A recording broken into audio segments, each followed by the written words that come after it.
by Jess Bryant. Narrated by Daniela Accitelli. Chapter 1.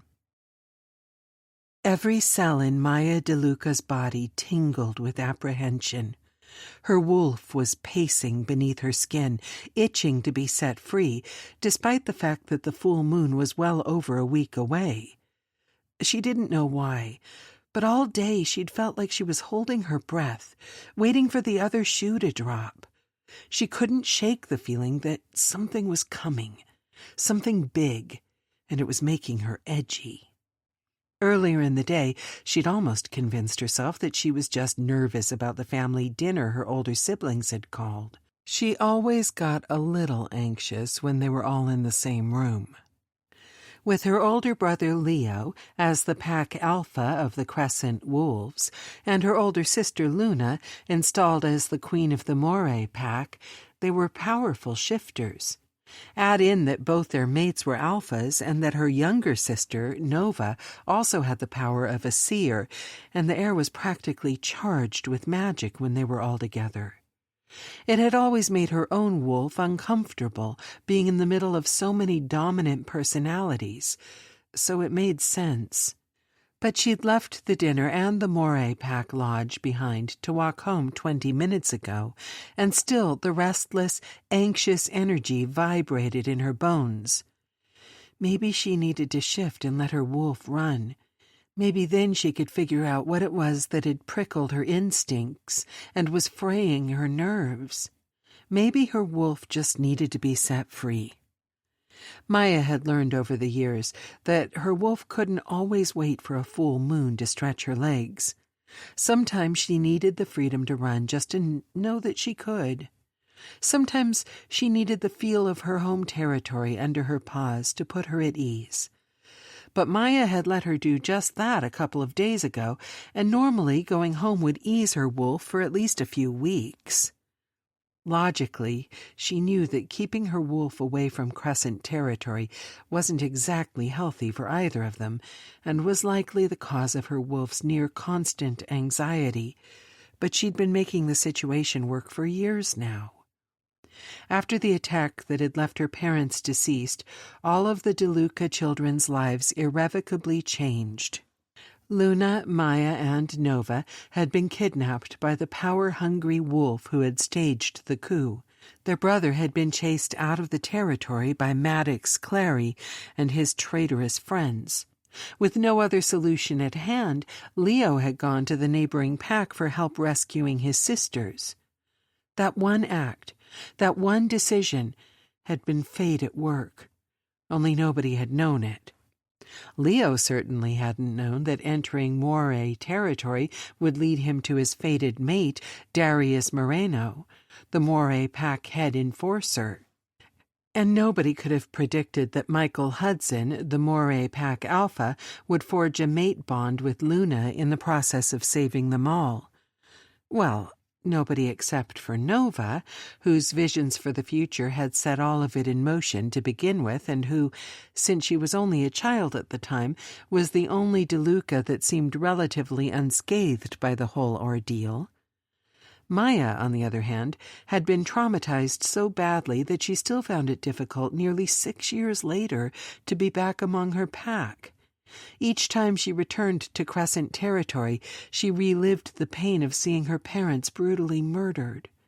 Every moment she was there, the darkness of those days where she'd been held captive and repeatedly tortured crept further out of her subconscious and tried to overtake her. She was still a Crescent wolf, and, as a DeLuca, a princess of the pack her family had ruled for generations, but it hurt too much to spend time there, so she stayed away as much as she could. She had done her best to split her time between her 2 older siblings and their packs until she came of age, but as soon as she'd turned 18, she'd told them both that she was moving out and getting her own place. The constant back and forth had left her wolf confused about where they belonged, and her family ties to both packs didn't help matters any. Having her own space separate from each territory had helped to settle her, but even years later her wolf demanded she return to Crescent territory on full moons. She'd found it helped soothe her animal side if she went back regularly, but if her wolf had started to need the reassurance of home more often, then she wasn't sure what she would do. For a long time now, she had considered the possibility of leaving the Crescent Pack entirely. She had ties to the Moray Pack now that Luna was queen. Her wolf could find a home amongst them. She was sure of it. But whenever she thought about cutting ties to her pack and starting over, she couldn't help but think of her father and mother, of the way it would have broke their hearts to see her abandon all they'd worked for and created. She always ended up imagining the hurt and betrayal on Leo's face, and decided to leave the decision for another time, rather than upset the carefully balanced house of cards that her family had managed for years. She knew she would have to make a decision someday, but she didn't like the idea of anyone forcing her into it, especially not her own wolf. "Well, well, what do we have here?" Maya had been so lost in her thoughts that she'd forgotten to pay attention to her surroundings, and the voice caught her off guard. She glanced up and immediately frowned. There were two men in her path, and considering they were standing outside of Hyde's pub, she could only assume they were drunk and looking for trouble. Her wolf gave a low growl, more than happy to serve them up with a double helping, but Maya took a deep breath and tried to remain calm. "What's a beautiful girl like you doing walking alone in the middle of the night?" The second man sneered at her, as the first looked her up and down lasciviously. "I'm going home," she spoke evenly. "If you'll excuse me." They didn't move, and some part of Maya had known that they wouldn't. Her jaw clenched. She didn't recognize them, and the fact that they didn't recognize her told her all that she needed to know about them. They weren't locals. Everyone in Noir, Louisiana, knew who Maya DeLuca was.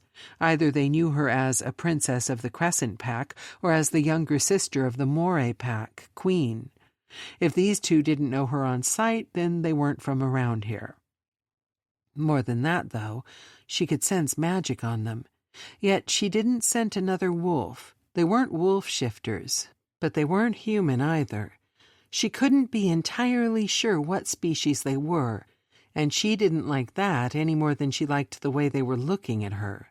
They were young, probably barely legal, and had either been tossed out of Hyde's or come out for some air in a futile attempt to sober up.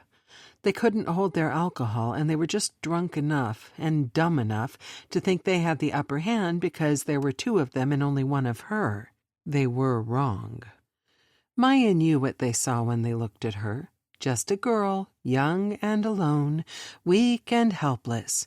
What they didn't see, what they couldn't see, was that Maya's days of being powerless were long since past. She knew what it was like to be too young and too weak to defend herself. When she'd been taken hostage, she had fought with every bit of strength she had, but it hadn't been enough. She hadn't been strong enough to save herself or her sisters from the monsters that tormented and tortured them. She'd had to rely on someone else to save her, and she had vowed to never need a man to keep her safe ever again. She was strong now. She'd spent years training with pack enforcers. She could take care of herself. She might be a princess, but she didn't need any knight in shining armor to come and rescue her. Whatever these men were, whatever they wanted, she could handle whatever they tried to throw at her. A smile twitched at the corner of her lips as she shifted into a defensive position. Maybe a fight was exactly what she needed to calm the uneasiness that had plagued her all day. It wouldn't be the first time she'd give her emotions wings by using her fists, and she'd never minded a little pain so long as she had the chance to dish it right back. Instead of backing away from the leering men, she stepped closer to them. "I don't think you're going anywhere." The taller of the two stretched up to his full height so that he loomed over her. "If you're sober enough to think at all, I suggest rethinking whatever you're planning before you end up hurt." Maya smiled up at him, calm and confident. "You hear that?" The shorter one laughed like a hyena. "She thinks she's going to hurt us." Oh, I heard her. The taller one's lips twisted into a menacing smile, and he leaned down closer to her, lowering his voice. You should come out in the woods with us. We'll show you something that'll change your life. Nobody has to get hurt. We'll all just have a little fun. You're going to show me something that'll change my life? Maya snorted. You really think your dick is some kind of magic, huh? The shorter of the two growled. You want to talk about magic, bitch? Show her, Slade. Now, Hank, calm down a little. The taller one, Slade apparently, chuckled, and Maya smirked and put on her sweetest voice, coated in sugar. Yeah, Hank, you really should calm down, because if you call me a bitch again, you're going to make me mad. Oh, is that so? Hank met her gaze and purposefully snarled. Bitch! Maya took the single-word insult as permission and released her tight hold on her self-control. In one quick move, she moved into Hank's space, grabbing him and spinning his arm around until she had it pinned behind his back at an angle that was guaranteed to break through even the whiskey haze he seemed to be affected by. Ow! Ow! He screamed. I did try to warn you, she sighed. Get the fuck off me! Hank tried to squirm free, but she only tightened her grip, causing him to cry out in pain. Look, let him go, and we'll forget all about this. The taller guy, Slade, took a step towards them, hands up as if in surrender, and Maya shifted her attention to him, watching to make sure he didn't attempt to jump her while her hands were tied up holding the other one in place. Stay back, she warned. Yeah, okay. Slade stopped moving, but her split second of inattention to the man she was holding cost her. Fuck you, bitch! The guy in her grip stopped trying to break free long enough to lean forward, dragging Maya off balance right before he reversed his weight and slammed the back of his head into her face. Maya fought a howl of pain as her nose splintered. She could feel the break in the bone, feel the rush of blood that released and cascaded down over her lips. She ignored the urge to release the man and grab at her nose the way he no doubt hoped she would. It didn't matter, though. When he reversed his weight again, her grip slipped, and he stumbled free with a snarl. You're going to pay for that, Maya hissed through the blood pooling in her mouth, spitting it at him where he stood, seething with anger. If anyone is going to pay, it's you, Hank snarled, and Maya's breath caught as his eyes turned from a muddy brown to the glowing gold that she knew so well. He was a shifter, and he was letting his animal come to the surface, right here in public, right here on Main Street in the middle of Noir. He was shifting, and she didn't even know what kind he was. Her brain berated her for getting in a fight when she was outnumbered and clueless as to exactly what she was dealing with. Her wolf growled low, not liking the danger Maya had put them in. She kept a tight hold on her own wolf, not allowing a shift, not yet. Instead, she stepped back, bracing herself as she watched her assailant's hands turn to huge paws with deadly claws. As his teeth sharpened and his face twisted, as his jaw lengthened, and a growl of pure anger rose from his barrel chest. A bear! A fucking bear! Maya gaped up at him, unable to move as the shift overtook him and he easily doubled in size. He was a bear shifter, and she couldn't believe her eyes. She'd never seen one before. She'd only ever heard rumors of them, and in all of those stories the bears had lived in the mountains up north, preferring the colder climate to that of the sultry bayous of southern Louisiana. She had known these men were more than they had appeared to be at first glance, but never in a million years would she have suspected they were bear shifters. She braced herself, knowing that, as strong as she was, taking on 2 bear shifters wouldn't be an easy feat. They were bigger and stronger. Her wolf was fast, though, and vicious to her core. She might have a chance if... A flash of bright lights lit up the dark street a moment before a horn sounded, loud and repeatedly. Maya jerked towards the interruption and saw that a car was pulling up to the curb. She glanced back at the two men in time to see that the one named Hank had stopped himself from fully shifting and that his friend, Slade, was grabbing him by the arm and tugging him after him up the street. Maya thought for a moment about going after them when they took off running, but the little red Jeep Renegade pulled to a stop next to her, and the window rolled down to reveal her younger sister behind the wheel. "Maya," Nova looked horrified. "What the hell happened to you?" What?" Maya shifted her gaze back down the street, but the two men had disappeared. She blinked and turned back to Nova. Her sister's eyes were wide, and she made a gesture toward Maya's face. "Oh, yeah, that. I got head-butted." Nova pursed her lips, and Maya could practically feel her younger sister's disapproval radiating over her like the rays of the sun. Maya dabbed at her nose and then glanced at her fingers in the streetlight. She wasn't bleeding anymore, so that was a good sign. When she focused on it, she could feel the heat of the magic in her veins, the power of her shifter side healing her and putting her nose back together. It stung, but not as badly as Nova's disappointment in her. "I don't know what you think you saw, but I didn't start that fight."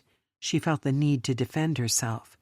Sure, there had been a time in her life, after the attack, after her confinement and torture, where she'd gone in search of any reason to fight. She'd needed the outlet for her anger back then, a way to take her pain out on someone, anyone, since the man responsible for hurting her was already dead.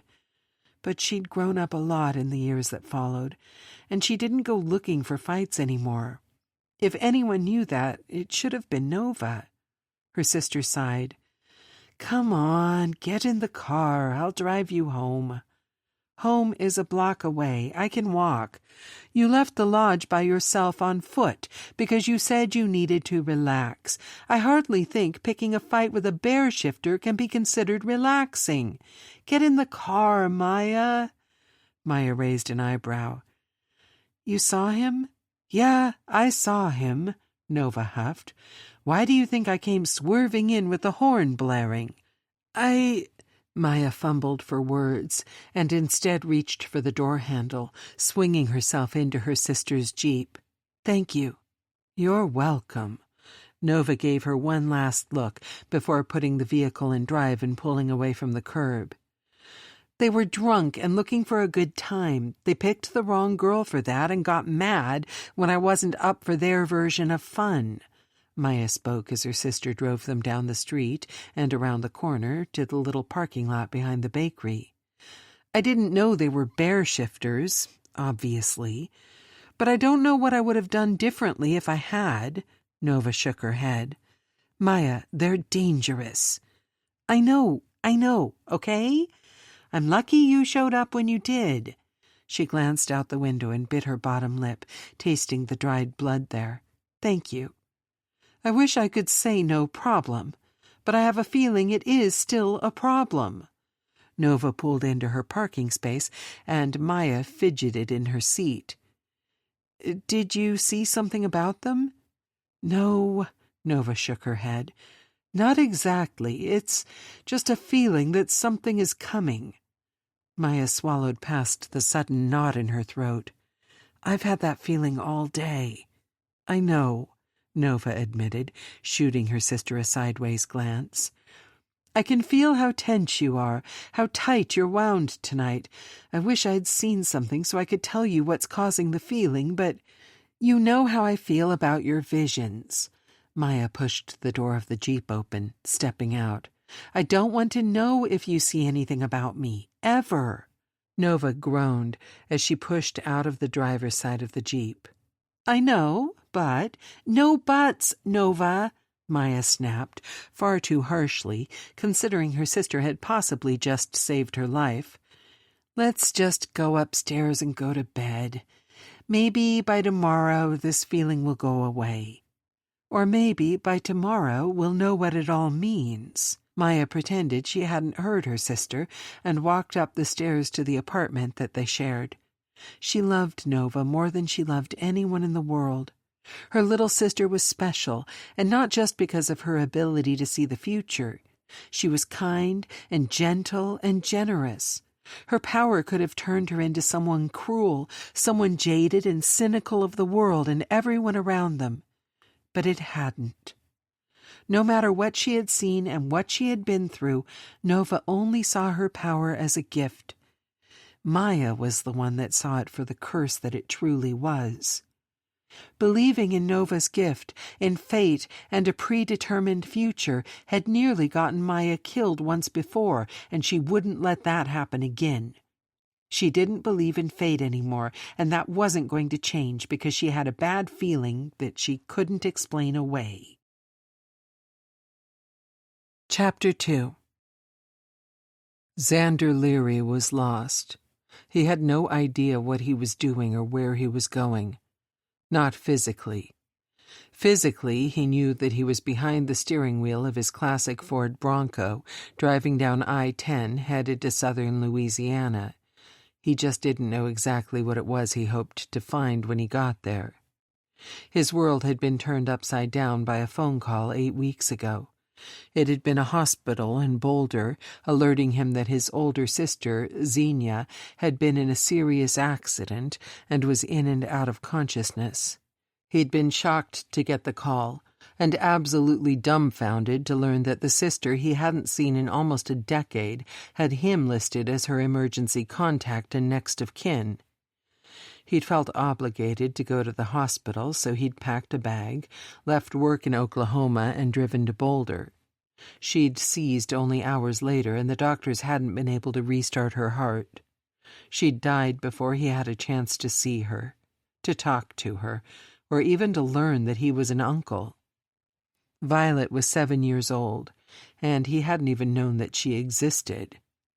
Xander let his eyes drift up to the rear-view mirror, and his heart ached, just like it did each and every time he looked at his niece. She had fallen asleep curled in the fetal position on the back seat. She had one of his jackets covering her, like a blanket, and in sleep she looked like any other kid, not like one who had been orphaned less than 2 months ago and then shoved into the arms of an uncle she had never met. Violet was so little, so tiny and fragile-looking. She'd inherited her mother's pale skin, full lips, and hazel-green eyes. Her hair wasn't the bright copper red Xenia's had been, or a darker auburn brown like his for that matter. It was a dark blonde, long and wavy, and he could only assume that attribute had come from whatever man donated the other half of her DNA. Not that Xander had any clue as to who that man might be. There had been no hint of a man in Xenia's life when Xander had gone through her things. The spot for a father's name on Violet's birth certificate had been left blank. He'd tried talking to Xenia's doctors, her friends, anybody that might have known something about the guy, but Violet's father had never been seen or heard of according to anyone that had known Xenia. He was just another of a million mysteries that Xenia had left behind for Xander to try and solve. He cursed under his breath, wishing that he could talk to his sister just one more time. He needed to ask her so many questions. He needed to know what the hell she had been thinking, leaving him with sole custody of her daughter. Xander didn't even know if he liked kids. He'd never really been around any, not since he was one himself. Back then, he and Xenia had been bounced around every foster house and group home in the state, and he certainly hadn't liked any of the other kids they'd come across in those places. Abandoned kids, forgotten kids, the kids that nobody wanted. He and Xenia had been those kids until they aged out of the system, and even now, as a grown man, he still had nothing and nobody that he was tied to. Nobody that would even care if he disappeared off the face of the earth, which was exactly what he'd done once he realized that phone call about Xenia changed everything. He shot another look into his rear-view mirror. He would be damned before he let sweet little Violet become one of those kids. He did not consider himself father material. He certainly wasn't ready for the responsibility of being a parent, but he would do everything in his power to ensure Violet was taken care of.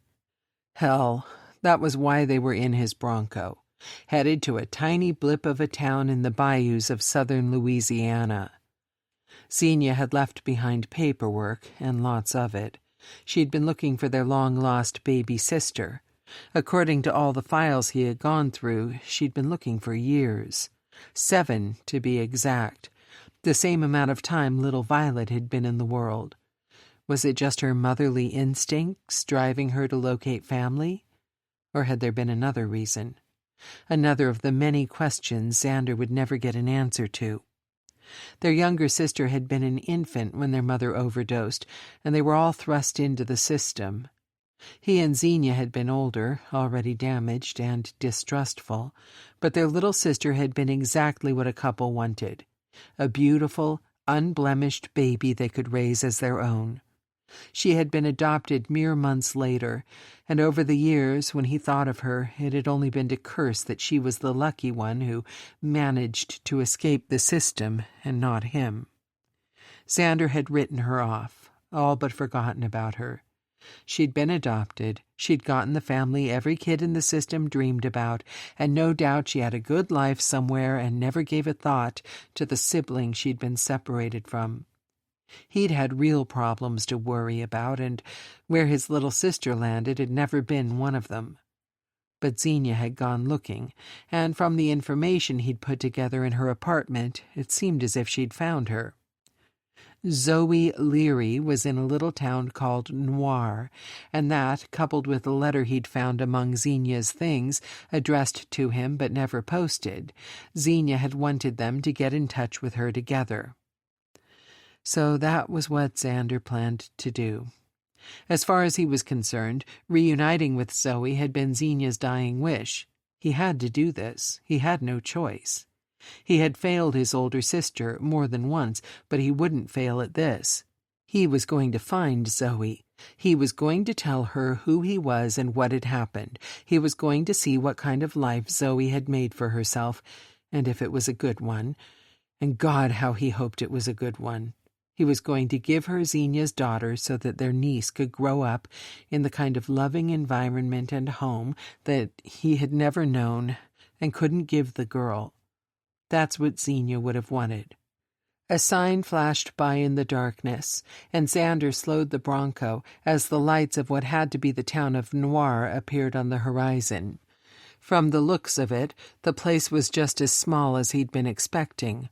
A little backwater town in the middle of nowhere, surrounded by nothing but forests and swamps. It felt as if he'd driven to the end of the world he'd been behind the wheel so long. And the lonesome little town coming into view sent a nervous jolt of anxiety down his spine almost as soon as he'd passed the sign that welcomed him to Noir, Louisiana. He shook off the uncomfortable sensation and gripped the steering wheel tight. Of course he was nervous. He was about to see his baby sister for the first time in over 20 years. If he had a sudden sense of unease, it was only because he was so close to the end of his journey, and he didn't know what he was going to find. Zoe hadn't been a baby in a very long time. She would be a grown woman now, an adult with a life here and maybe even a family of her own. It was possible her adoptive parents had never even told her she wasn't biologically theirs. Even if they had, there was no guarantee they'd told her she had biological siblings out there somewhere, or that she'd want to see him even if she did know. It wasn't as if she'd ever come looking for them after all. Xander cursed again as all the reasons this was a bad idea chose that moment to bombard him. He should have done his own research. He should have called. He definitely should not have packed up a traumatized 7-year-old girl and hauled her out to the middle of nowhere without even checking to make sure Xenia had found the right woman. Damn it! He was an idiot. He had always been too damn impulsive. He got an idea in his head, and once it was there, nobody could change his mind or make him alter course. He'd taken one look at Xenia's things, pieced the information together into the puzzle that best fit his own needs, and taken action. Was this really what Xenia wanted? Or was he just so desperate not to form any sort of bond that would tie him down that he'd grabbed onto the first hint of a solution? Had he actually dragged Violet to Louisiana to drop her off with yet another stranger just so he could wash his hands of the situation and go back to his aimless life, free of the responsibility of raising a child? Fuck! He smacked his palm against the steering wheel, hating himself for not knowing the right answers to his own questions. "That's a bad word." A small voice drifted up from the back seat, and Xander winced. He glanced in the rearview mirror again to find a sleepy-eyed Violet pushing herself upright enough to look out the window. She rubbed at her eyes and yawned. He turned his attention back to the road and cleared his throat. "Sorry." "It's fine. Mom used to slip up and say it in front of me, too." Violet stretched. "Where are we, Uncle Xander?" His heart did that strange new tightening thing it always did when his niece called him that. Uncle Xander. He could still hardly believe it was true, that he had a niece, and that she had so easily accepted him into her life and as her uncle. He had family again, someone who needed him, and emotion clogged his throat and made it hard to speak. "Just coming into town now." He glanced back at her. "You fell asleep before I could ask if you wanted dinner. That was hours ago. You must be hungry." "Nah, I'm fine." She wiped at her eyes and looked out the window. Xander frowned. She had to be hungry. Hell, he was hungry, but he'd been so focused on getting to Noir that he'd ignored the growl of his stomach. Looking at his niece now, he couldn't help but wonder if he should have stopped while they were still on the major highways with all the fast food joints. Should he have woken her up and forced her to eat something? Or was letting her sleep better? He could have let her sleep and grabbed her something, but it would have gone cold by now anyway. What was the right thing to have done? He didn't know the answer to those kinds of questions, but he hoped that Zoe would. He slowed the Bronco as they rolled into town, looking for a sign that anything was open this late. It was a small town, quiet and quaint even. He passed a large store promoting outdoor goods, and then a bank and post office. There were some small businesses in the glass front buildings that lined the road. A hardware store, a beauty salon, a bookstore, and a couple of clothing stores. He saw the lights of a convenience store, but when he got close enough, he realized only the outside lights near the gas pumps were lit up. The inside is dark as everything else in this little town that likely closed up at sundown. "Your destination is ahead." His GPS was so loud in the quiet of the Bronco that Xander jumped. He glanced back at Violet to see her hiding a giggle behind her hands. He gave an uncomfortable laugh, trying to remind himself that there was no reason to be so jumpy. Xander gave Violet a good-natured wink before turning his attention back out the windshield. The next set of buildings looked to house a bakery, a diner, and a bar. The bar was the only place with lights still on inside, but even Xander knew better than to take a child in there at this late hour. His GPS was flashing now, telling him he'd reached his destination, and since there were no cars behind him, he slowed to a stop. He glanced from his phone to the bakery with the street number above the glass door and back again. It was the same. Weird. He rubbed his stubbled jaw and frowned as he looked around. Was it possible that he'd come all this way and Xenia didn't even have the right address? It was late, and his head hurt right along with his back. He should probably backtrack to the little motel he'd seen before they got into town. They could both get some sleep and then try to figure out if Xenia had transposed a number or something in the morning. "Look up there." It was Violet's voice in the back seat that made Xander glance up, and he narrowed his eyes. There was a second story above the bakery. It could have been used for storage, but something deep inside of him said it wasn't. Maybe it was an apartment, and maybe that was why the address for Zoe was the same as the bakery. He stared up at the dark windows with their simple white curtains and felt a distinct pull towards the place, towards his long-lost sister, who he had come all this way to find. "Good catch, kid." "Thanks." Violet's voice was soft.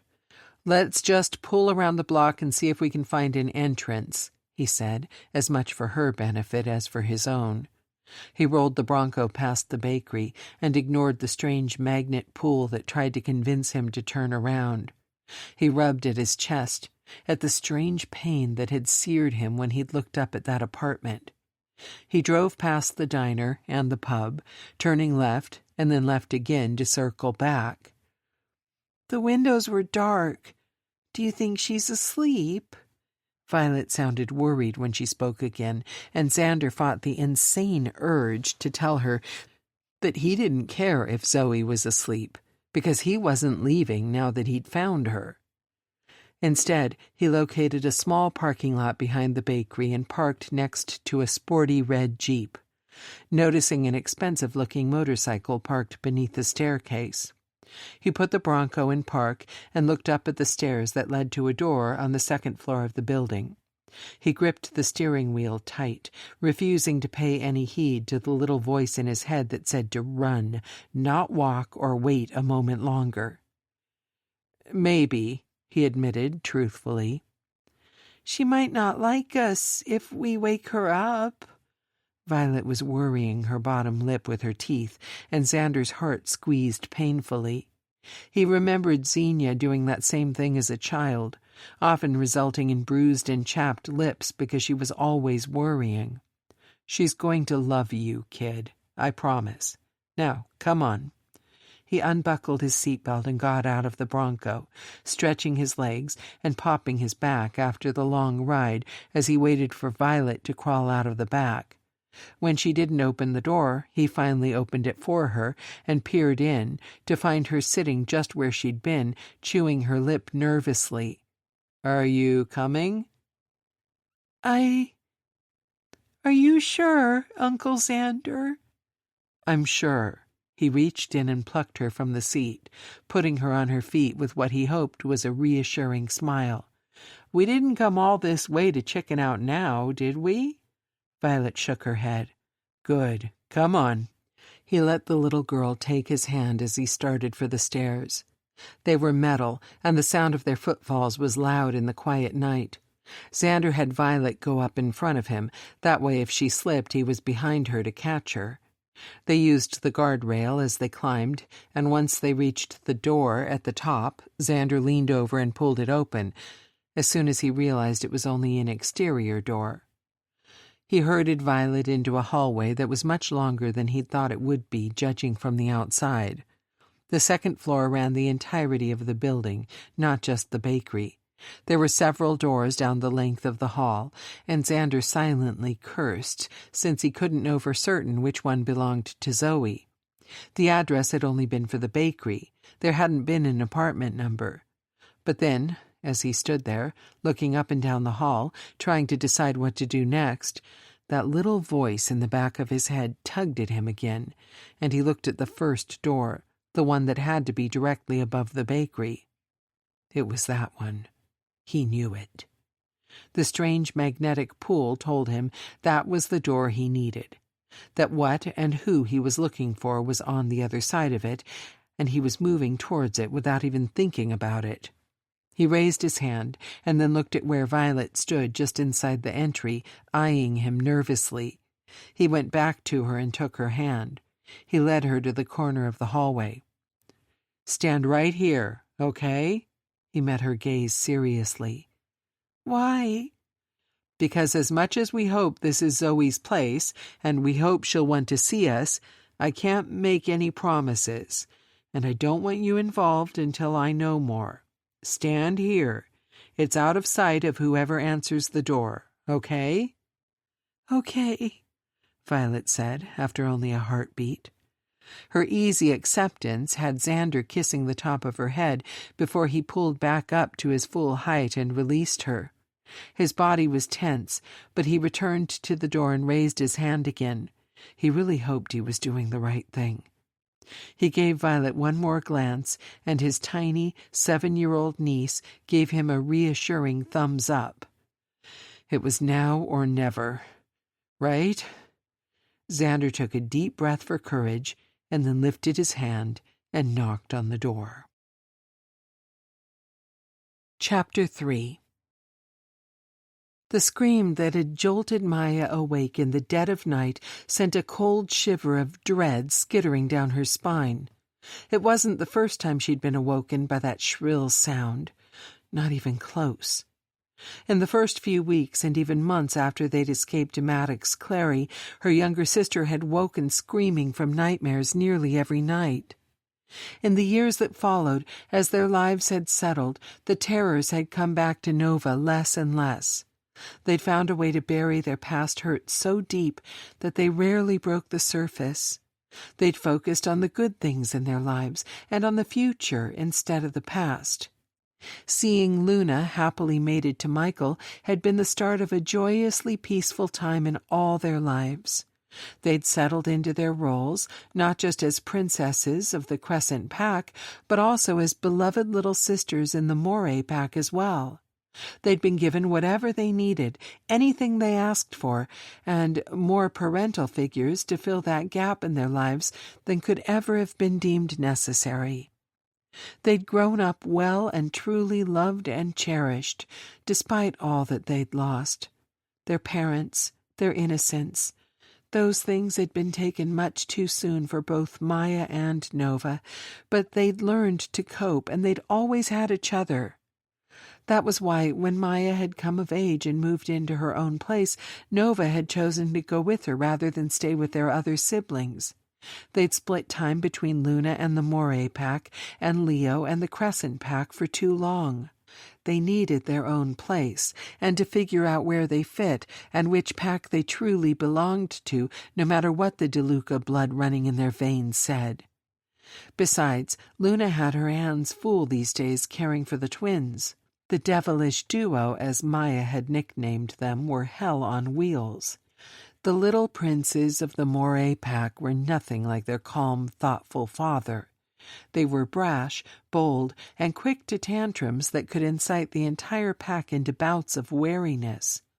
Michael and Luna had been too busy taking care of their pack and their toddler sons to put up much of an argument when Maya said she wanted to move out and Nova said she wanted to go with her. Leo, on the other hand, had argued until he was blue in the face. Their older brother, their beloved protector, had made it clear he wanted them to stay. Even his mate, Darius, who was a man of few words unless he was arguing with his husband, had said the house would feel empty without them and tried to talk them into staying until Nova was of age, too. If anyone could have convinced Maya to stay, it would have been Leo and Darius, the most unlikely of pairs and the best mate she'd ever witnessed. But they'd deserved their time alone, too. They'd done their duty, more than that even, and helped raise Maya and Nova into smart, strong, independent women and wolves. It was time they focused on their own family and deciding if, when, and how they wanted to expand it. They had a legacy to cement in the Crescent Pack, after all. So Maya had accepted the offer to rent Zoe Hudson's old apartment, and she and Nova had moved into it. She wasn't sure if it was the upheaval of the move that had triggered Nova, or the fact that she was nearing her own coming of age. Maybe it was knowing that their siblings weren't just down the hall, and enforcers weren't outside the doors anymore. Whatever it was, Nova had woken screaming more and more lately, had gotten quieter and quieter during the days, and had mentioned her visions less and less. At first, Maya had thought it was probably a good thing Nova was learning to keep her visions to herself. Not everybody wanted to know what lay in their future. God knew if her little sister hadn't blabbed about Luna's fated mate all those years ago, they might have escaped Maddox unscathed. But she hadn't blamed Nova then. As a young girl, simply excited at the prospect of seeing a magical future for her eldest sister, and she didn't blame her now for keeping whatever she saw to herself. Visions were Nova's gift. She was a seer. She contained a powerful magic within her, in addition to her wolf that allowed her to see into the future.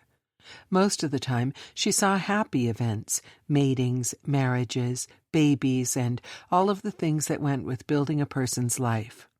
But other times, she was given glimpses of the darkness that existed in the world, of death and hate and destruction.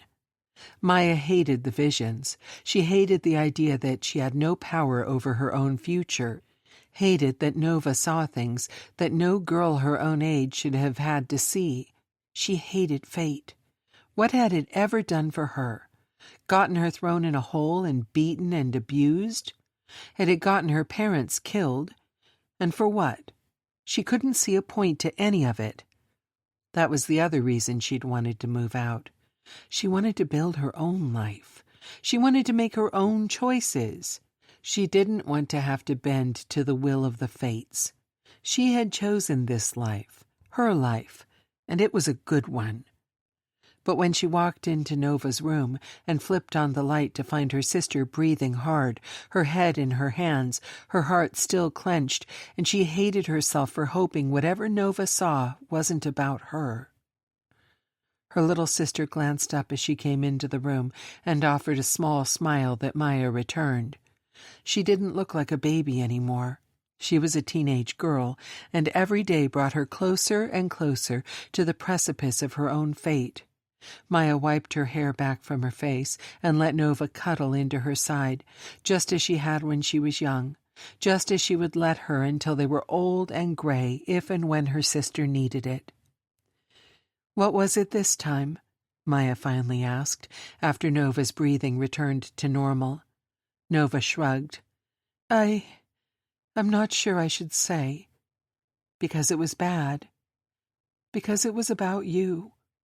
Nova leaned back upright and met her gaze, her teeth nibbling on her bottom lip nervously. "I know you've said you don't want to know when I see visions of your future, but I don't." Maya cut her off with a shake of her head. "I don't want to know." A hurt look crossed Nova's face. "Even if it's good?" "You woke up screaming barely an hour after your head touched the pillow. It's not even 11 o'clock. What good news could you possibly have for me?" "I didn't know I screamed." Nova was still chewing her lips. "I'm sorry about that. I think I was just surprised more than anything. I wasn't scared. I'm sorry if I worried you." "It's fine." Maya sighed heavily and played with her sister's hair for a moment. "I always worry about you. It's fine. But if you're okay, I'm going to go back to bed." "Wait!" Nova caught her hand as Maya stood to leave. "I told you already. I don't want to know whatever it was that you saw. I don't believe in fate the way you do. I can't. I have to believe that whatever comes of my life after everything we've been through, that I'm the one that gets to choose how it turns out." "I know, but—" "No buts, Nova. Go back to sleep." She made her voice firm and had already turned back to the door when her sister snorted. "That's the thing. Neither of us is going back to sleep. Not tonight." She spun around. "What's that supposed to mean?" Nova shrugged. Maya opened her mouth to ask her sister what sort of game she was playing, but before she could utter a single syllable, a loud banging noise broke through the silence. Maya jumped a little, and Nova tried to hide a smirk. The noise came again, and this time Maya recognized it for what it was. "Who's knocking on our door at this hour, Nova?" "You told me not to tell you." Her sister grinned this time, and Maya had to take a deep, calming breath when the knocking came again, harder this time. "Nova, tell me what's waiting for me on the other side of that door." Her sister smiled, slow and soft, her eyes twinkling when she gave another shrug. "Your fate." "Nova!" She growled a warning, but her sister held her hands up innocently. You asked, so I told you the truth. Your fate is waiting for you on the other side of that door. Go and open it, Maya. You won't be disappointed, I promise." She narrowed her eyes at her sister, and then, when the knocking continued, she cursed under her breath and went to see for herself who was banging on the door like their life depended on it this late at night. Her fate? Yeah, right.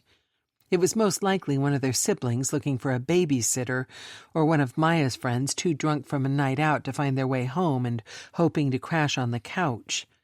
No matter who it was, she was going to tell them to piss off, because she was in no mood for visitors, and Nova's words had made the hair on the back of her neck stand up. "I'm coming!" she growled, as the banging continued. But when she threw the door open, all the air rushed out of her lungs. It wasn't one of her siblings. It wasn't one of her friends. It was a stranger. But he was so much more than that. Her gut clenched, and her heart galloped in a way that it never had before. She thought her mouth might have fallen open, but couldn't seem to think enough to pull it back shut. She stared in awe at the man standing on the other side of the door, the one that Nova had called her fate, and she silently cursed herself for opening the door even as she breathed in his intoxicating scent.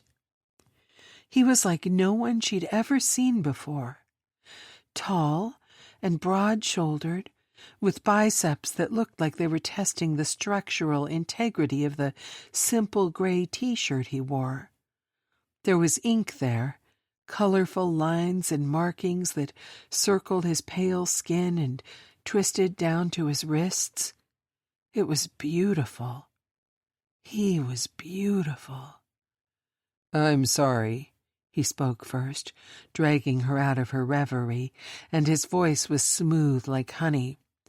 "I was looking for someone, but I think maybe I have the wrong place." Maya forced her eyes back to his face. Bright, emerald green eyes met hers, and were filled with a kind of heat that was already beginning to spread like wildfire through her veins. Thick lashes that would make a woman jealous flitted over them, hiding his thoughts from her, and he cleared his throat, pushing a big hand through the short hair with hints of auburn red. He had matching reddish stubble on his strong, square jaw that framed lips that looked pillow-soft. When he licked them nervously, she very nearly moaned. "No, just no, no, no." Maya shook away the rush of need that had threatened to drown her and forced herself to use her own voice. "Who were you looking for?" "Zoe. I'm looking for Zoe Leary, or, well, I guess her last name isn't Leary anymore. It's Kent, I think, though. Hell, it's been so long, maybe she's married and it's something else." The mention of Zoe made Maya narrow her eyes suspiciously. This was Zoe's apartment. This man had the right address. He was just a few years too late. Zoe had mated Michael's brother, Rafe, and moved out to the cabin at the lake years ago. She went by Zoe Hudson now, but Maya didn't dare reveal that information to this stranger. She put her hands on her hips. "How do you know Zoe?" The handsome man scratched his stubble-covered jaw, his intense green eyes darting over her from top to bottom, before he gave a slight shake of his head as if he needed to focus. Maya understood. The pull between them was magnetic. She could feel it in her every muscle, every nerve, every cell of her being yearned to be closer to this stranger. But she fought it, and considering he appeared to be human, she thought he was doing a damn good job ignoring it himself. Those green eyes darted down the hallway, and then, finally, they came back to Maya's and stayed on her face. "My name is Xander Leary. I'm Zoe's brother." Maya opened her mouth, ready to tell him that she knew Zoe well enough to know that she didn't have a brother. But she stopped herself short and looked at him again. Pale skin, just like Zoe's, despite the Louisiana summer. Zoe's hair was more copper than auburn, but it was the eyes that really sealed the resemblance. A green that was so vivid it looked almost supernatural, despite the fact that before Rafe had mated and bitten Zoe, she'd been completely human. Just like this man. Maya closed her mouth again as her mind whirled with the possibilities. Zoe was adopted. She knew that much. Was it possible Zoe had a biological brother? Did she know about him? And if she did, wouldn't she have mentioned him at some point in the past 5 years when they'd all been having family dinners and celebrations? Maya stared at him, uncertain what she should do or say, and luckily her sister saved her from her trance. "Hi, I'm Nova DeLuca. That's my sister, Maya. We rent this apartment from Zoe." "Oh." The man's brows knit together as he glanced over Maya's shoulder at where Nova must have walked up, and then back to Maya. "I would have sworn she was here." Maya bit the inside of her cheek when those green eyes traced her face again. It was the bond, she realized. He had been compelled to come here, despite the late hour, because, human or not, he had caught her scent, and the connection had already started to form. He thought the strange sensation he was feeling was pulling him towards Zoe, but it wasn't.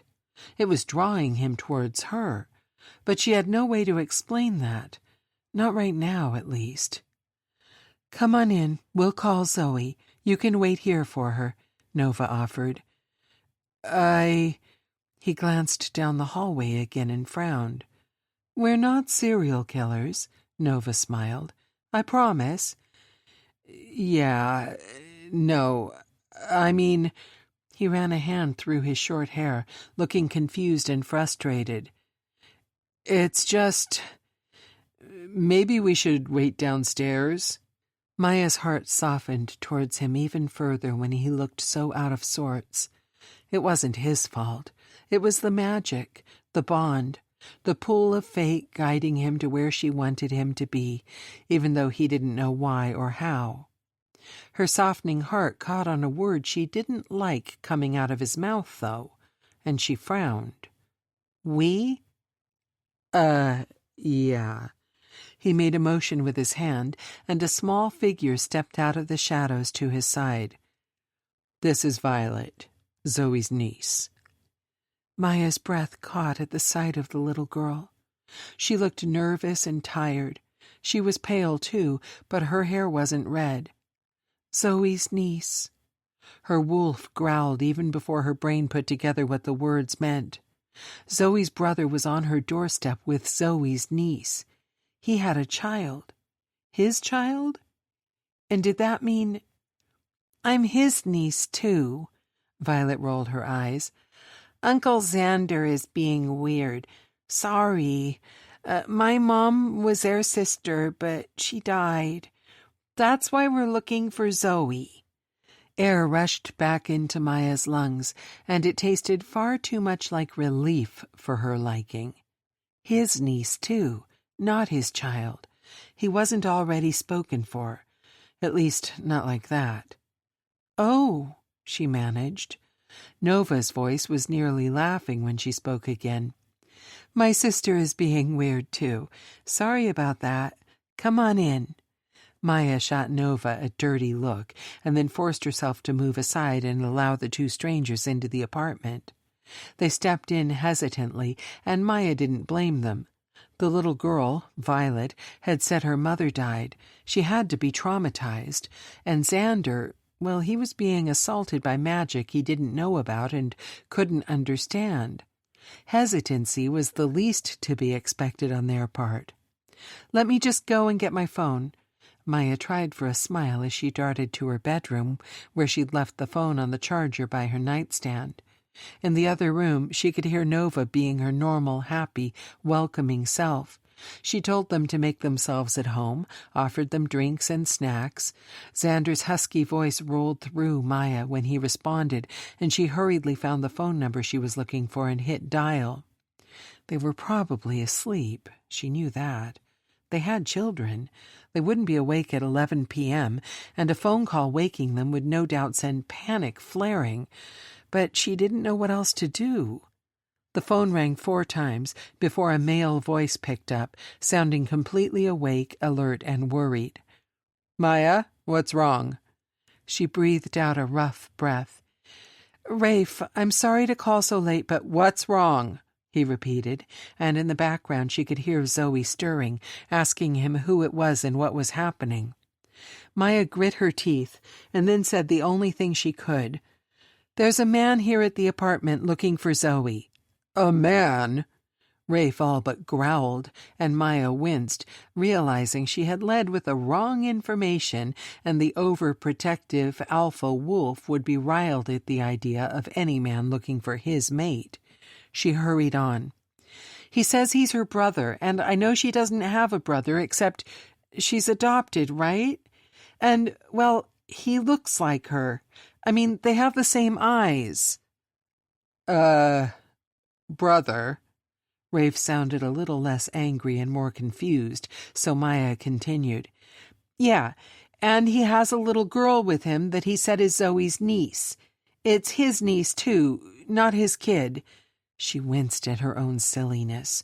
Rafe didn't care whose kid it was, so long as it wasn't Zoe's with another man. "Anyway, can you two please—" "We're on our way," Zoe's voice rang out in the background, loud and clear now. "Thank you," Maya sagged with relief. "Thank you." The line had already gone dead, and she breathed out deeply as she put the phone down. A floorboard creaked behind her, and she spun to find Nova coming into the room. She looked nervous, too, as if she wasn't sure what kind of reaction she was going to get from Maya. "Did you tell them?" "Yeah, they're on their way." "I meant about the other thing." Nova lowered her voice to barely a whisper. "The mate thing." Maya winced. "No." "Why not?" Nova frowned. "I think they have enough to deal with tonight without me throwing in that Zoe's long-lost biological brother, who is completely human and in the dark about all things paranormal, triggered my wolf's mating bond. Don't you?" Nova didn't answer, but she didn't need to. Maya knew the situation was tenuous at best. It had been a strange couple of days, and now it was a very weird night, but at least now she knew what the impending sense of doom she'd been feeling was. Her mate was here.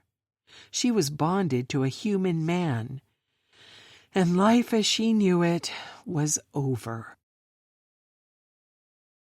Chapter 4. Xander didn't understand. He had been certain Zoe was here. He had felt something inside of him pulling him to this place, to this door, from the moment he drove into town. He thought it must be some deeply buried family connection, but Zoe wasn't here, and he was still feeling the magnetic sensation. The woman that had opened the door to him had walked into the other room, and he had barely been able to keep himself from following her. It didn't make any sense, but he knew, innately, that she was the one who had drawn him here. She was the one he wanted to be close to. She was the one making his heart race and his blood heat, despite the fact she was a complete stranger. Maya DeLuca. He felt as if he knew the name, had heard it somewhere before, even though, rationally, he didn't think there was any way that was possible. He had never been to Noir, Louisiana before, so the odds he'd met her in the past were slim at best. The chances he'd met her before and didn't remember her beautiful face? Impossible. The moment she'd opened the door to him, he'd felt a wave crash over him. Recognition. Attraction. Something more that he couldn't put a name to.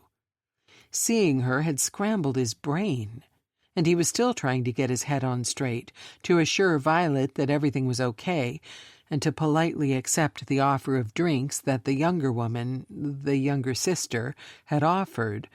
when the one named Maya came back into the room and sent him spiraling again. She paused in the doorway, and their gazes collided. She was more than just beautiful.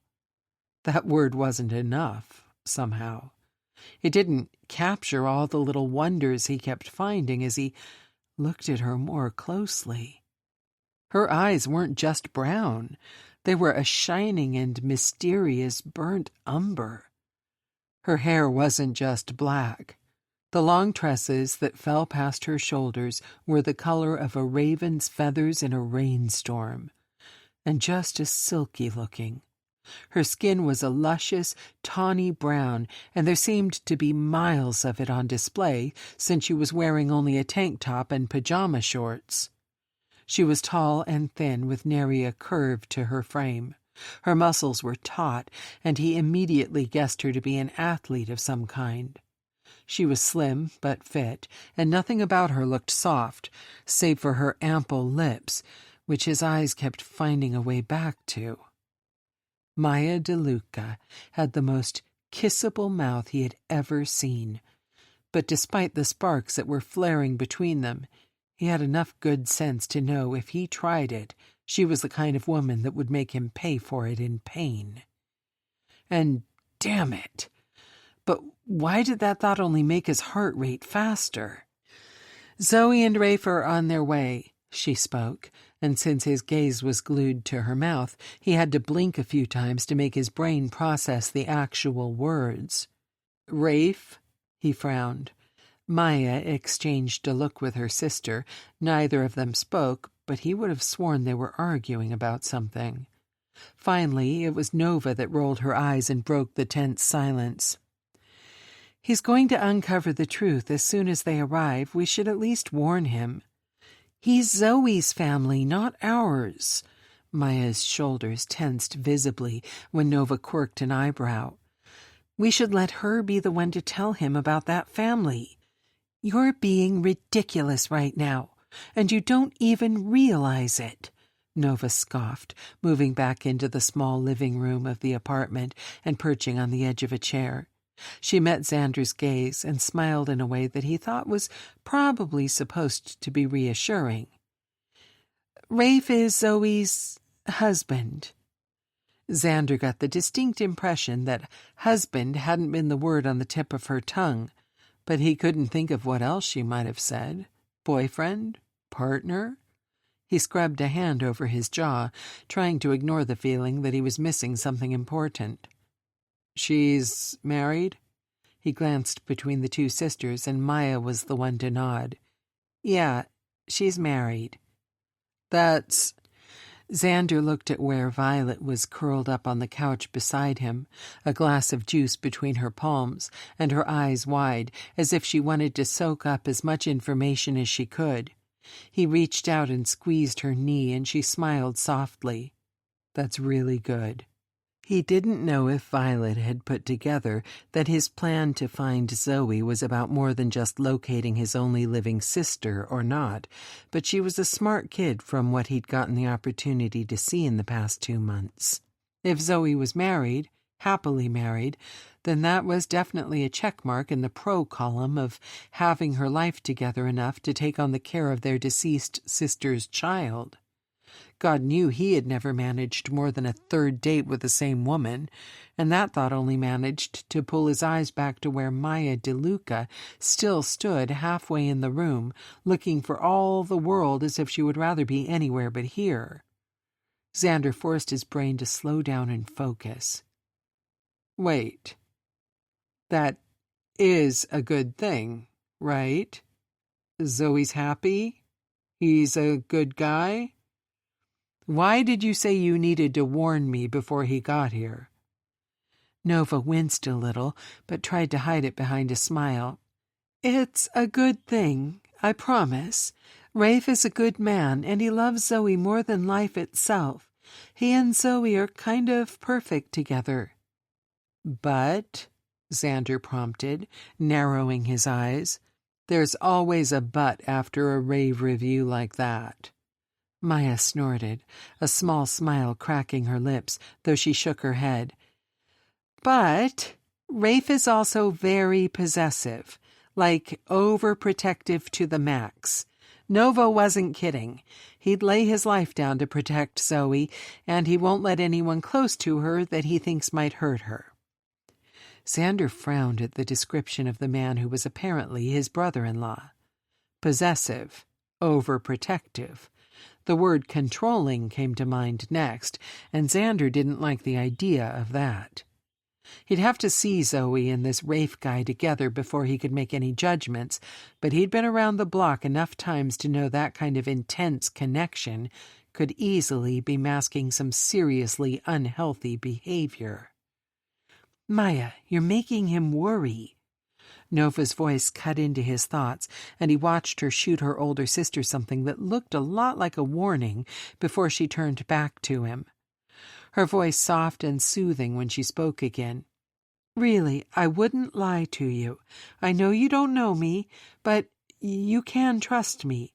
There's nothing to worry about in Rafe and Zoe's relationship. They're a perfect match. You'll see for yourself soon enough." Xander didn't trust anyone that easily, but for some reason the teenage girl's words did make him feel a little bit better. "You said they were on their way." Xander raised an eyebrow. "Do they live close by?" "They built a house out by—" Nova started, but Maya made a sound that cut her off, and the sisters exchanged another long look. This time Maya was the one who huffed. "Don't you think Zoe should verify he is who he says he is before you start handing out her personal information?" Nova scoffed. "We both know exactly who he is. Nova!" Maya's tone was sharp, warning, and Xander felt tension zing around the room and make the hair on the back of his neck stand up. "You do?" he asked, curious what the girl had meant. "Of course we do." Nova shot her sister one last narrow-eyed glare before turning back to him. "You're Zoe's brother. The resemblance alone convinced me. My sister is just more wary of strangers than I am." "I think I have a right to be," Maya growled before she turned on her heel and headed for the kitchen. "I need a drink." Xander watched her go around the corner and disappear from his line of sight. The urge to get up and follow her was strong, but he kept himself rooted in place. He turned his attention back to the younger sister when she cleared her throat, and from the smile on her face he knew he'd been caught staring. He tried not to blush with embarrassment and spoke quickly. "She doesn't like strangers, huh?" "You caught that, huh?" Nova smirked, showing him she was teasing, but her smile faded away just as quickly. "We've had some people show up in town in the past who didn't have the best intentions. People we knew, people we loved, got hurt." "Oh. Wow. I'm sorry." Nova only gave a one-shoulder shrug, as if she'd heard too many apologies from people who didn't and couldn't really understand. "Noir is a small town, and we don't get a lot of new people, so when we do, it's hard not to wonder what ulterior motives they may have." "I don't have ulterior motives," Xander swore. "I just want to find my sister." "I know." Nova forced another smile before turning her attention to where Violet still sat beside him, curled in on herself, small and quiet and nearly forgotten. "How about you? Are you excited about the prospect of finding your aunt?" Violet glanced up slowly, looking to Xander, who gave her a nod of approval, a silent gesture that it was okay to talk to this stranger. She shifted uneasily next to him, and he wanted to put his arm around her and hold her close. He didn't know if uncles did that kind of thing, or if it would be awkward since he'd never done it before, so he stayed still. Better not to let this nice girl who had invited them into her home see just how uncomfortable he was with being guardian to his own niece. "I want to meet her." Violet's voice was soft and hesitant. "My mom told me about her, about how she got split up from Uncle Xander and her. She said if anything good came out of them going into the system, It was her sister going to a family that loved her. At least, that's what she hoped. Xander's gut clenched, and this time he did reach out and pull Violet into the wreath of his arms. Those were the most words he'd heard her utter in one breath since the day he met her in that hospital in Boulder. She hadn't told him any of that. Not while he'd been poring through the paperwork in Xenia's apartment, and not when he'd told her he wanted to fulfill her mother's wish to reunite with their little sister. He wasn't sure what it was about the women in this apartment, but as surely as the one named Maya riled everything inside of him, Nova seemed to offer a calm, understanding place where Violet felt at ease. She did. Nova reached out and took Violet's small hand in her own. Zoe's family loves her very much, and that includes me. You? Violet's eyes widened. You're her family, too? Not by blood, obviously, Nova smiled, but in all the other ways, yes. It's a long story, but maybe I'll get to tell it to you sometime. You could tell us now, while we wait. Xander found himself very interested in that story himself, wanting to know how Maya DeLuca was related to his own sister. But Nova shook her head. Some other time. There's someone else you need to talk to more. Nova hummed slightly and then smiled, as if the answer to a question had just popped into her head. And they're here. What? Xander asked a moment before a loud knock vibrated the front door. He glanced to the door and then back at the girl who had stood in front of him. His mind was whirling again, and he felt a headache coming on. Wait, how did you know someone was— Come in, Nova called, instead of answering his question, and before he could right himself, the door swung open. A tall, broad figure stepped into the apartment, followed closely by a small, red-headed woman that took Xander's breath away. He would have known her anywhere, on a busy street in Times Square or halfway around the world on the Great Wall. One glimpse of her was all he needed. That was all it took for warmth and recognition to seep into the hole deep inside of him. He stared at her, completely in awe of the woman she had become, unable to do much more than be grateful he had finally found her. She was here, just like Xenia had thought she would be. Zoe was here. His little sister, who had only been a baby the last time he saw her, stood in front of him now as a woman. She was small, made more so by the big man at her side, hovering protectively. She was curvy, like Xenia had been, with the same copper-colored hair. Zoe's fell in long waves down past her shoulders, but even if she'd shaved her head, he'd have recognized her eyes. They were the same shape, the same vivid green as the pair that looked back at him in the mirror every morning.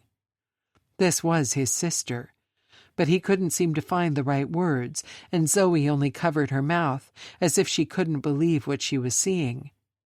It was Violet that finally broke the intense silence when she spoke softly.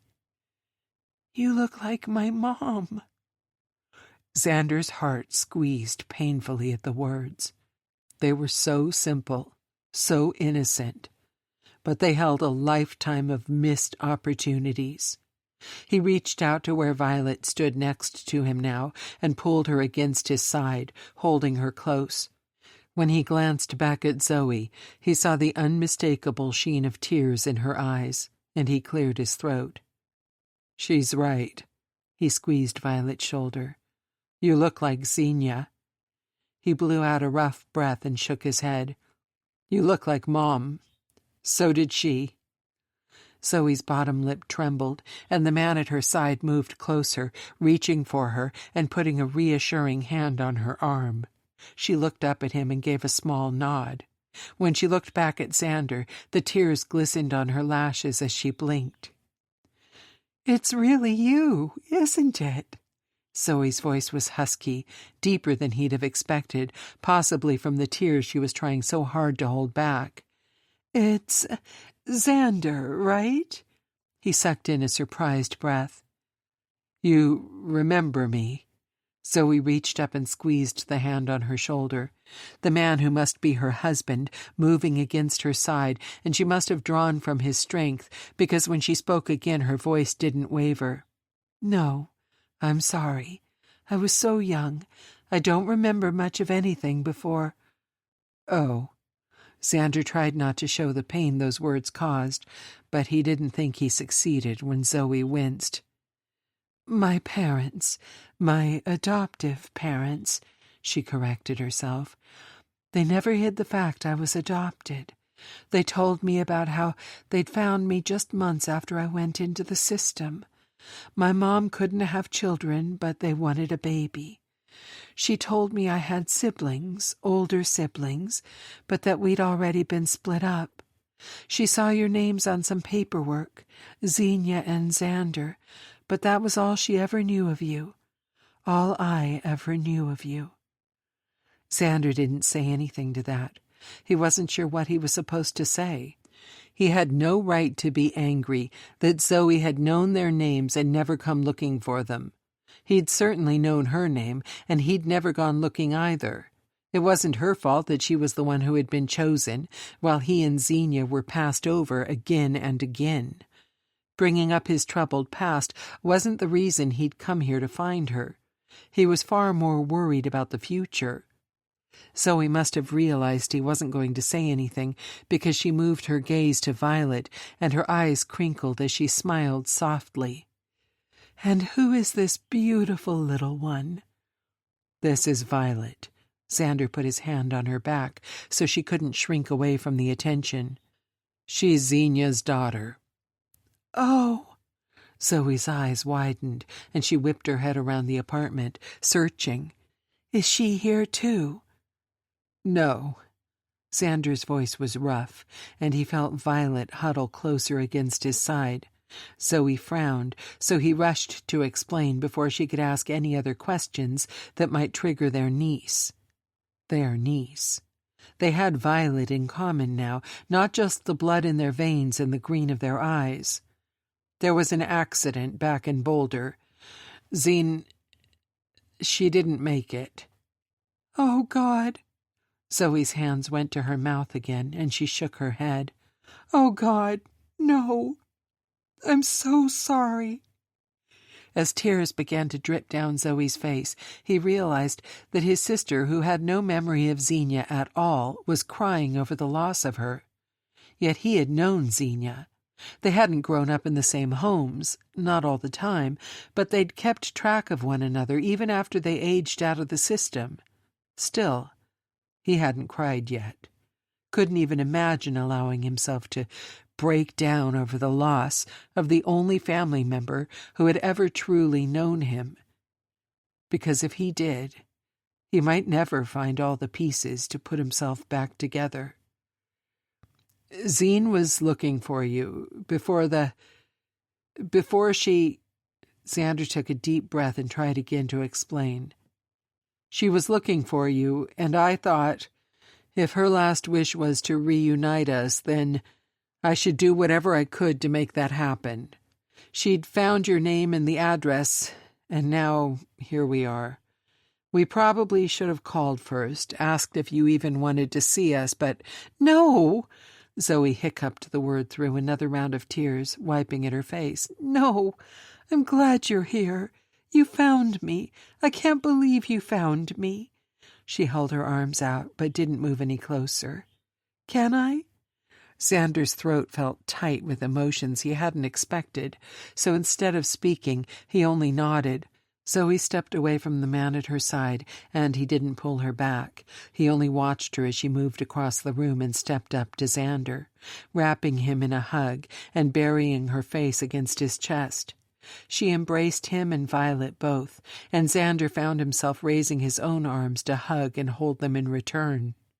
He closed his eyes and soaked in the moment. It was so strange. He'd been in Noir, Louisiana, less than an hour. He'd only just met Zoe for the first time. They didn't know each other, not yet, not at all.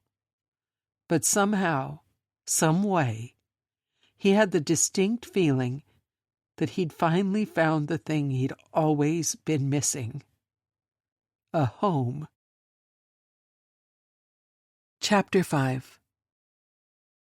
Maya's heart felt soft and fragile as she watched Zoe introduce her long-lost brother to her husband, and the two men shook hands. It was so sweet, so easy and accepting. She hadn't expected the gentleness of Rafe's welcome, but she should have known better than to expect him to come in snarling and growling. He was head over heels for his mate. He would give her anything she wanted.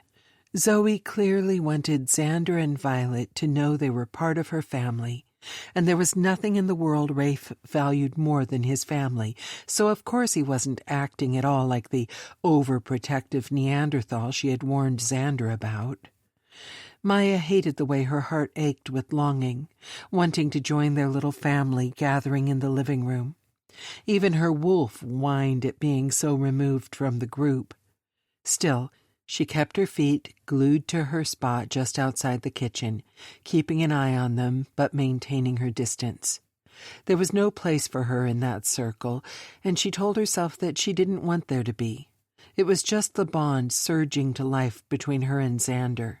It was just the mating heat trying to drag her closer to him, close enough to touch, to feel, to taste.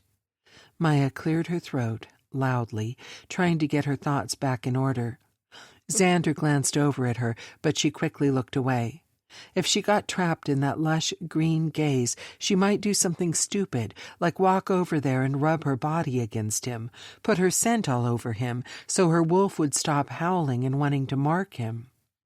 Instead, she focused all of her energy on the side of Rafe's head, and when he finally felt her stare and turned towards her, she motioned with her chin for him to follow her to the kitchen, before retreating behind the wall that would block Xander Leary from her line of sight.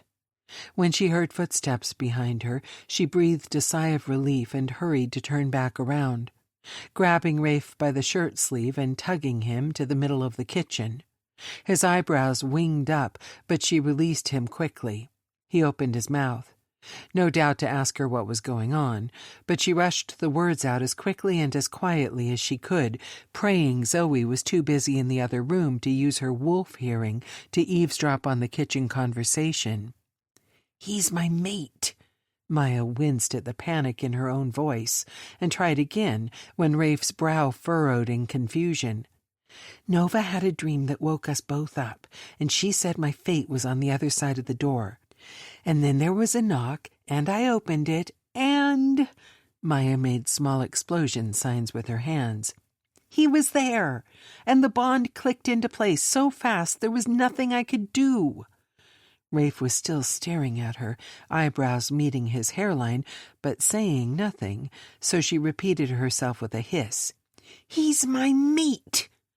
Rafe Hudson continued to stare at her, and Maya seriously considered punching him in the face. She wasn't entirely sure what she'd been expecting when she told Rafe that Zoe's brother was her fated mate, but it certainly hadn't been this. The silence was deafening, and it made her shift uncomfortably from foot to foot, not knowing what to say or do now that she'd put the words out into the world. Finally, as if coming out of a trance, Rafe blinked. "Your mate. He's—" "Yes, Rafe," she snapped when he drew the words out too slowly for her liking. She grit her teeth and lowered her voice again. "Yes." "Well," Rafe thoughtfully scratched his stubble-covered jaw, "this night is just full of surprises." "Tell me about it," Maya groaned. "So, Nova knew? She saw it and didn't warn us?" Rafe glanced around as if her sister might be hiding somewhere nearby, instead of in the living room with the others. "Why wouldn't she say something?" Maya shook her head. "I don't know what she saw or when or how much she put together about who he was before he got here, but if she did know, it's my fault she didn't say anything. I've told her to keep her visions about my life to herself." Rafe made a sound, a small hum, as if he was remembering all the fights he'd witnessed at family gatherings when Nova tried to tell them about a vision, and Maya shut her down.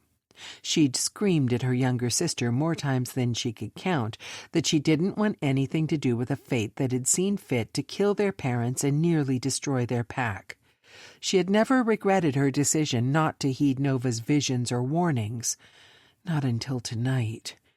Because if she'd known, if she'd let Nova tell her that her mate was going to show up on their doorstep in the middle of the night, that he would be human, with no knowledge of the paranormal world, and he would be related to someone they already thought of as family, then she would have done something to stop it. She would have run. She would have hidden. She would have avoided the man and the bond that he had sparked with nothing but one look between them. She wasn't ready for this, and, damn it, she hated that she had no say in the matter now. Her wolf was already pacing restlessly beneath her skin, itching for a chance to get closer to Xander, to mark him and claim him. The mating heat would only get worse the closer they got to the full moon. It would drive her wolf crazy, drive her crazy, and it would most definitely drive Xander crazy, because he was a human and had no clue what was going on. He would only recognize the urge to be with her, to join their bodies, as lust. The mating bond was like a powerful, insatiable lust that made it impossible to think clearly or want anything but the mate that fate was pulling you toward. It had been Zoe herself who had given Maya that explanation of how the mating heat felt for a human, and she had a pretty good idea that Zoe wasn't going to like that her brother's fate had been chosen for him when he didn't even know all the facts. At least with Zoe, she had known what she was getting into. She'd been raised in the pack. Her adoptive parents were wolves, and they'd never hidden their world from Zoe. She'd grown up knowing about shifters, about their traditions and rules. She'd wanted to join the pack, and even though everyone had been surprised when it was Rafe Hudson, the near-feral brother of the Moray Pack Alpha, who had come home and unexpectedly triggered a bond with her, she had known enough to know what she was agreeing to when she took the bite. Xander couldn't possibly want this bond because he didn't know it even existed. It was virtually impossible that he could have come across another shifter and been let into their world at any point in his life. Shifters, and in particular wolf packs, were insular by nature, but also by necessity. The outside world, the human world, was dangerous for them if they were ever exposed, so they kept to themselves for the most part. The odds that Xander had met a shifter, lived to tell about it, and then randomly stumbled into Noir, Louisiana, home to 2 wolf packs, was slim to none. He had only come here looking for his biological sister. He had no idea that Zoe wasn't just his sister anymore, that she wasn't even human anymore. She had taken the bite from her fated mate, gifting her a wolf of her own that lived inside of her now, just like the Hudsons and the DeLucas who had been born with their souls split into 2. Their wolf as much a part of them as their human skin. Zoe was as much a sister to Maya now, with her dual nature and chosen family, as she was Xander's by blood. Zoe's not going to like this. Maya swallowed past the lump in her throat and tried to focus on the present. Rafe surprised her by shrugging. I don't know. She was excited about the prospect of meeting her brother after you called. She might like the idea of keeping him here by making him a wolf. You're not serious. Maya gaped, but Rafe only smirked. Won't know until we tell her. No. Maya shook her head immediately. No, we can't tell her. Not yet. What? Why not? Rafe looked like the very thought of keeping a secret from his mate made him ill. Don't you think she has enough to deal with tonight? A long-lost brother, a niece, finding out her sister is dead? It's a lot. Maya hit him where she knew it would cause the most damage, especially in her condition. Rafe blinked and then cursed under his breath. Nova saw the pregnancy. Maya nodded. We haven't told anyone yet, not even the kids. It's still early. I get it. Maya touched his arm when he looked off into the distance, as if he was imagining the worst. I know she had a hard time before, and it's scary. That's why I don't think we should tell her that my wolf bonded to her brother right now. I don't want to upset her. Rafe blew out a rough breath. I don't keep things from her. Just for tonight? And what difference is tomorrow going to make, Maya? What's your end game here? Rafe narrowed his eyes. Because in case you've forgotten, I went through the mating heat myself, and I can smell it on you now that we're separated from the rest of them. Gross. Don't say that. Maya curled her lip. I'm just saying, Rafe shrugged. Zoe's smart and intuitive. She's going to figure it out for herself, and I'm not going to be caught in the crossfire when she does. Maya groaned. Fine, whatever. I'll figure it out myself. Figure what out exactly? The bond is already forming. You don't actually think you can get out of it, do you? I don't know, Maya hissed. I need time to think, and I can't do that with him here in my space. So you want us to take him to our house for the night? Is that what you're asking? I guess. Maya threw her hands up. Well, I doubt Zoe intended to leave him here anyways, so that should be fine. But the sound of someone knocking on the door again cut Rafe off, and the conversation that had been going in the living room faded as well. Maya peeked out of the kitchen in time to see Nova move to the door. Her sister opened it, and Maya groaned when she saw who was on the other side this time. She did not need this. Her older brother stepped inside, giving Nova a quick peck on the forehead. Leo's mate followed him in. Darius pulled Nova into a quick hug, but neither of them was focused on her. Maya could already see their eyes searching the room, taking in Zoe's presence and the two strangers on the couch beside her, moving on until they found Maya standing in the doorway to the kitchen. "Who is it?" Rafe asked, sliding around her until he could see for himself, and then he snorted and raised his voice. "Leo, Darius, did you guys get a midnight phone call too?" "Not exactly." Leo tilted his head, glancing from Maya back to the man on the couch, and then back again. Her stomach dropped. Darius explained further. "We went for a run in the forest after dinner, but then Leo got a feeling something was wrong and said we had to get here. Get to Maya, to be exact." Maya widened her eyes and rushed towards her brother and his husband. "Okay, come on in. Glad you got my message. Let's go talk in the kitchen, please." She dragged them behind her, and they followed, though the look of confusion on their faces must have been plain to see, even to the strangers in her living room. She pushed Leo and Darius into the kitchen, and they exchanged nods with Rafe. Rafe, to his credit, didn't speak, just picked up an orange from the bowl on the counter and began to peel it. Darius started to reach for one too, but Maya smacked his hand and hissed at him. "You can't just say shit like that." "Like what?" Darius frowned at her, even as Leo took his slapped hand in his own and tenderly rubbed it. "You came because you had a feeling?" Maya huffed. "He's human, dumbass." "The guy in the living room that looks like Zoe?" Darius tilted his head and shot a glance at Rafe. "Long-lost brother," Rafe shrugged, popping a slice of orange into his mouth. "Really?" Darius looked only mildly surprised by the information. "Guess you two had more in common than I thought, since you were Michael's long-lost brother once upon a time." Rafe gave him the finger. Darius smirked. Leo stifled a chuckle, and Maya growled, "Stop it! This isn't the time for your childish bickering." "She's right." Leo's voice was smooth as velvet as he inserted himself between his mate and Rafe. "We came here because I sensed something was wrong with you, not Zoe. So what is it? What's upset you?" "Isn't it obvious?" Rafe popped another piece of orange into his mouth and then spoke again. "Are you two still so sex-crazed you can't scent anything but each other?" Maya was going to punch him. She really was.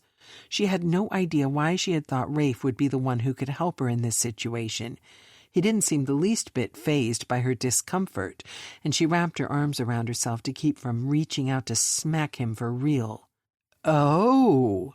Leo spoke first, his eyes going wide. He exchanged a glance with Darius, and his mate nodded. Leo looked back at her. "Oh, sis." "Shut up! Just shut up!" Maya snapped. "You bonded to him?" Leo's voice had gone low with awe. "He's your mate?" "Why are we in the kitchen whispering if he's your mate?" Darius asked, reaching for an orange again, and this time snagging one while Maya was distracted. "Because he's human, like I said. He doesn't know about mate bonds or the heat or any of that because he doesn't know about people like us." "Are you sure?"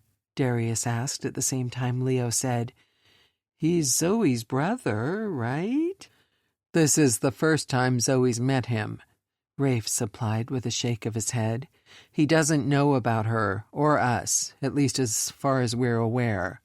"Well, isn't he going to find out when the bond gets so strong he can't help but jump you and you lose control, fang out and bite him?" "I said shut up," Maya hissed. That's her answer to everything. Just don't talk about it. You don't have to face it if you don't talk about it. Nova had edged into the kitchen without Maya noticing, and she glared at her little sister. "What are you doing? Eavesdropping?" "I don't need to eavesdrop. See her? Remember?" Nova rolled her eyes. "I'm getting a bottle of water for Zoe. She needs some fluids after all that crying she was doing." "Thank you." Rafe offered her a warm smile. "That's very sweet." "Yes, she's definitely the sweet one," Maya muttered, "because what I want to do right now is strangle all of you." "And that's why you're the one we're all secretly scared of." Rafe was smirking when Maya shot a glare at him. Maya put her hands over her face and just barely held back her scream of frustration. She needed help, and instead this was what she got. Teasing and joking, sarcasm and sass. She really couldn't remember at that moment why it was she loved these idiots so much. She dropped her hands and sighed. "Will you please just do me a favor and get him out of here?" "Is that really what you want?" Leo raised an eyebrow. "Yes, please," she all but begged.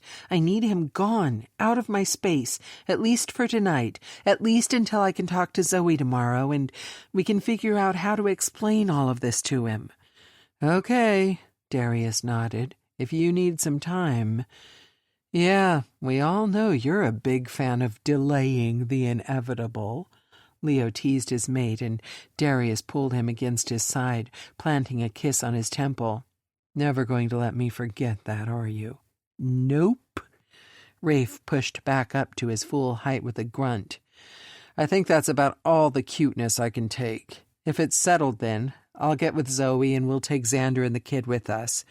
It only makes sense for them to stay at the house anyway. They're Zoe's family, and our place has more room."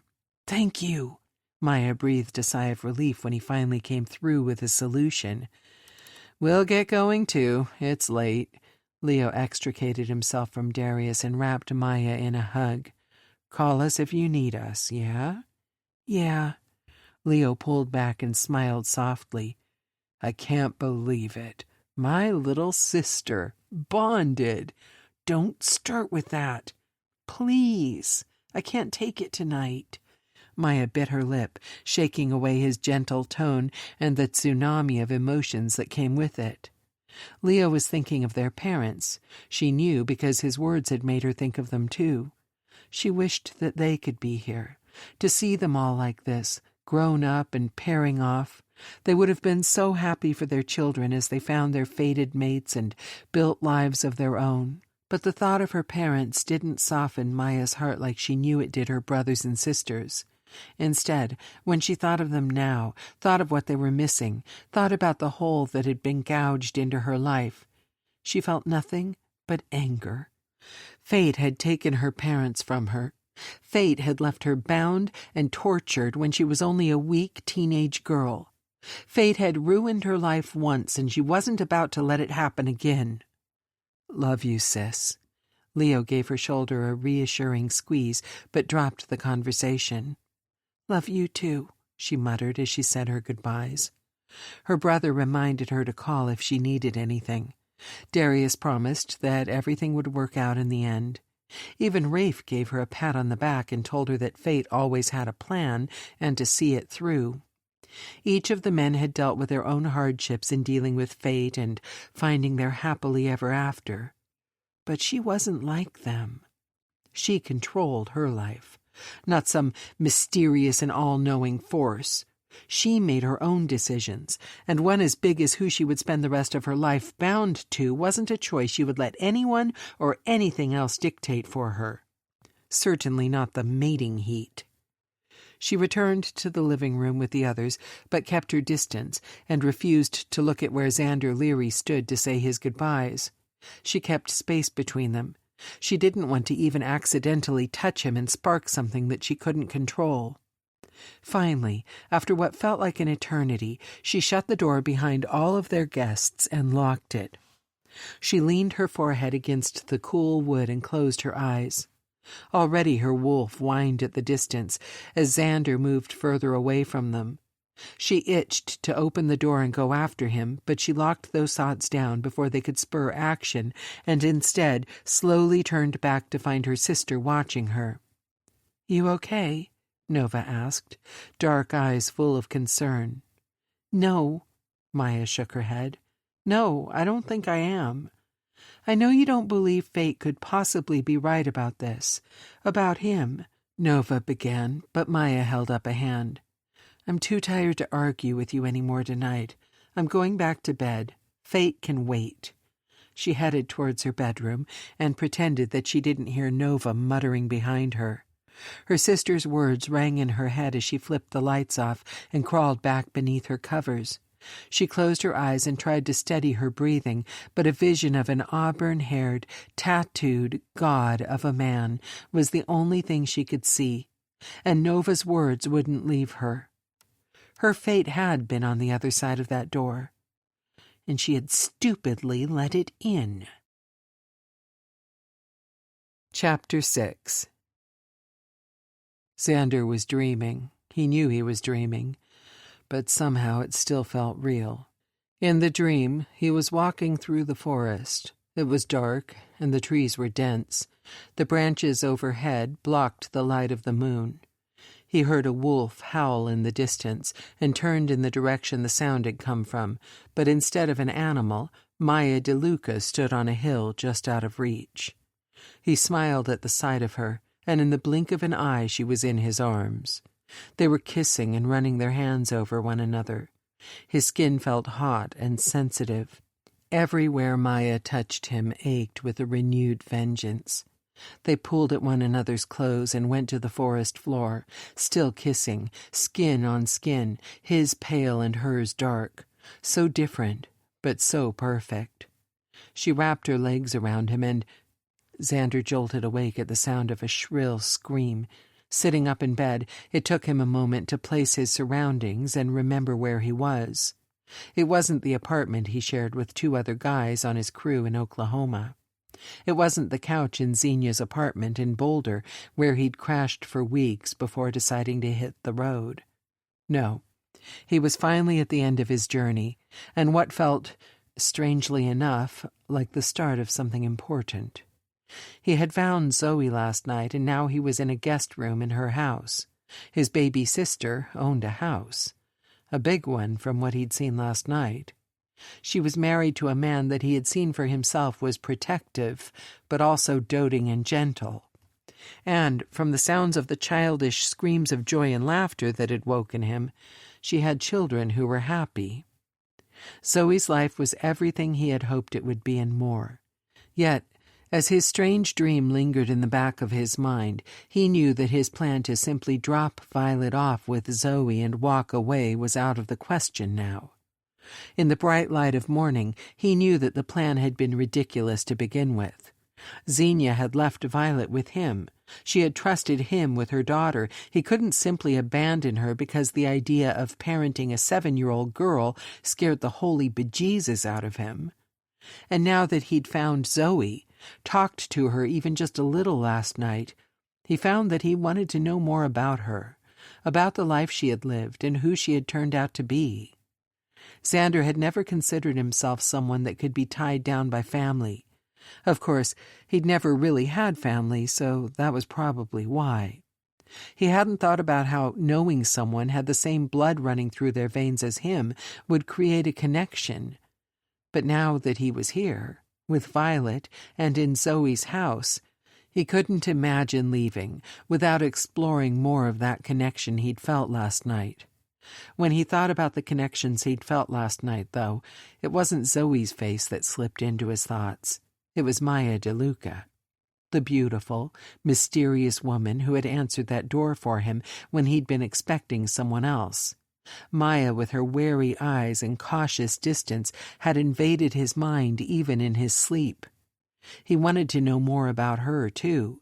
He didn't think there was any way the sparks he'd felt when he looked at her was one-sided. He was attracted to her, but something inside of him said it went deeper than that. He wanted, needed, to see her again, but before he could do that, he needed to check on Violet and spend some time talking with Zoe some more. With a sigh, he pushed himself out of the large bed with the soft sheets and stumbled to his bag. He'd dropped it in the corner last night after Zoe showed him to his room. He'd barely taken the trouble to shuck his dirty clothes before falling into the comfortable bed, but now he searched through his scarce belongings to find his shaving kit and bathroom essentials. The room Zoe had given him had an attached bathroom, and when he flipped the lights on, he shook his head in wonder. The bedroom itself was twice the size of his room at the apartment, and now that he was well rested, he couldn't help but wonder if Zoe's adoptive family had money or if she'd married into it. The bathroom, though, with the oversized jacuzzi tub and separate glass-encased shower, 2 sinks, and another door that led to a private toilet, told him that the answer just might be both. He'd never lived anywhere this nice. Pushing that thought aside, he quickly showered, shaved, and brushed his teeth. He pulled a pair of faded jeans and a basic gray T-shirt out of his bag, and then he pulled the dog tags that he always wore back over his head and tucked them beneath his clothes. With no other reason to remain holed up in the bedroom a moment longer, he opened the door and followed the sound of voices and laughter until he found the kitchen. He stopped and stared at the sight in front of him. Violet was already up and sitting at the large dining table with 2 little girls who had to be Zoe and Rafe's children. They had dark hair like their father's, but with their mother's green eyes that were so familiar to him. They were smaller than Violet, younger probably too, though by how much he didn't know kids well enough to say. But clearly they had all become fast friends, talking and laughing as they colored and traded crayons, completely oblivious to the rest of the world. It was Violet that glanced up, as if she sensed his presence, and his heart skipped a beat when she smiled. He hadn't seen too many of those since he'd come into Violet's life, and the sight of it eased something inside of him that had been worried coming here was the wrong decision for them both. "Morning, Vi. You okay?" He raised an eyebrow, but she only nodded quickly. "Morning." "Uncle Xander!" A squeal went up from the table, and suddenly one of the dark-haired little beauties was jumping down and running over to stand at his feet. "Hi, you're Violet's uncle." "Yes, I am." "Does that mean you're my uncle?" Xander blinked, surprised by the question.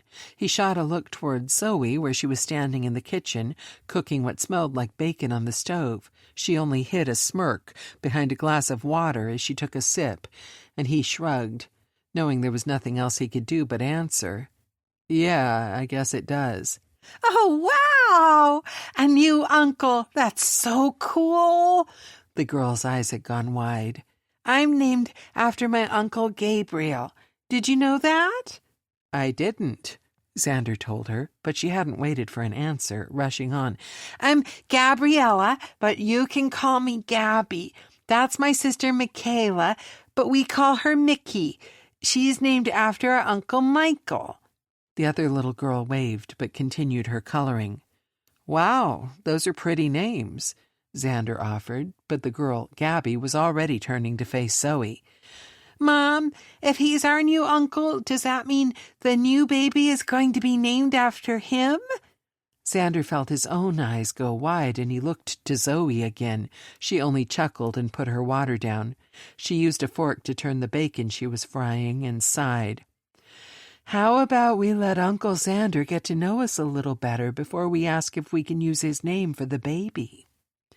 Okay, if you say so, Gabby huffed and turned back to him.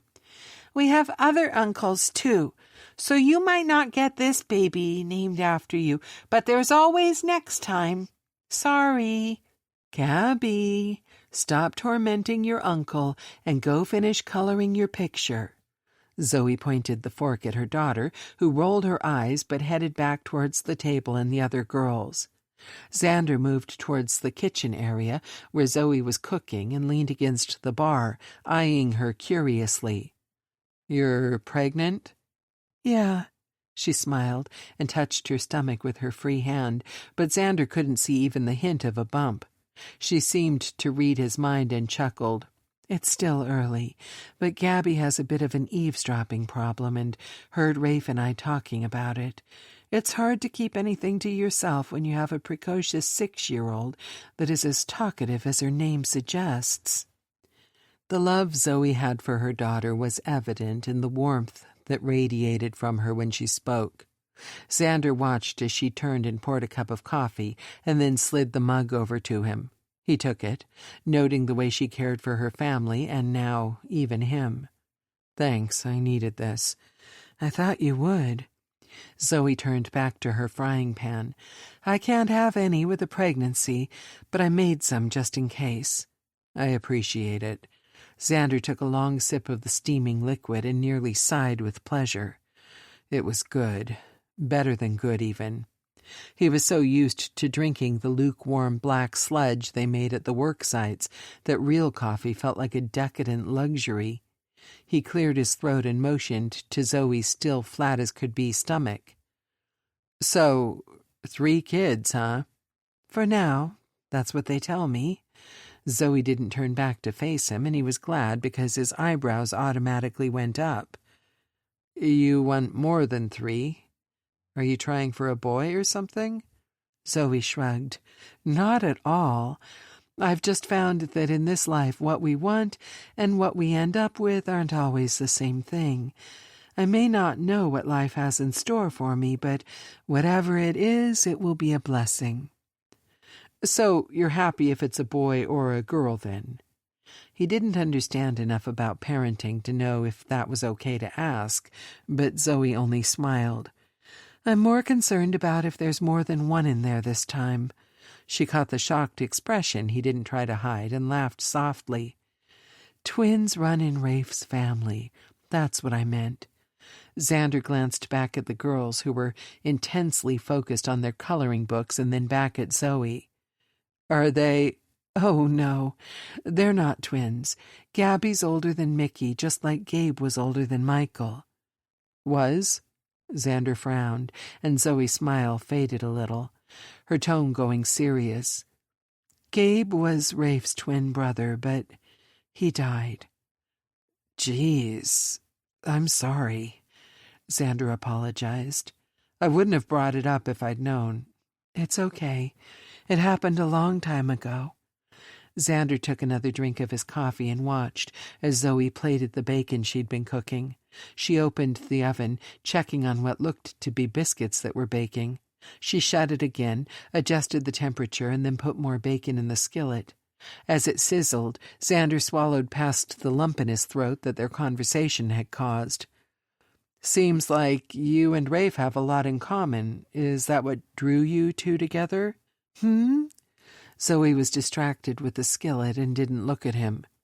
He had 2 siblings, one is dead. You had 2 siblings, only one is... He trailed off when Zoe jerked her head up and looked at him, face pale and eyes wide. Oh, my God. She put her free hand to her mouth. You're right. I didn't even realize that. No? He asked, genuinely curious. No. Zoe shook her head. I mean, I've always considered myself an only child, but I'm not, am I? Not unless you want to be. I don't. Zoe left the bacon sizzling on the stove and moved so that she was across the bar from him, reaching out to touch his hand. You have no idea how happy I am that you're here, Xander. You tracked me down after all this time, and getting to know you would be such a gift unto itself. But you also brought Violet into my life, my niece. Her eyes looked watery. I have a niece, and my 2 daughters have a cousin we didn't even know about.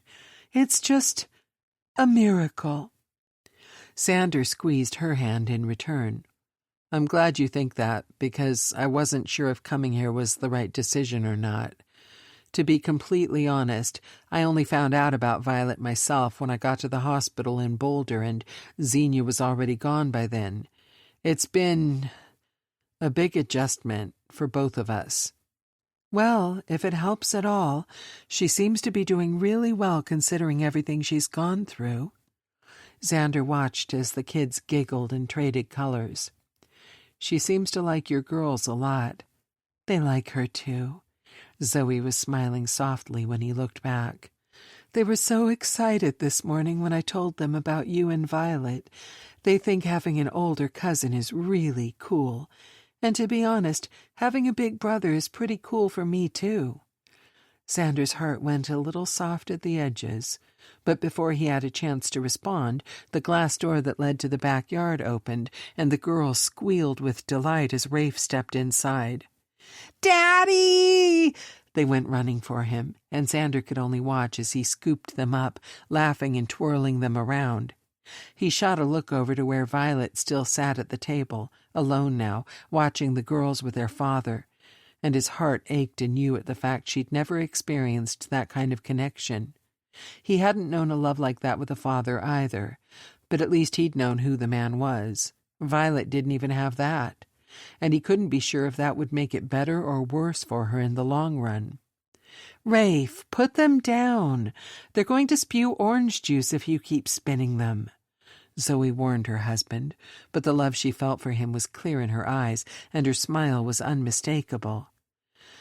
Yes, Zoe had made a good life for herself, just like Xander had hoped. She had a beautiful family. She was well taken care of and loved. She had friends and a life here, and he knew without question that if he asked her to take in Violet, she would do so without a moment's hesitation. But despite all his big plans to do just that when he had packed up the Bronco and headed for Louisiana, he couldn't convince himself it was the right thing to do anymore. Rafe released the girls, carefully placing them back on their feet, and then glancing up. Seeing Xander at the bar for the first time, his smile faded a little. Not disappearing, but becoming more guarded. He looked Xander over and then glanced at his wife, as if checking everything was okay. And when he finally looked back at him, Xander gave a nod of acknowledgement. "Morning," he offered with a nod. "Morning." Rafe returned the greeting as he moved to where Zoe was pulling the last of the bacon off the stove. He pulled her to him and gave her a quick kiss. He nuzzled the top of her head and then glanced back at Xander. "You sleep okay in the guest room?"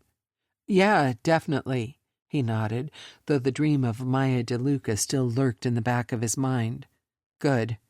Rafe stole a piece of bacon off the plate, and Zoe smacked at his hand playfully. "Thanks again for letting us stay." "Your family." Rafe shrugged as he chewed. "You're welcome to stay as long as you want." Something about the way he said it told Xander that he meant it, too. This was a man that took family ties seriously. His daughters were both named after his brothers, after all. But beneath the invitation was something else, something unspoken, something that made Xander think that what he'd really wanted to say was that as long as Zoe wanted him here, then he was welcome, but if that changed, so would his sleeping arrangements. He found he liked the guy more and more as he saw the way he protected and doted on Zoe. Speaking of family, Zoe stepped out of her husband's embrace and grabbed an oven mitt to check the biscuits again. Did you get in touch with Michael? Yeah. Rafe shot a glance at Xander so fast he would have missed it if he hadn't been paying such close attention to the conversation. He was looking back at Zoe as she plated the oven-fresh biscuits when he spoke again. He said he and Luna would stop by later this afternoon after they finished running some errands. Oh, that's so great. Zoe's smile didn't quite reach her eyes when she turned back to Xander, but her smile was wide and pleasant. You'll get a chance to meet more of the family then. Michael is Rafe's brother. I think I mentioned that. And Luna is his wife. Xander narrowed his eyes. That sense he was missing something pricking at the back of his neck again. Why did it seem as if Zoe had wanted to use a word other than wife? Were they not married? Before he could question it further, Zoe continued, and her next words snapped his head up. Luna is our sister-in-law, but you already met her siblings last night. Siblings? He quirked an eyebrow. You mean Maya DeLuca? Yep, and Nova and Leo. Luna and Leo are twins, actually. Maya is the middle child. Nova is the baby of their family. Wow. He found himself shaking his head as the pieces he was missing about these people began to slip into place. Last night when you all said you were family, I assumed you meant in like a Friendsgiving kind of way, where you're really close because you all grew up together or something. Oh, Zoe laughed a little. No. Well, I mean, yes, that too. We are friends, but we're family first and foremost. Family is important to us. Xander nodded, though he could feel a headache coming on. He wanted to attribute it to the fact that the way these people talked about family blew his mind. He had never had deep connections with anyone, but certainly not his family. They'd been torn apart when he was barely old enough to understand what was going on, and he'd needed to fend for himself ever since. But not even the realization that Zoe had the kind of solid family foundation and clear support system that he'd only ever wished for could drown out the thought most prevalent in his head at that moment. Did Zoe's connection to Maya DeLuca mean that she was also his family? God, he hoped not. Because the pull he'd felt to her from the moment he saw her beautiful face was in no way brotherly. They weren't related. They couldn't be. Otherwise, his body wouldn't flare to life with the very thought of her, and she wouldn't haunt his dreams, would she? He had only met her for the briefest moment in time, but she'd made an indelible mark on him, one he couldn't shake, one he wasn't sure he wanted to shake. All he knew was that his plans to cut and run from this place had been put on hold the instant he'd met Maya DeLuca, because he wanted to know more about her. Everything about her, and he'd never wanted anyone the way that he wanted her. Oh, is she coming too? Maya, I mean, coming over here? Zoe and Rafe exchanged a glance. He was certain his question had been too obvious, his interest in her too palpable. He wondered if his big, strong brother-in-law was about to warn him off, but Rafe only smirked.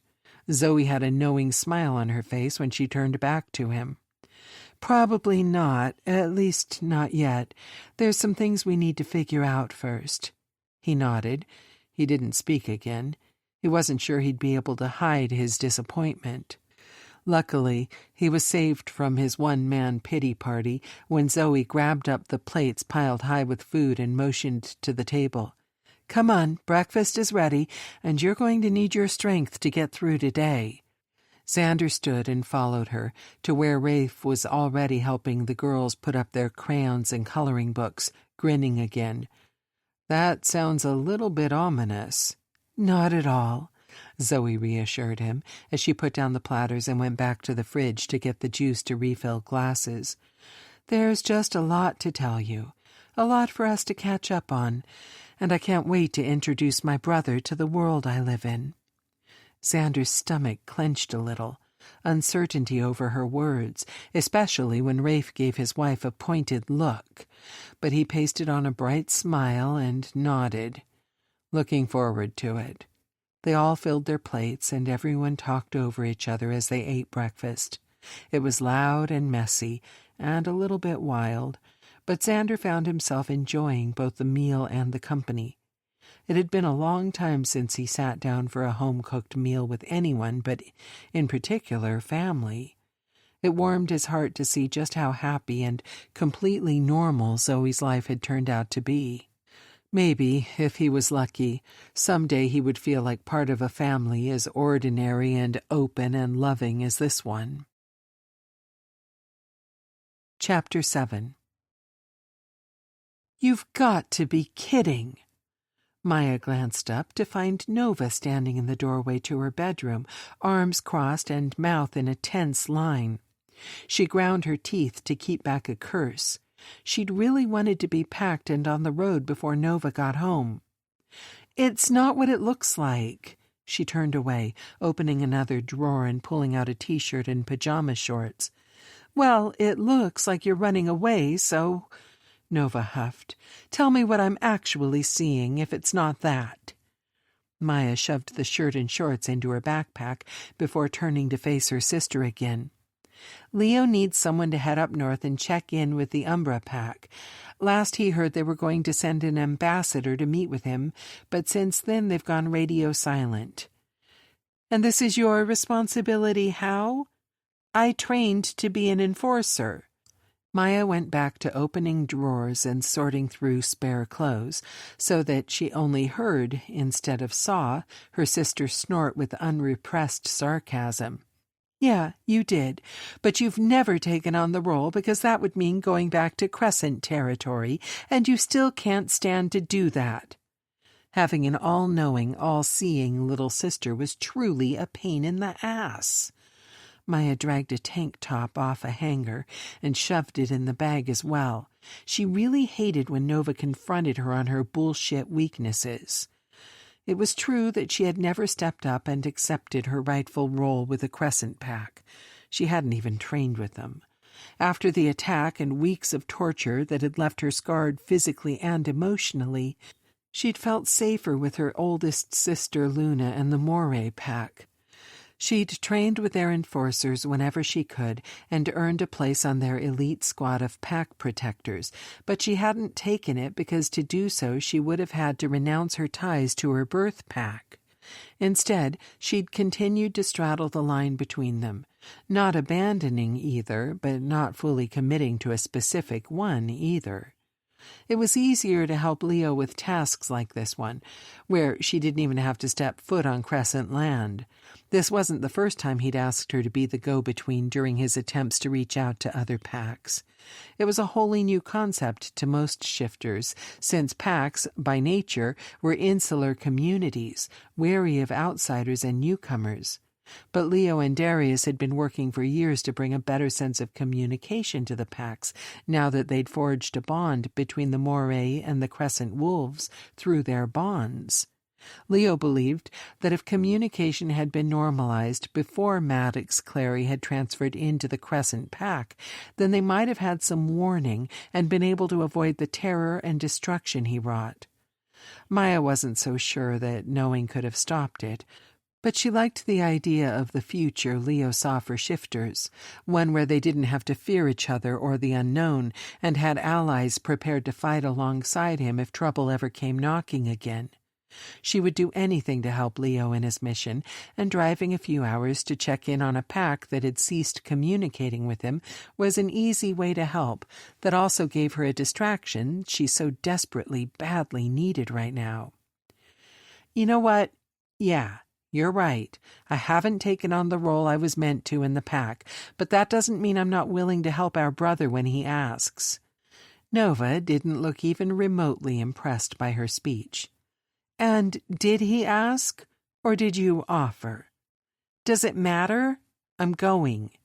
She needed the time away, needed to hit the road and get some space from all the overwhelming feelings that had bombarded her nonstop since the moment Xander Leary walked into her life. It had been nearly 3 days since she'd opened the door to find him standing on the other side, but she hadn't seen him since he'd left with Rafe and Zoe to go to their home. They were keeping him at the lake house and away from town. She had learned that much from Michael and Luna, who had stopped by to check on her after going out to meet him for themselves. They'd all agreed that Xander had to be told about the paranormal world he had stumbled into, but they'd also agreed to put it off for a few days, to let him get accustomed to being in a new place and allow him some time to get to know his long-lost sister better before dumping more life-changing news on him. Zoe had even called Maya to get her opinion and asked if she wanted to be present when Zoe told Xander the truth of what they were. She hadn't seemed angry or upset that Maya had bonded to her unknowing human brother, or that Maya had asked Rafe to keep it from her that first night, and for that much Maya was grateful. She was even more thankful when Zoe didn't press her when she declined the offer. Xander and Zoe might be estranged, but they were still family. She was the one he'd come here to find. She was the one he would be most likely to believe, and Maya was far too edgy and emotional with the mating heat running through her to trust herself around him at such a key moment. Zoe's telling him tonight. Nova broke into her thoughts, and it was Maya who rolled her eyes now. I know. And you're still leaving? Maya blew out a rough breath. I'm not literally leaving. You're literally packing a bag, Nova shot back. The Umbra pack is only a few hours' drive away.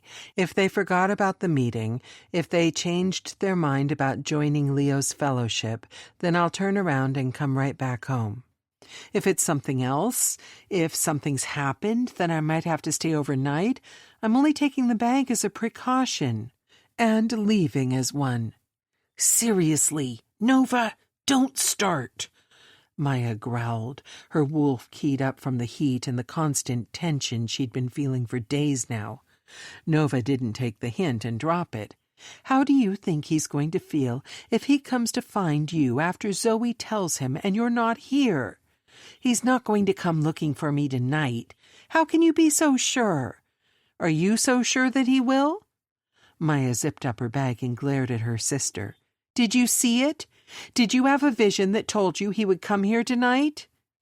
Well, no, Nova admitted, clearly frustrated, and Maya took a deep, relieved breath.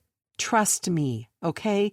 He's going to be so freaked out when Zoe tells him what we are, she's not even going to get to the whole mating bond thing. You don't know that. Maya shook her head. Maybe not, but either way he's going to need time to process that the world he thought he knew isn't as normal as it seems on the surface. To be honest, I need some time too. Even without seeing him at all, I can feel the bond growing and reaching for him. He's on my mind all the time, and it's impossible to think of anything else. That's why I'm doing this trip for Leo. It's a few hours on the road with nothing to distract me so I can think and get my head on straight before I figure out what comes next. What do you mean, what comes next? Nova narrowed her eyes. I'll be back tonight, tomorrow at the latest. Maya effectively sidestepped the question. I think this trip is a really bad idea. Did you see something that makes you think that? I thought you never wanted me to tell you what I saw of your future. Maya groaned. Nova, don't play that game with me right now. If you saw something dangerous, I need to know. No. Nova all but stomped her feet, like the teenager she truly was. I didn't see anything, but that doesn't mean... I'll check in when I get to Umbra territory. Maya cut her sister off, angry with her for not understanding why she needed this, but she refused to leave on such a sour note. She kissed the top of Nova's head. I love you. Call me if you need anything at all. Maya. Nova's voice was gentler now, and she didn't continue, just shook her head and moved aside as Maya shouldered her backpack. I'll be safe. Promise. Maya grabbed her helmet from the table near the entryway and her keys off the hook. She headed out the door, but Nova followed her. Maya trudged down the stairs to the parking lot and turned to where her shiny black and chrome motorcycle was parked beneath the overhang. Her breath gasped out of her when she caught sight of it, and Nova, who had been standing at the top of the stairs to wave goodbye, hurried down to her side. What is it?" she asked, before she skidded to a stop next to Maya and gasped. "Oh, shit." Maya's bike, her beautiful, expensive, fast-as-lightning bike, was smashed to pieces. The windscreen was shattered, the front tire was slashed to shreds, the back axle was twisted, the gas tank had 3 long cuts gouged into it, and the smell of gasoline was strong from where it had poured out onto the concrete. It hadn't been like this even an hour ago. She knew because when she'd returned from seeing Leo, she'd checked the gauges to see if she would need to stop and fill up on gas before leaving town. The bike had been fine then, completely untouched, which meant this had happened recently, and all while she was just upstairs, though she hadn't heard anything. "What the fuck?" Maya gaped in horror, flipping her gaze to her sister. "Was it like this when you came upstairs?" "No, of course not. I mean, I didn't notice it, but it would be pretty fucking hard to have missed it," Maya cursed, "which means it just happened while we were upstairs." "But how?" Nova hissed, lowering her voice and glancing around the parking lot as if they might not be alone. "You're asking me?" Maya frowned. "You're the seer." "I didn't see this, I swear." Nova turned back to her after scanning the lot and determining they were the only ones outside. "Well, it certainly makes your bad feeling about me leaving seem a lot more rational." Maya leaned forward and touched the gouges that were most obvious. The metal was hot to the touch, but she swore she felt a cold chill run down her back. "Can you catch a scent?" "No." Nova shook her head. "The gasoline is too overpowering." "Why? Do you think another wolf did this?" Maya stretched her fingers wide, lining them up with the cuts on the tank. There were only 3 instead of 4, but it was easy for her to imagine it. Someone with claws, big ones, could have made those marks far more easily than someone with a knife. She thought about that strange sensation she'd had, the one that told her she was being watched. She'd brushed it off, certain it was only the mate bond lurking in the back of her mind. She hadn't been paying attention, not as much as she should have been, not like she would have been before Xander turned her world upside down. If she had, maybe she'd have realized she was being followed. "Not a wolf." Maya turned back to her sister. "A bear." Nova's eyes went wide. "You think the bear shifters from the other night did this?" "I don't know. Maybe. I can't think of anyone else so angry with me that they'd destroy my bike. I mean, you have pissed off a lot of people over the years." Nova's lips twitched, as if she wanted to smile, and Maya scowled at her sister. "Don't start." "It could have been some of those macho guys you bested in enforcer training. They could be holding a grudge," Nova shrugged. "Or one of the guys you threw out of hides for fighting. Or one of the guys you got into a fight with yourself when they—" "That was all a long time ago." Maya grit her teeth, and Nova clearly decided her point had been made because she let it go. "You're right. I can't see anyone in the packs doing this." It wasn't that it was impossible to believe someone in the pack would lose their cool. They were powerful shifters, and sometimes their animals got the best of them, but it was hard to believe anyone in either pack would be dumb enough to go after Maya. She was a born princess of the Crescent Pack, the younger sister of the Moray Pack queen, and one of the most well-trained enforcers ever since she'd started training when she was so young. For one of the wolves to have come after Maya like this, she must have offended them greatly. And as many people as she might have annoyed over the years, she couldn't think of even one of them dumb enough to do this. "I need to report this, both to the sheriff and to Leo." Maya cursed again. "Fuck! I'm not going to be able to go check on that pack for Leo now." "Yes, you are." Nova fished a set of keys out of her pocket and held them out. "You can take the Jeep. I'll report this and call Leo to let him know." "Are you sure?" Maya furrowed her brow, confused. Hadn't Nova just been trying to get her to stay? Wasn't an excuse not to leave exactly what Nova would have hoped for? This was her chance to tell Maya that fate clearly wanted her to stay in Noir, but instead her sister was offering up her own vehicle. You said you need to go, not just for Leo, but for yourself. To think, I'm not going to stop you, and I'm not going to let anyone else stop you either. Nova shook the keys enticingly. Take the Jeep and do what you need to do. While you're gone, I'll try to do some scrying, see if I can get a better read on what happened here, and maybe figure out what those bear shifters think they're up to. Maya took the keys with shaky fingers. Thank you, sis. Nova only nodded, but Maya pulled her close and hugged her tight. Nova hugged her back and then pulled away with a reassuring nod. Maya took the hint and headed to the Jeep before she could convince herself that this was some kind of sign she should stay. She paused with the door of the vehicle open and looked back.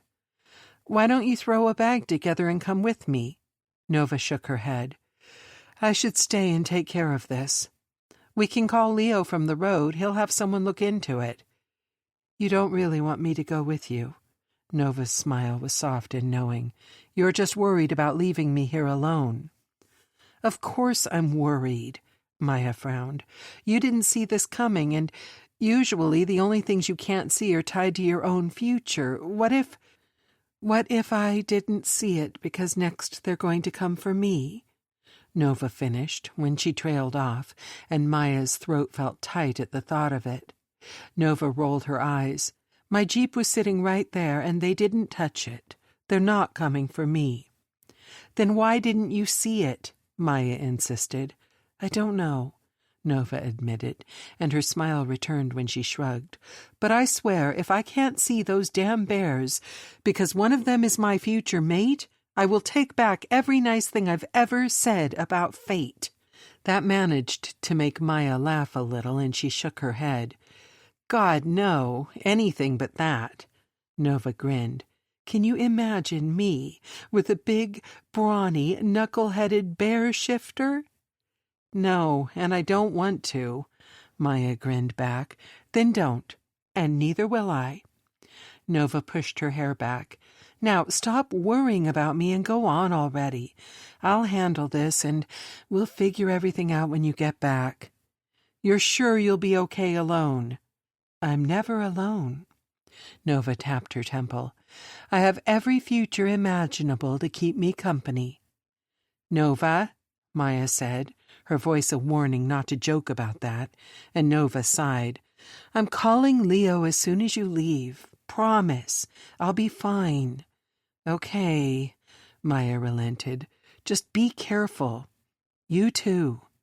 Nova waved as Maya tossed her bag into the Jeep and then climbed inside. She felt more than a little guilty as she pulled out onto the road.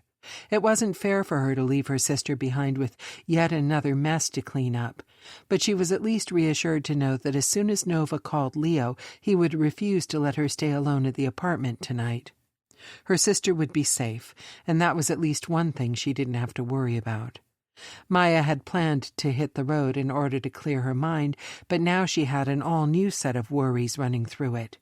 She had a human mate who was about to learn supernatural creatures not only existed, but that he was related to them. She had the full moon coming closer and closer to sealing her fate. She had concerns about what sealing the bond would mean for her wolf and her pack as much as she did about how Xander would react to the idea of taking on a wolf bond. But now, to top it all off, she had those stupid, reckless, rogue bear shifters most likely lurking in her family's territory, just waiting for a chance to make her pay for bruising their egos. She gripped the wheel tight and prayed to a fate she had sworn she didn't believe in, that if it was really the bear shifters, that they would follow her out of town and leave her family alone. This was her fight, not Nova's or anyone else's. And if there was one thing Maya was good at, it was fighting. Chapter 8. Xander found Zoe sitting on a bench on the back porch of the big house, watching the sunset. He paused where he stood, just out of her line of sight. His stomach twisted instinctively at the picture in front of him because his brain chose that moment to remember his mother sitting on the stoop of their little trailer house.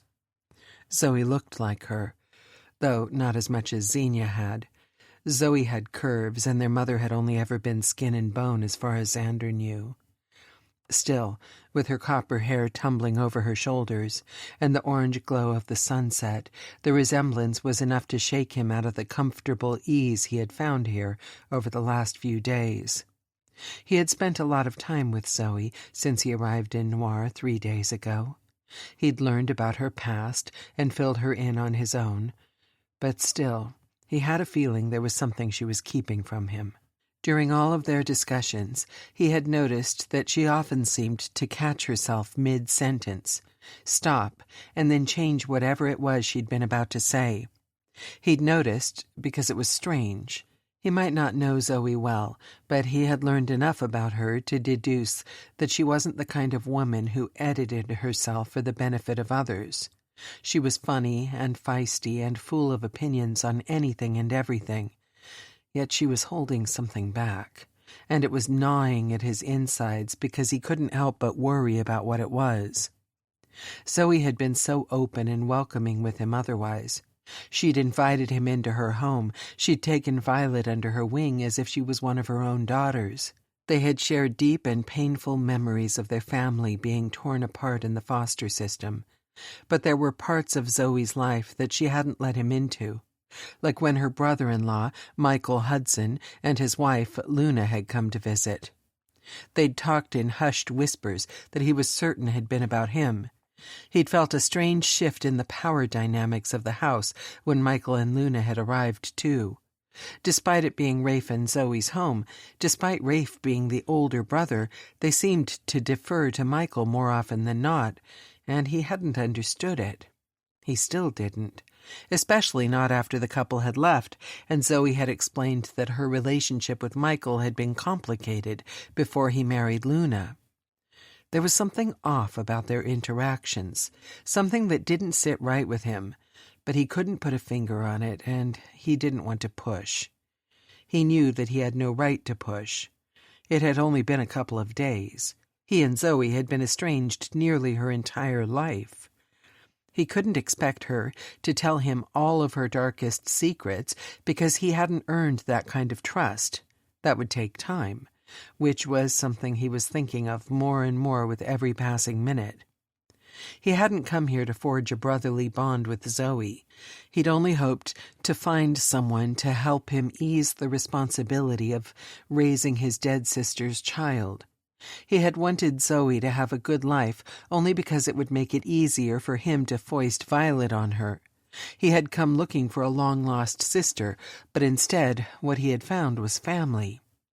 He hadn't expected to feel a connection to these people, and certainly not to this place, but he did. He wasn't sure yet what it meant, or what he could let it mean. He didn't have any idea how to be part of a family like the one Zoe had created for herself. But the longer he stayed, the more he longed to belong with them. Only he had never really belonged anywhere, so he had no idea what to do with that feeling. "Xander, come and sit with me," Zoe spoke and startled him. She hadn't turned her head. She hadn't even glanced in his direction. It was another of those strange habits of hers. He didn't know how she did it, but she seemed to have eyes in the back of her head. She always knew what the kids were up to without looking at them. Just a few hours ago, he'd been in the living room with the girls while they put on a play for him that they'd come up with, and before he could even react, the moment that Gabby's foot landed on the coffee table, Zoe yelled from all the way upstairs that she better think twice before standing on the furniture. He had to assume there was some sort of nanny cam set up in the house, but Rafe had only chuckled when he mentioned it to him and called it motherly instinct. That didn't explain how Zoe had known he was lurking in the doorway, though. Rationally, he assumed she must have felt his eyes on her, since they were the only two people in the house right now. Despite the fact Xander had gotten the impression his sister was keeping him sequestered at the lake house, he had agreed to stay behind when Rafe offered to take the girls into town for ice cream after dinner. In all the time he had spent with Zoe, they'd rarely been alone. Not like this. He had welcomed the break from the kids, even though they had a way of brightening his day, and he had secretly hoped that Zoe had wanted him to stay with her for more reasons than that she just simply didn't want to be alone. "I wasn't sure if you wanted company," he said, as he moved towards her. "You looked so peaceful out here, watching the sunset. I didn't want to intrude." Zoe smiled and patted the seat next to her. "Can I be honest with you?" "Of course." Xander took the seat she offered. "I asked Rafe to take the girls into town after dinner, because I wanted to talk to you alone.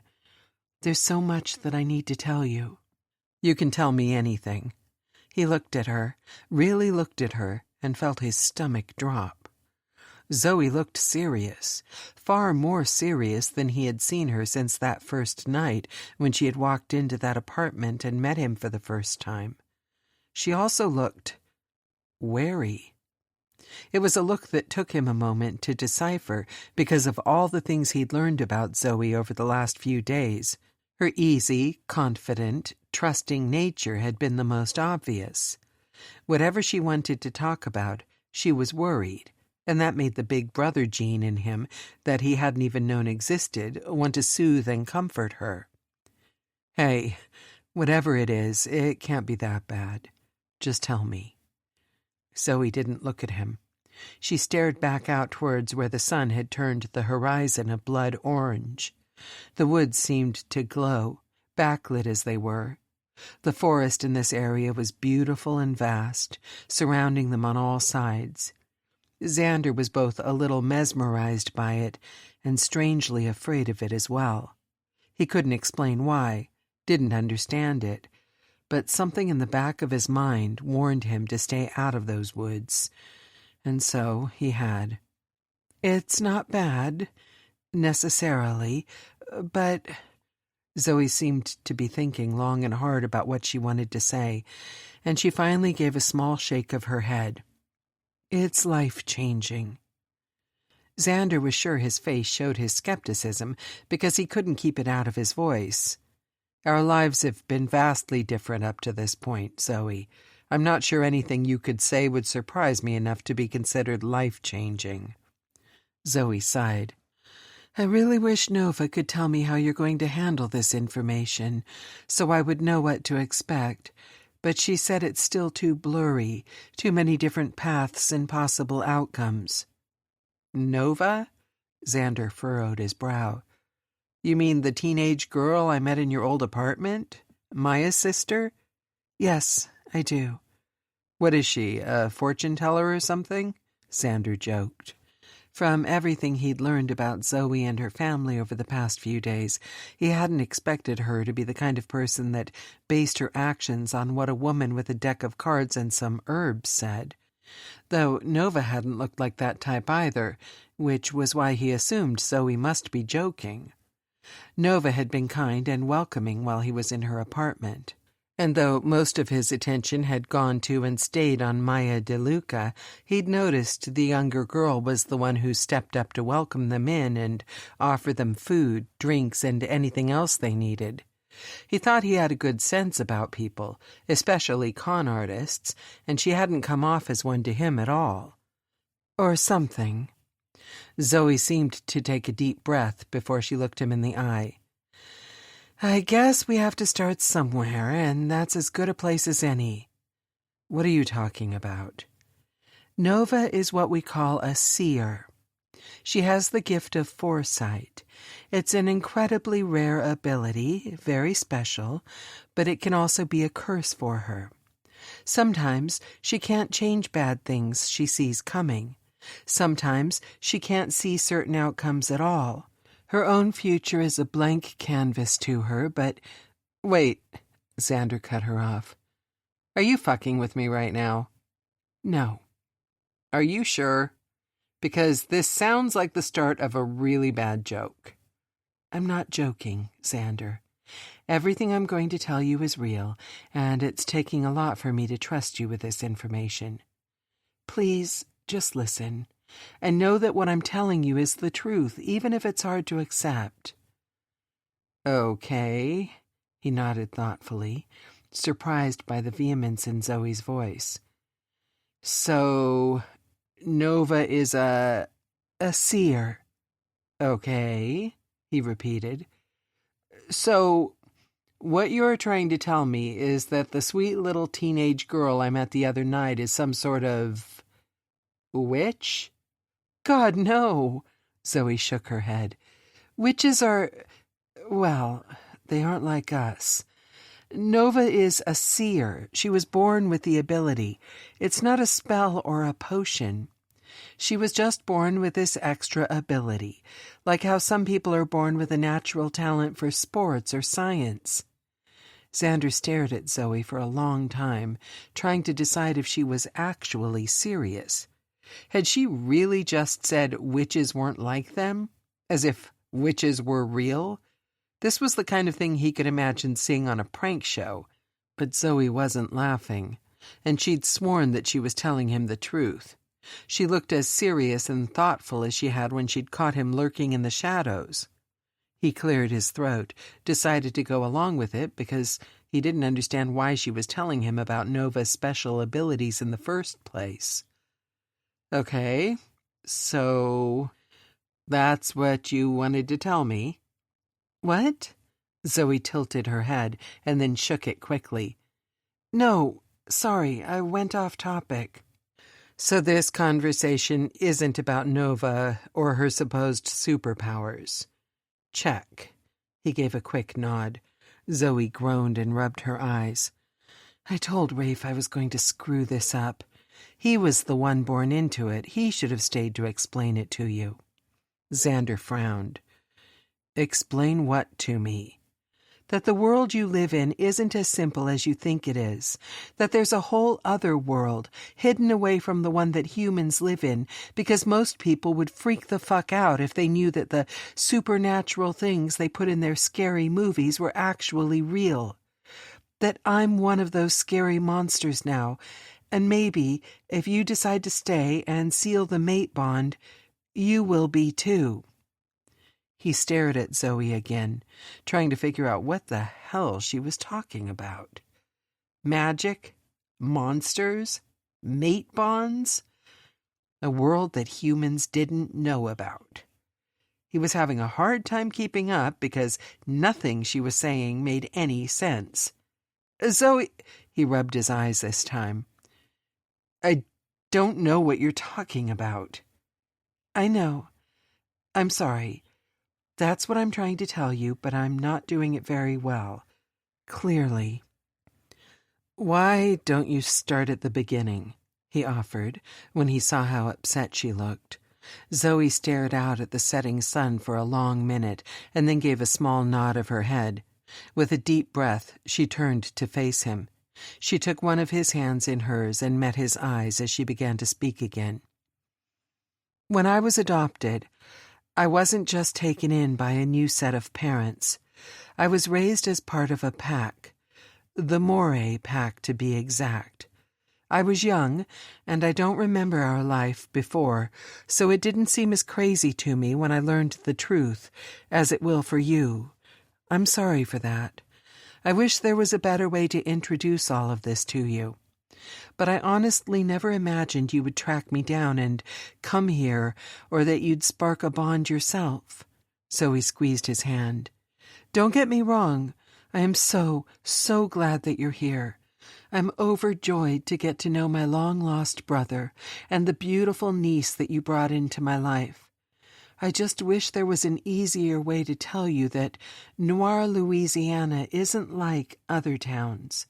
The people that live here aren't just people. They're supernatural." Xander tilted his head. "Supernatural?" "The Moray pack are wolf shifters." "Wolf shifters?" He raised a skeptical eyebrow. "You mean like werewolves?" "Kind of." Zoe anxiously chewed her bottom lip. You're telling me that you were raised by werewolves? He repeated cautiously, more certain than ever that he was either on a reality prank show or his sister was far, far crazier than he'd realized. We prefer wolf shifters. Uh-huh. And you're a wolf shifter too, then? I am, he snorted. And how exactly did you become one of these wolf shifters? Because I was there when you were born, and I can assure you there were only 2 arms, 2 legs, and you were not covered in fur. Zoe winced. You're not taking me seriously. It's kind of hard to when you're telling me that you, my flesh and blood sister, are part wolf. He shook his head. What happened? Did you get bitten on a full moon or something? Not exactly. It was before the full moon, but I turned for the first time on the next full moon. That's how it works, if you're bitten by your fated mate. Okay, so next you're going to tell me that your husband is the wolf who bit you and turned you into a werewolf, then. Xander stood up suddenly and shook his head. No, I'm sorry, Zoe, but something is seriously wrong with you if you think any of this is true, or that I would believe it. Xander, please.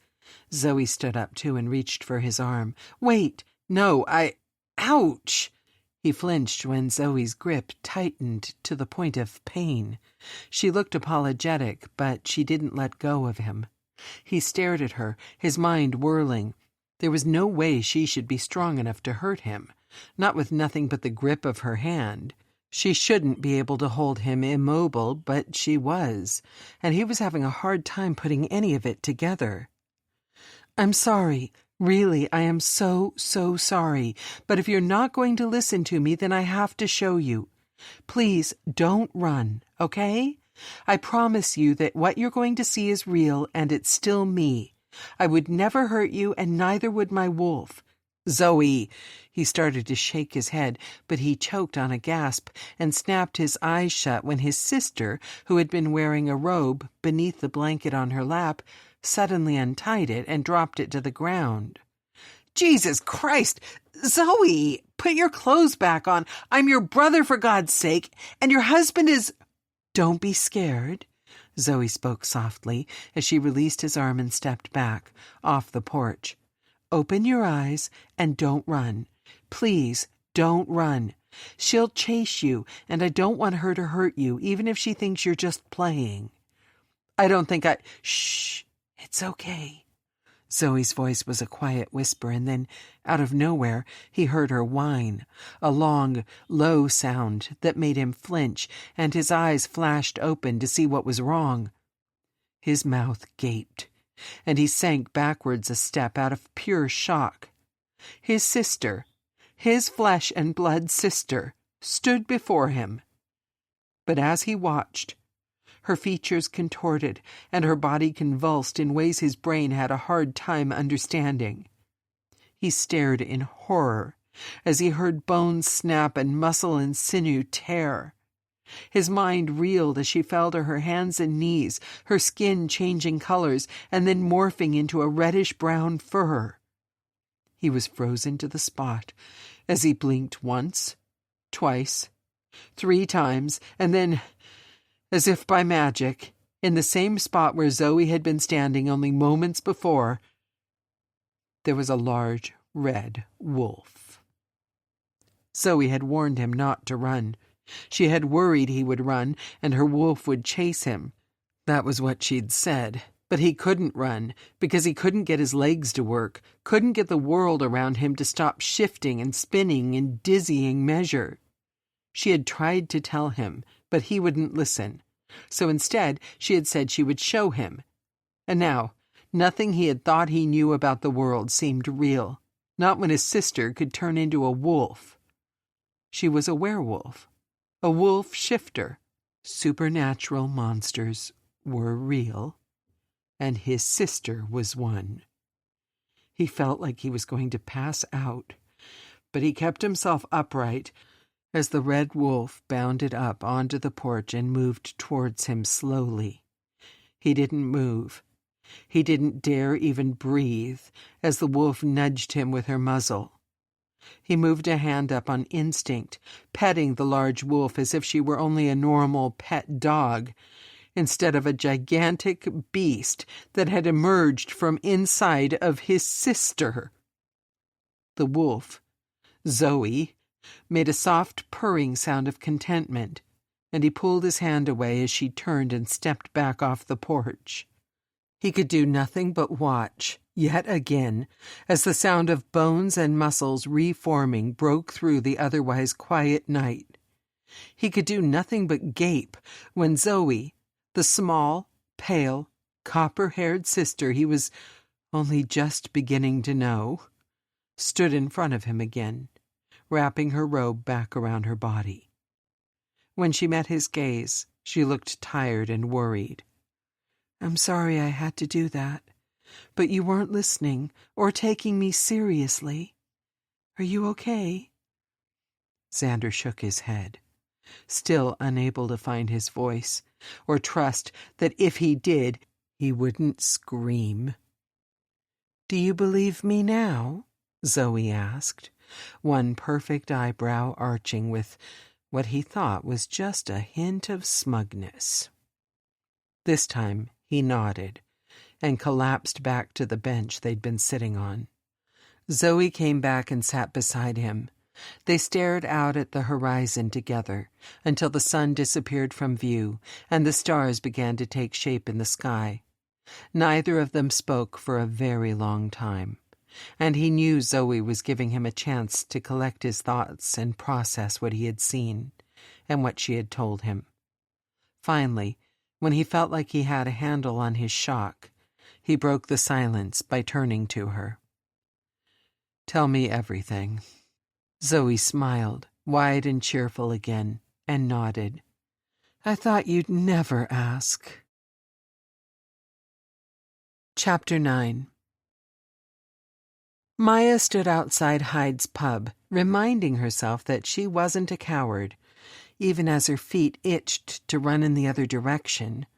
She was tired, and all she wanted was to go back upstairs and sleep, since she had barely slept a wink since the night before she left Noir. First, her bike had been destroyed, and then once she got to Umbra territory, she'd found an even bigger mess. It turned out they had sent the representative, just as promised, but he'd never shown up in Crescent territory, and he'd never come home either. He was missing, and both packs were wary, so she'd had to spend the night playing middleman between her brother and the Umbra Pack Alpha. When she finally got back home, she'd debriefed with Leo, who was worried about what it all meant, but had ultimately told her to go home and let him deal with it.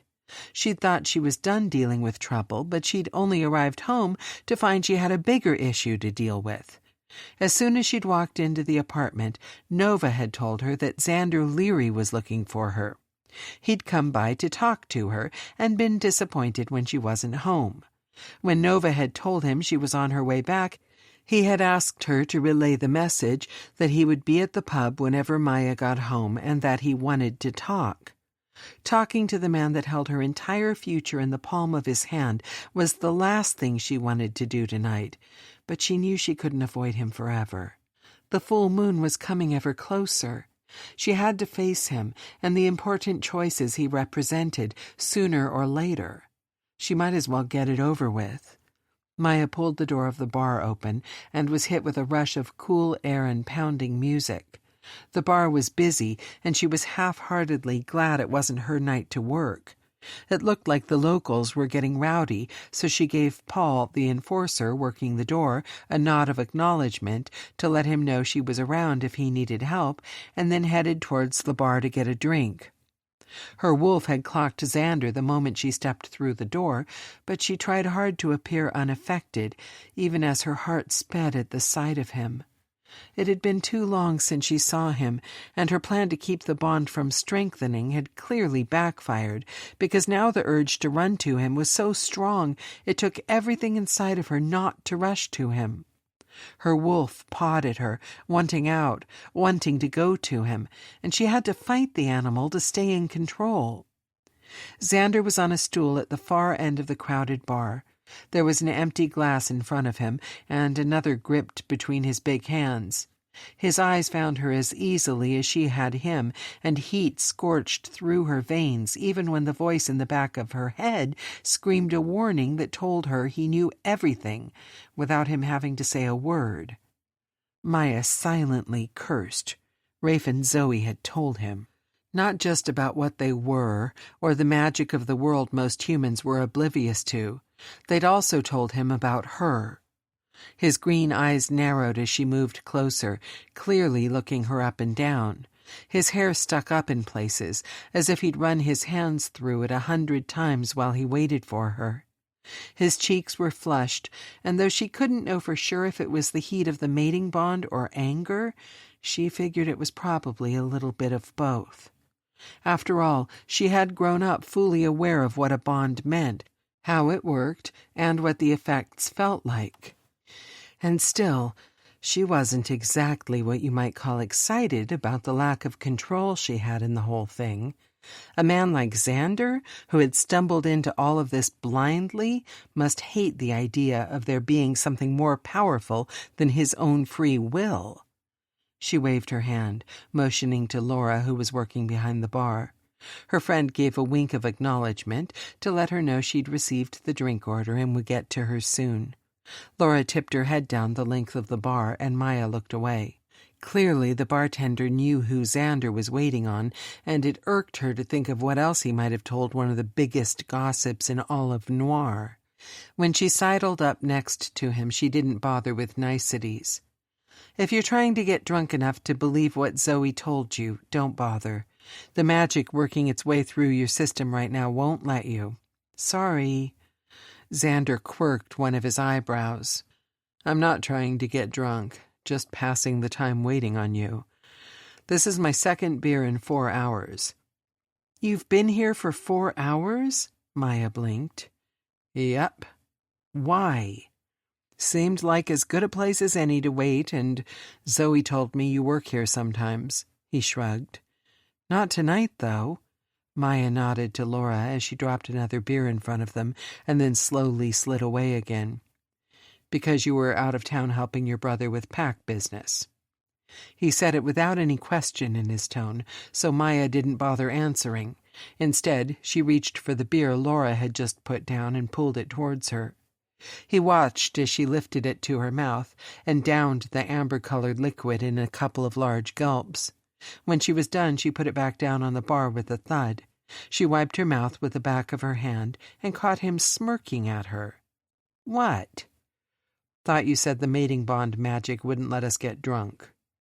Figured if we're really going to have this conversation, it was well worth a try. His lips curved, and he motioned to the stool next to him. Oh, we're having this conversation, so you may as well sit down and order another. I'm not sure that's a good idea. She remained standing. Why? Because of the bond between us that only gets stronger the more time we spend together? Maya sucked in quick breath and glanced around to make sure nobody was eavesdropping on their conversation. The bar was mostly full of shifters tonight, and though their enhanced hearing meant any single one of them could be listening in, they all generally abided by the unspoken rules of Hyde's to ignore everything but the music. She was more worried about if any random humans had wandered in and might overhear something they shouldn't. When she glanced back at Xander, he wasn't smirking anymore. What? Surprised I know about that? Maya gave in and took the seat beside him, her wolf all but rubbing beneath her skin, trying to get even closer to him. Maybe a little. I wasn't sure how much Zoe and Rafe would tell you or if you'd believe them. Trust me, Zoe told me a lot of shit that I was skeptical about, but knowing why I feel so drawn to you isn't one of them. Xander turned slightly on his stool, just enough to brush their legs together, and they both shivered at the small contact. He licked his lips and looked back up at her, his voice lower and full of heat. I thought I was going crazy. I met you one time, and I haven't been able to get you out of my head since. You're in my dreams, my fantasies. You're there whenever I close my eyes, even when all I do is blink. All I can think about is touching you, kissing you, fucking you, until we're joined together so deeply you can never be rid of me. I thought you were a witch. A shifter doesn't seem all that crazy once you've accepted that this kind of attraction has to be some sort of magic. Maya's belly twisted as he spoke, the heat of his words, his need, making her shift uncomfortably in her seat as her clit throbbed and her panties grew slick. Her breathing had kicked up a notch, and her skin felt itchy. All of that just from the way he looked at her, the way he spoke about wanting her. And one little brush of skin. Her mind threatened to turn off and let the animalistic desire take over, to simply give in and jump him right then and there. But she fought off the urge and caged the wilder side of her. She swallowed past the lump in her throat.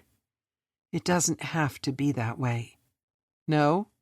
His gaze strayed to her lips. Because from where I'm sitting, it feels like you've just been avoiding me to delay the inevitable. I'm not. I haven't.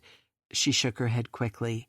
I mean, yeah, I have been avoiding you, but only because you're human. You don't know our ways. I didn't want to let the bond strengthen until you had a chance to choose for yourself if this is what you want. You say that like you really believe I have a choice to make. You do. She pressed on, even when he reached out to run a finger down her arm, causing goosebumps to follow in his wake. You can leave, right now. Leave this town and never look back. Get as far away as possible before the full moon. His finger stopped on a raised scar just above her elbow, and he frowned. I may be new to all of this, but Zoe told me enough that I know the bond sparked to life the moment we met. If I leave now, it'll hurt you. Maybe, but I'll survive. Maya looked him square in the eye. It's what I do best. Xander traced the line of the scar, never breaking eye contact with her. Somehow I thought that's what you would say. You're a survivor. I knew it from the moment we met. Zoe told you that too, huh? Maya pulled her arm away as some of the old fear trickled back in, blocking the heat he offered. I guess I shouldn't be surprised she told you about my past. Xander shook his head. She only told me you'd been through a lot, but that it was your story to tell or not to tell. Then you saw the scars and guessed. She hated the scars, hated the reminders of what had been done to her. The one along her hairline had been the most obvious back when her hair was short, but growing it out had helped cover that one. The ones on her arms were harder to hide, and though she tried to think of them as badges of honor, a sign of just how much she had overcome, thinking of anyone else noticing them still made her flinch. It took a lot to scar a shifter. She had a supernatural ability to heal. Scars only formed from deep and repeated trauma. Luna and Nova didn't have a single scar from their time as Maddox Clary's hostages. Not on the outside. Maya was the only one he had singled out for that particular brand of torture, and seeing the proof of it in the mirror every day would never let her forget it. I didn't need to see the scars to recognize a survivor, Maya. Xander sighed, moving back enough to lift his shirt and draw her gaze to his lower back. It was a small strip of pale skin, but even still. She gasped at what he was showing her. A crisscross pattern of raised red scars covered the sensitive flesh, and her hand shot out instinctively to touch them, her wolf growling as she realized that someone, somewhere, had hurt her mate. Xander let her trace the scars for only a moment before he turned again and dropped his shirt back in place. Like recognizes like. Maya grit her teeth, breathing hard, but it wasn't the heat threatening to overtake her this time. Her wolf was angry.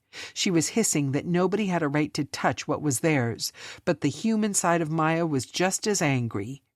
She hated that anyone had inflicted that kind of pain onto this man, because she knew better than anyone that those scars healed on the outside. They remained forever on the inside. "Hey, I'm okay." Xander spoke softly, drawing her back to the moment and out of the red haze of anger.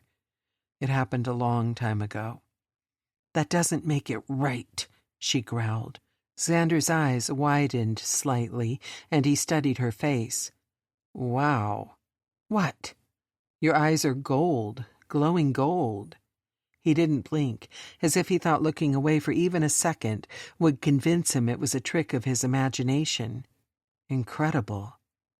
Maya snapped her eyes shut and used every ounce of power she had to push her wolf back down. The wolf fought her, struggling to take control. Her wolf wanted to claim this man, but not even the bond had drawn her so close to the surface.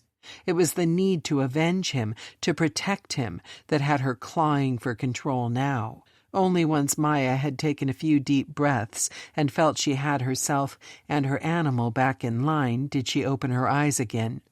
Xander was smiling. "And now they're normal again. That's amazing." "It's dangerous," she corrected. "Dangerously beautiful." His smile didn't dim. "God, you're beautiful." "Stop," she ordered, gritting her teeth. "Just stop." "Stop what?" "Stop acting like all of this is some incredible gift and not a curse you stumbled into and can't escape." Xander tilted his head slightly. "You told me escaping was easy. I just have to leave, right?" Maya nodded too quickly. "Yes. Yeah. You need to do that. Now. Don't put it off or give the bond a chance to grow any stronger. It'll trap you, Xander. I'll trap you here, and you don't want that. I know you don't. You didn't come here looking for this. And you can still get out, but you have to go now." He laughed. He actually laughed, and Maya could do nothing but stare at him in utter bewilderment. The sound rolled through her, deep and husky. It made something inside of her go soft, and she hated the feeling so much. Hated the knowledge that this man could so easily become her greatest weakness, that she very nearly slapped her hand over his mouth to stop the sound. She would have if he hadn't stopped laughing and met her gaze with a serious look that pinned her in place. "You can stop trying to scare me, Maya. You won't scare me away. I won't let you." The knot in her throat was back, and she shook her head wildly. "What are you saying?" "I'm saying that I'm not going anywhere. I'm not leaving Noir or you. Not a chance in hell." What? She felt like the bar stool had come unmoored and shifted beneath her. She'd nearly lost her footing. "Why?" "Because you're wrong. I think I did come here looking for exactly this." Xander's eyes softened. "I've had some time to think since Zoe told me about this world you all live in. I had a lot of time to think while I was waiting on you, and I think what I've realized is I've been looking for this my whole life." She shook her head again, but Xander only nodded. "It's true. I've never had a place to call home. Not after my mom died and I went into the system. I lost my home and my family, and I've been running around untethered to anyone or anything ever since. I always thought I was running from the possibility of being tied down. But I think, maybe, I was running towards this place, towards you. I just didn't know it until now." "That's not... No." Zoe told me that the most revered power on earth for a shifter is fate. If this is mine, then I can accept that. And if I can, you can too. "Fate can be cruel. She can ruin lives. What if she's wrong about us? What if this is all some sick twist of fate and I get attached to you only to lose you? I don't think I can take losing anyone else." Maya felt the words slip out before she could swallow down her doubts. She hated the questions. She hated herself for voicing them. She hated the way fate had ripped her hard-fought control from her.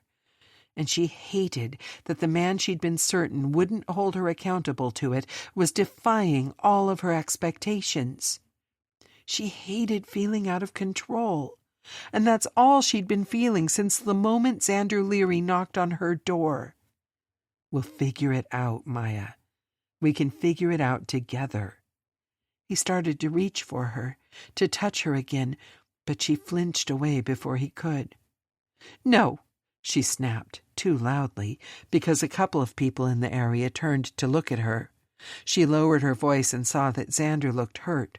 She shook off the urge to comfort him and instead backed up a step, putting more space between them. She needed some space.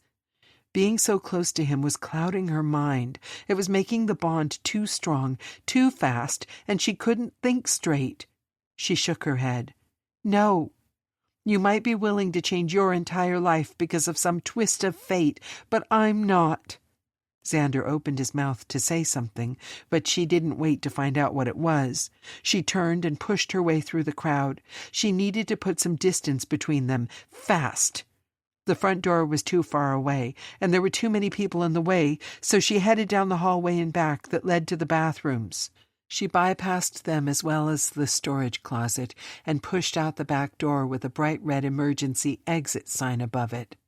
As soon as the warm night air hit her, she sucked in a lungful and closed her eyes. She felt dizzy and lightheaded. She felt drunk, but she knew that wasn't possible. Not from the alcohol, anyway. No, she was intoxicated on something far more dangerous. The rush of heat and the flare of the mate bond had nearly overtaken her, but she'd managed to fight her way back to the surface. She was a fighter. She could fight this.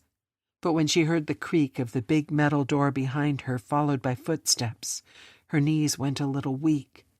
What was it that he'd said at the bar? Like recognizes like?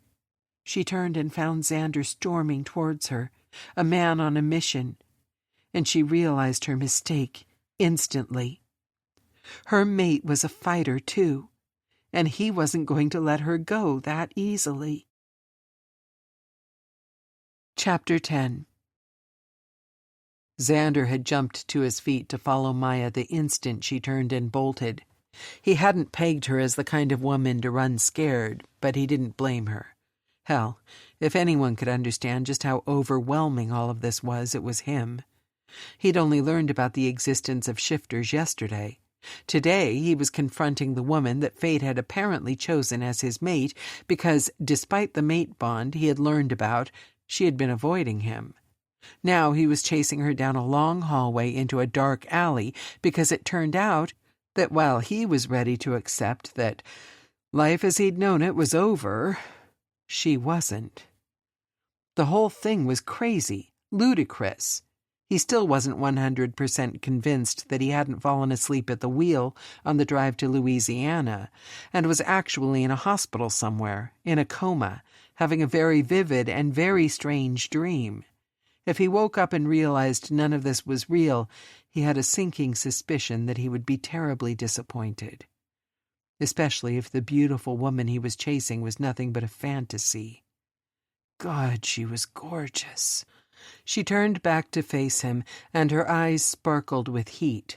Her chin tipped up in defiance, her full lips parted as if she was preparing to tell him off, but he didn't give her a chance. He didn't stop to think it through. He didn't pause for even a second.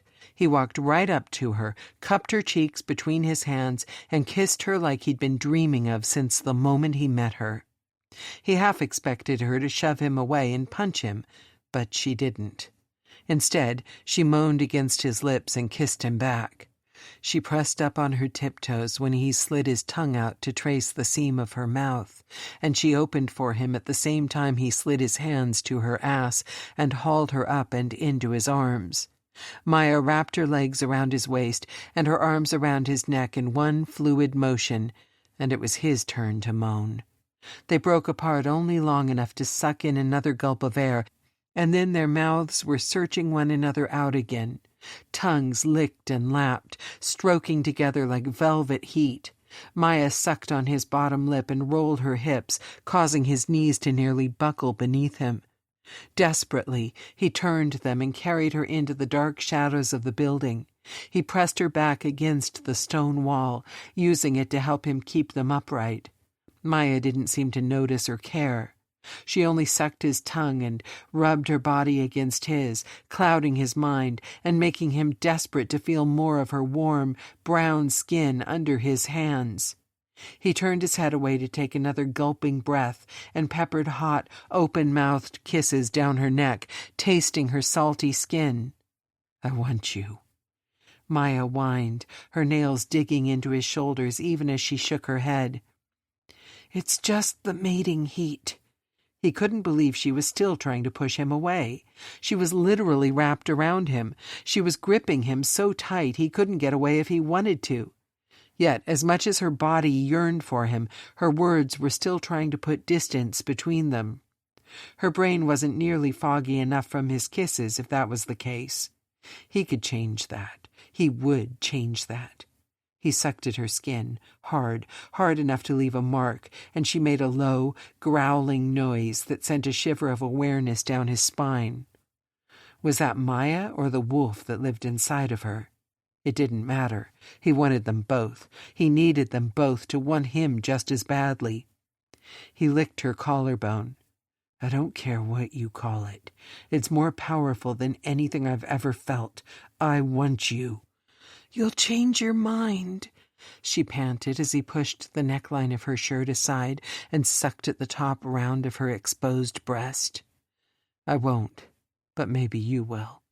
He pulled back and smiled at the half-drunk, lustful way she looked at him from beneath her dark lashes. "You can't push me away, Maya, and you won't want to after you see what I can do with my tongue." "Oh, fuck!"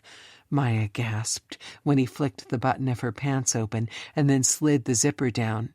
But she didn't push him away, and he couldn't help the cocky grin as he unwrapped her legs from around him and slid to his knees in front of her. "Oh!" He tugged and her pants slid down, taking her panties with them. He swore he could smell her arousal, and something inside of him growled possessively. She was wet, and it was for him, only ever for him, because she was his. He leaned forward and pressed a kiss just below her belly button, and then pulled back enough to look up at her.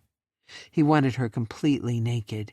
He wanted to see every inch of her, touch every inch of her, but he knew that would have to wait. Right now he had her off balance, and he intended to keep her that way. He knew, logically, that they were in a public space. Anyone could come out the back door of the bar and find him on his knees, licking Maya's pussy, but he didn't care. It was his. She was his. And if he wanted her right here and right now, the only person that was going to stop him was her. "Raise your hands and grab hold of that pipe above you," he ordered softly. Maya blinked slowly, as if the words took a moment to break through the fog of her arousal.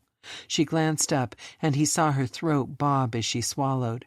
Her sweet, pink tongue darted out, licking her lips, and he waited for her to tell him to go to hell. He expected her to come to her senses long enough to put a stop to this, if that was what she truly wanted.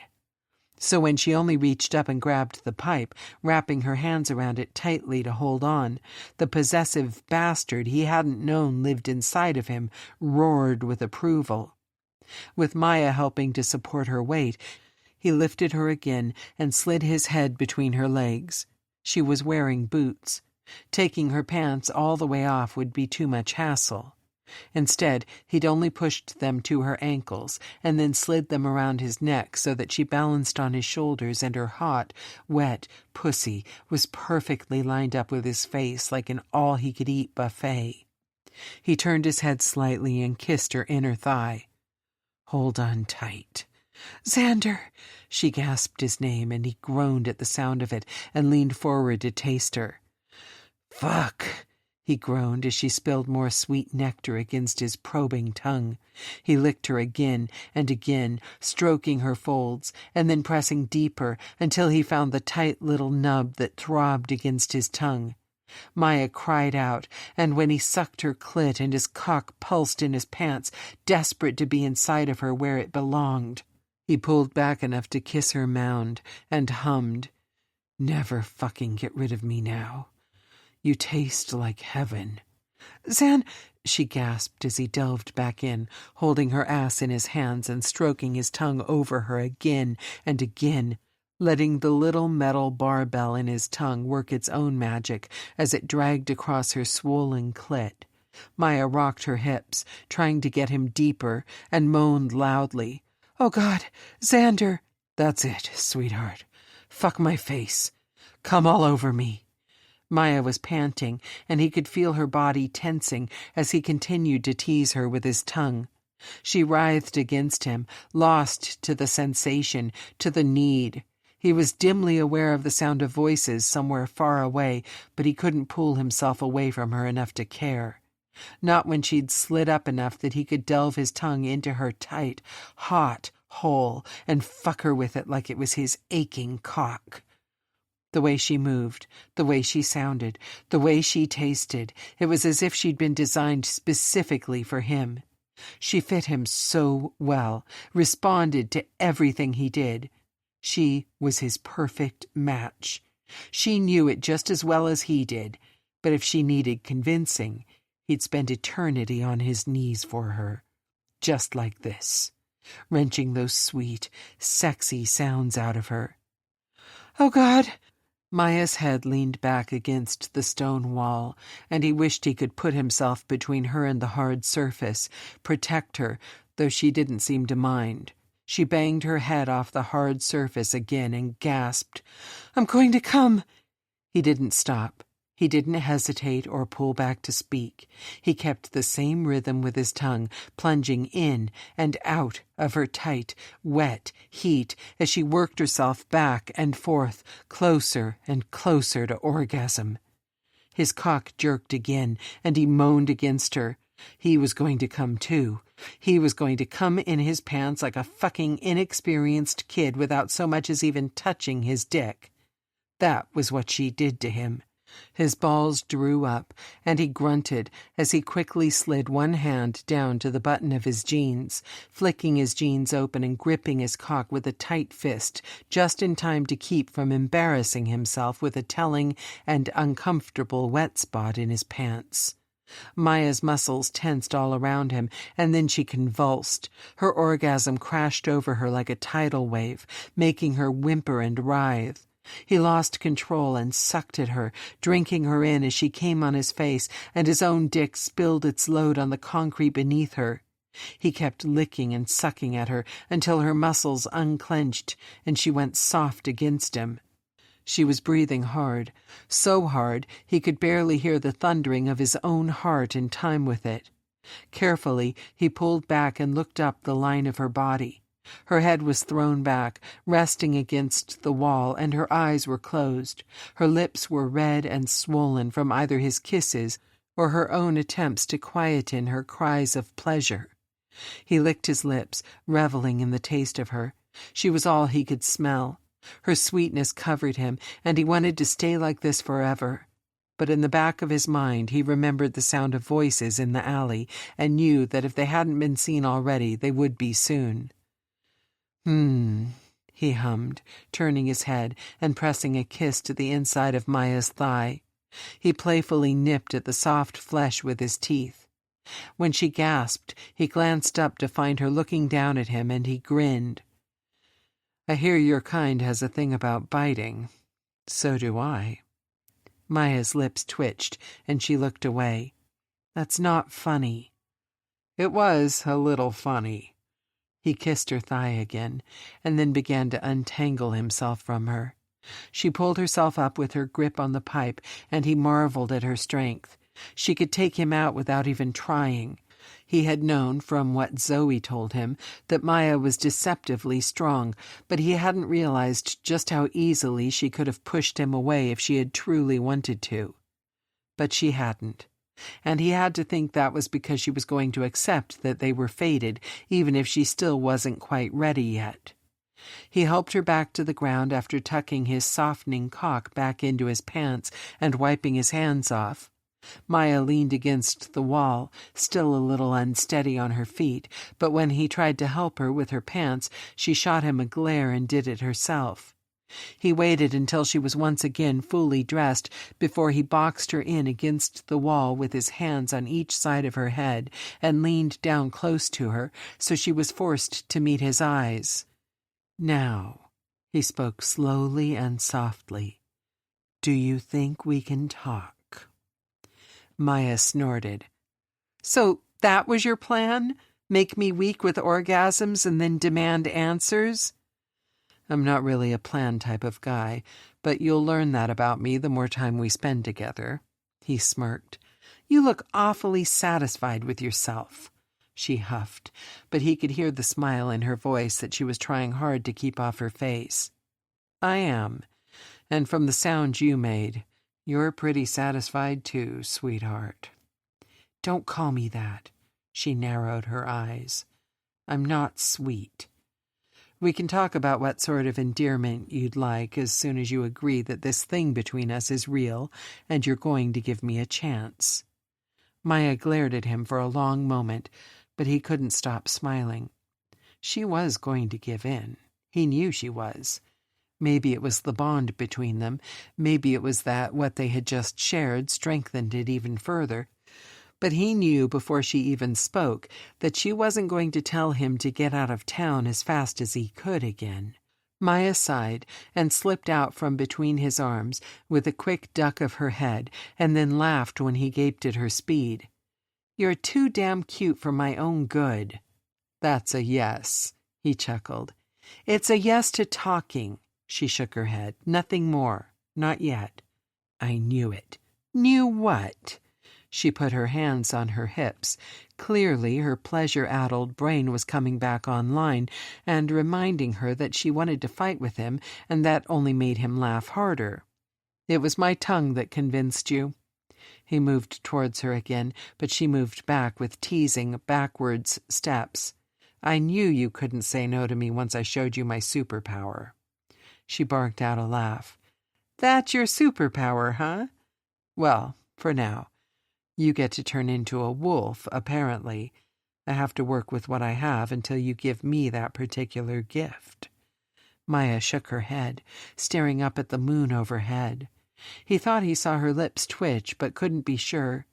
He followed her gaze, wondering if she was calculating just how long they had until it was full and her wolf would take the decision away from her. When she looked back at him, she wasn't smiling, but there was a twinkle of amusement in her eye. "I knew you were going to be trouble from the moment I opened that apartment door." He felt his heart swell with the possibilities. "Funny, that's the moment I knew you were going to be mine." "You didn't know anything about the mate bond or shifters or magic then." "I didn't need to know any of that to know you were special." "You're so full of shit." She rolled her eyes. "And you're not," he countered, continuing to move towards her as she backed away down the alley. She smirked, but didn't answer. He grinned. "By the way, this back and forth doesn't count as talking." She groaned loudly, but there wasn't any real frustration in it. "Fine, let's go, lover boy." If she thought he was going to object to being called an endearment, she was sorely mistaken. He found it absolutely adorable. He also knew, if he told her so, that she might never call him that again, so he didn't even mention it. "Where are we going?" He followed when she turned around and started walking away from him. "My place. It's just around the corner, and it's a hell of a lot more private than this." "You're worried about privacy now, after I just went down on you in a public alley?" Maya grinned at him over her shoulder. "I'm a woman of many mysteries, but I guess you'll just have to learn that about me the more time we spend together." He sped up again, racing to keep up with her. She was throwing his own words back in his face, and all he could do was grin and chase after her. She was feisty and fiery and sexy as hell. Whatever she threw his way, he was going to be ready for it, because he wasn't letting her go. Not now. Not ever. She was perfect for him, and whatever magical power or unearthly god had deigned to decide she was his, he would spend the rest of his life being grateful. Chapter 11. Maya's body was warm and soft and sated from the orgasm that Xander had given her. Her heart had apparently followed suit, melting into a puddle of squishy, hopeful optimism. Even her usually on-edge wolf was lounging about, purring like a contented house cat. Traitor. He'd given her an orgasm and turned her brain to mush. It was the only reason she could come up with for why she'd invited Xander up to her apartment and agreed to give him a chance instead of running like hell in the other direction. She consoled herself with the knowledge that, despite how needy and out of control she'd felt when they were intimate, that she'd managed to keep her wolf at bay and ignored the urge to sink her teeth into him to seal the bond forever. She was taking that as a good sign, because, truth be told, she was fairly certain a fight with fate wasn't one she could win. Was it one she even wanted to? Xander's willingness to fight with her, fight for her, had earned him major points. She liked that fate had chosen a man who had as much determination as she did. Someone that she couldn't run over, and who wouldn't just go along with whatever she said to keep the peace. She might not know much about her fated mate yet, but what she did know was that he was sexy, confident, stubborn, and had a mouth and a tongue made for sin. And holy hell, how had she missed the fact his tongue was pierced? She knew how, of course. She'd been avoiding looking directly at him. But now that she knew about the little silver barbell in his tongue that he used with wicked delight, she couldn't help but wonder if there were more pleasure-filled surprises waiting for her to discover beneath his clothes. Something told her there was, and her body heated all over again with the need to mark him, claim him, brand him as hers, before any other female in the pack got the crazy idea he was available.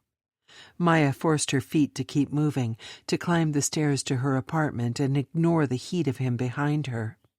The smell of sex lingered on them both, and she prayed that Nova wasn't home to say, "I told you so." At the same time, as she unlocked the door, she secretly hoped that her sister was inside, because her body clearly needed a chaperone, and based on her actions so far tonight, she wasn't any good at the job herself. "Nova?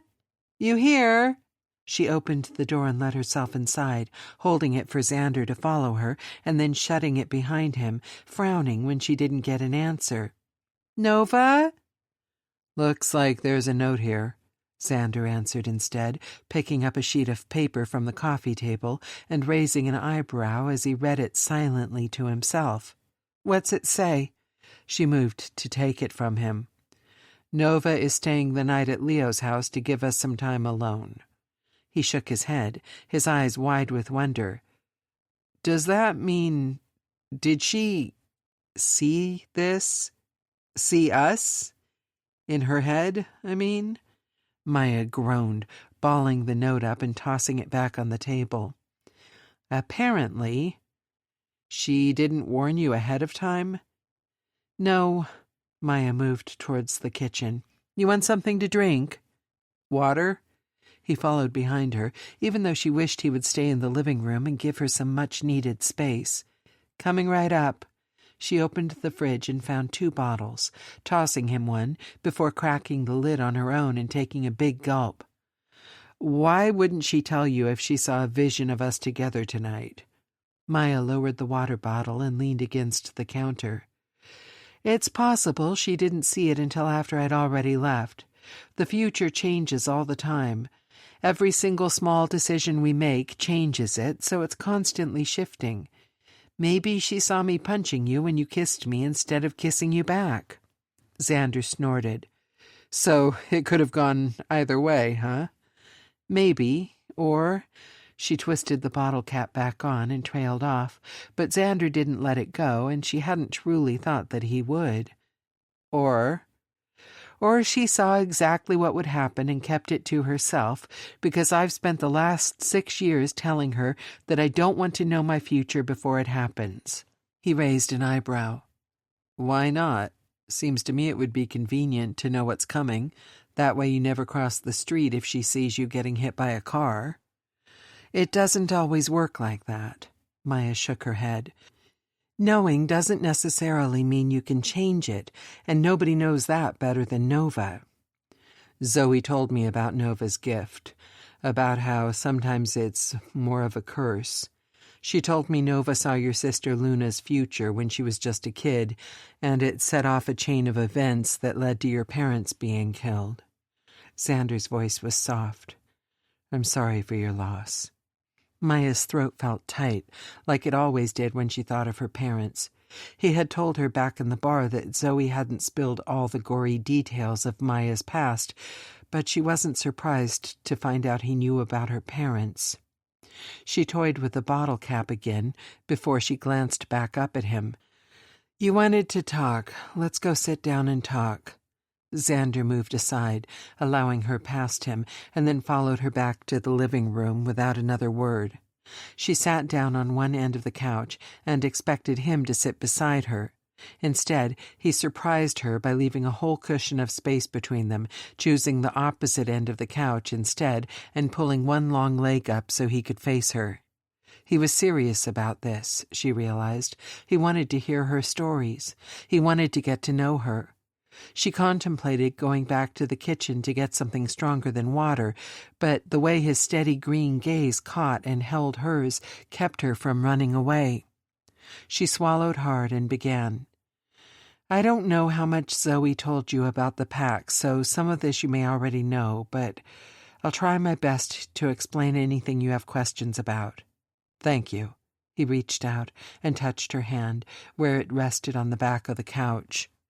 The heat of him and his touch had riled her earlier, in the alley. It had made her wild with desperate desire. But here and now it had the opposite effect. He felt solid and steady. His touch was a reminder that he was supposed to be her other half, the yin to her yang. It reminded her of something her mother had told her about mates when she was only a little girl. The bond only created the connection. It was love that sealed it, and love didn't make you weak. It made you strong. Because when one of you faltered, the other lent their strength. That was what the mate bond was all about. Maya swallowed past the lump in her throat and wondered where that memory had come from and why it had chosen now to surface. She tried hard not to think about her parents most days. When she did, she always ended up recreating their deaths in her head. It had been a long time since she'd been able to think of them and remember all the good times that had come before the end. This man had helped her break through that barrier she'd built inside of herself, with nothing but a reassuring touch of his hand, and that was a connection even she couldn't deny.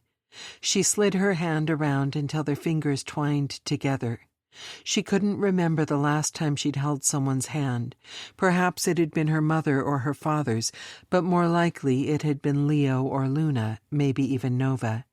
She'd never let anyone else touch her like this, so easily and intimately, but it felt right with Xander, and the small smile he gave her when she looked back at him confirmed that he felt it too. "So," she took a deep breath for courage, and then began again. "Zoe probably told you that she's a member of the Moray pack. The Hudsons have been the leaders of their pack for generations. Rafe's brother, Michael, is the pack alpha now, and my older sister, Luna, is his queen, which is really just another way of saying she's his mate and the female leader of the pack." "Yeah, I met them," Xander nodded. "They seem like good people." "They are." "Zoe said something about how Luna was a princess in your family pack before she was a queen. Does that mean you're a princess too?" Maya wrinkled her nose, making him chuckle. "I've never liked that world." "So it's true then, you're a princess?" "Technically, sort of. Yeah," she admitted sheepishly. The DeLuca family has ruled the Crescent Pack even longer than the Hudsons have the Moray. My father was the Pack Alpha and my mother was his queen. That made my older brother Leo his heir, and us girls were princesses. Though really it's just more of how we were raised and treated due to our high rank in the pack rather than an actual title. Wow. So I just made a real, live princess come on my tongue in a dirty back alley. He smirked, and Maya couldn't help but laugh at the smug pride radiating off of him. Xander! What? It's true, isn't it? Do you always say whatever you're thinking? She smiled back at him.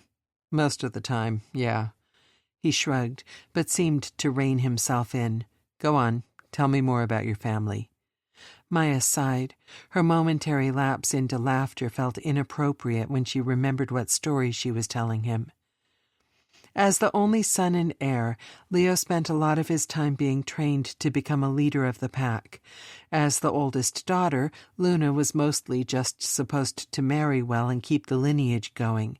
Nova and I didn't really have a set path like they did, or we shouldn't have, being the younger siblings, but when she was about 4 years old, my parents realized Nova had the gift.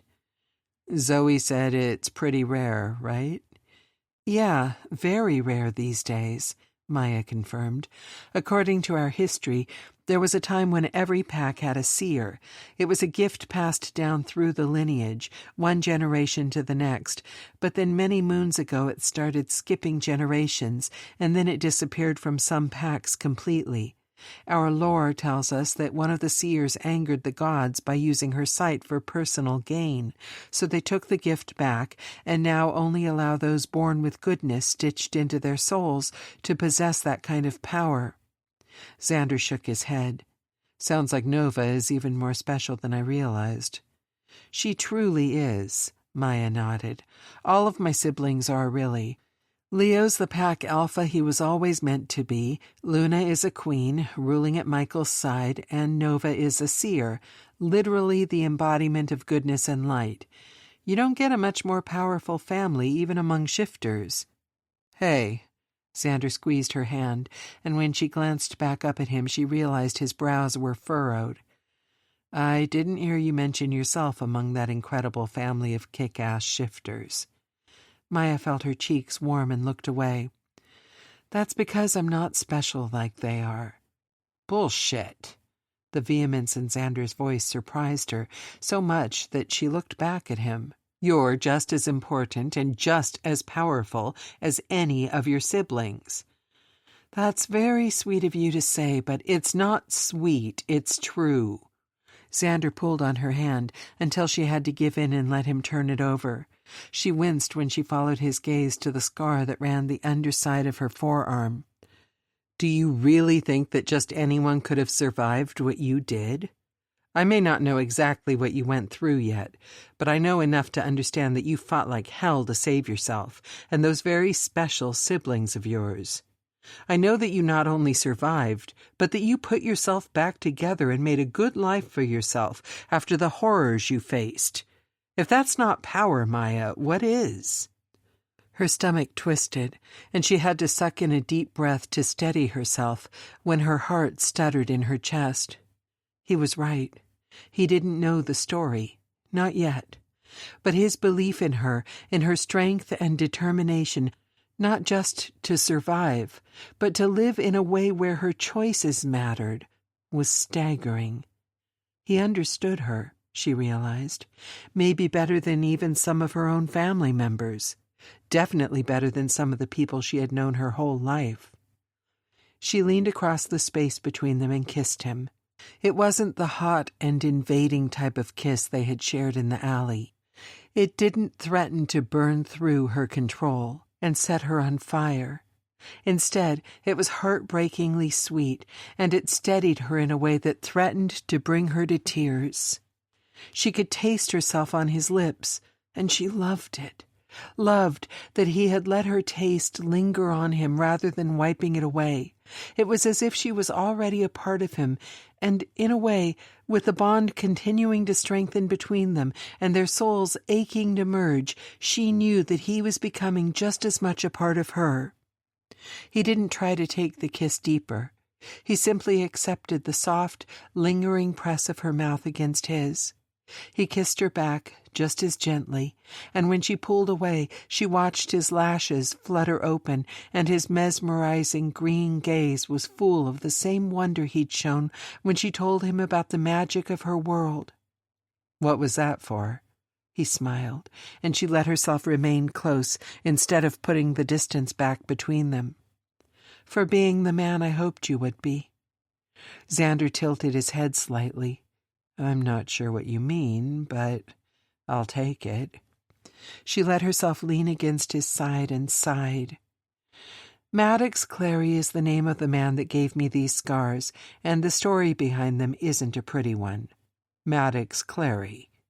Xander said the name as if it disgusted him. I'll kill him for hurting you. That's very sweet, but he's already dead.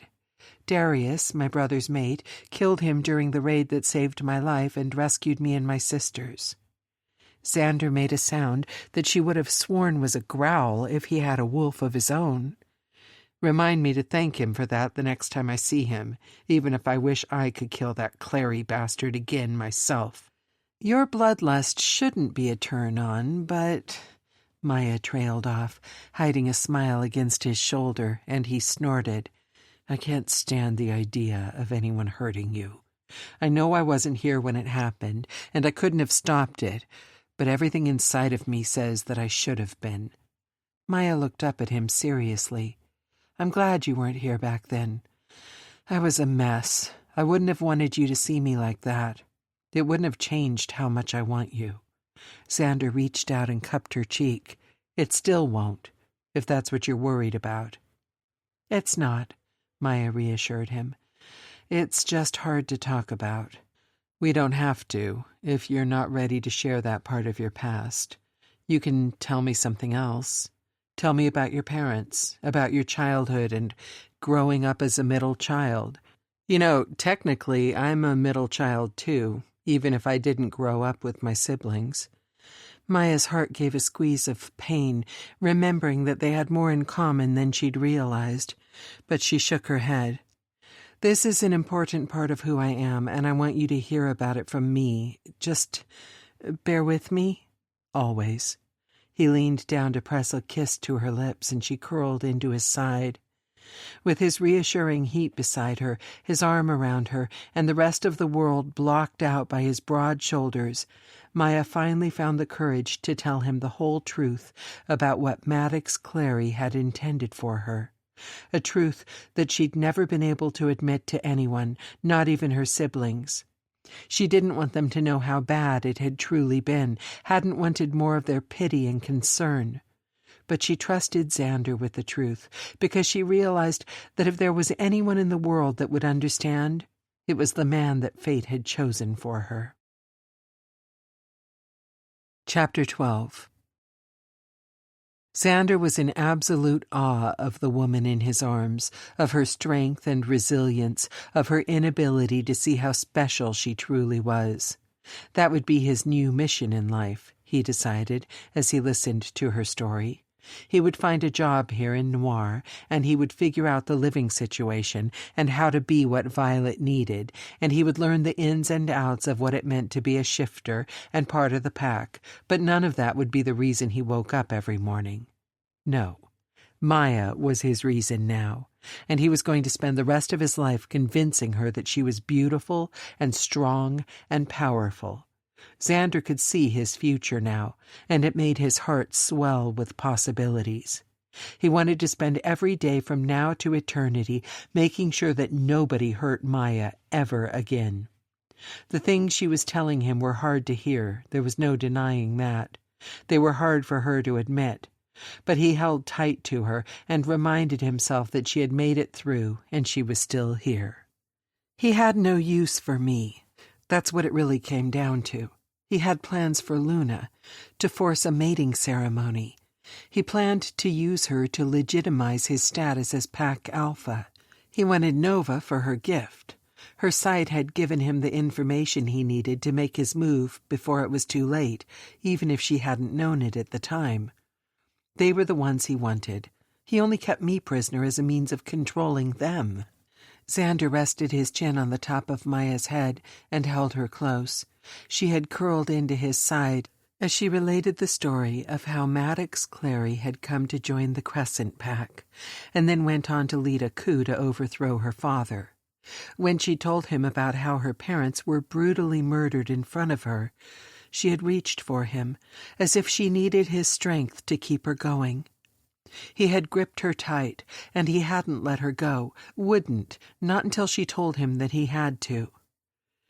I could have made it easier on myself, I know that now, but I was only a teenager then, and I was so angry. I fought tooth and claw to escape. I hurt several of the traitors who helped him keep me caged, but that only meant they upped the torture. He told them to keep me alive, so they would beat me until I passed out, let me heal, and then start again. Xander wanted to get his hands on the people who had hurt Maya. She'd assured him that they were all dead, but he still wished that he could have been there to save her. She had fought with everything she had, and it hadn't been enough, not against a group of grown men wolf-shifters.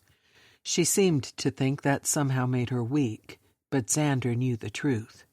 Anyone who had to cage and chain up a teenage girl in order to beat her into submission was the weak one in that equation.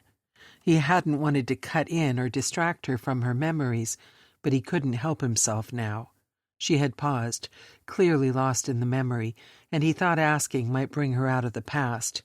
He had to know exactly how she had gotten those scars that ran up and down her arms, and which he was certain there were more of hiding beneath her clothes.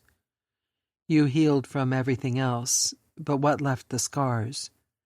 Maya was quiet for another long moment before she spoke. Her voice quiet but heavy. A Bowie hunting knife. Xander sucked in an audible gasp of air. He wasn't sure what he'd expected her to say. He'd assumed a knife had to be involved. The scars were thin, and with his own experiences he'd thought they were perhaps the work of someone wielding a blade, but still, the description chilled him to the bone. It belonged to Maddox. He brought it with him from Texas when he came to the pack. He told me once that he'd used it to slit his sibling's throat. I don't know if that's true, or if he was trying to scare me. I don't doubt that he was capable of killing his own family. But we were never able to find out much about his past before he came to Noir, so I can't be sure. He was a psychopath. Xander pressed a kiss to the top of her head. I'm so glad you survived him. Only because he wanted me alive. Maya shook her head. If he'd wanted me dead, I would be. I could fight all the others, but he never came near me without that knife. He tortured you for fun? He growled in disgust. He enjoyed it, that much I'm sure of. But no, not just for fun. Every day that Luna refused to marry him, he came and took his frustrations out on me. He knew I would heal, but he cut deep enough, and in some places over and over again, until my body couldn't regenerate. He wanted to mark me, to remind me that I was only alive because he allowed it. And I think he wanted to remind Luna and Nova that I'd been hurt because of their failure to give him what he wanted. He wanted that pain and guilt to last forever, even if his torture couldn't. God, Maya. Xander's throat felt raw. I'm so sorry. I can still see the guilt in Luna's eyes sometimes when she looks at me, like she's counting the scars off for each day she resisted, and blaming herself. Leo does it too, as if he didn't come back to rescue us as quickly as he could, Maya admitted softly. After we were first saved, they'd cut all my hair off, and I kept it short. I wanted to prove that I wasn't ashamed of my scars, but I saw the way my siblings looked at me, and I couldn't put them through that every day. I grew my hair back out to cover the scars on my head and my temple. I wore long sleeves and pants, even in the humid bayou summer.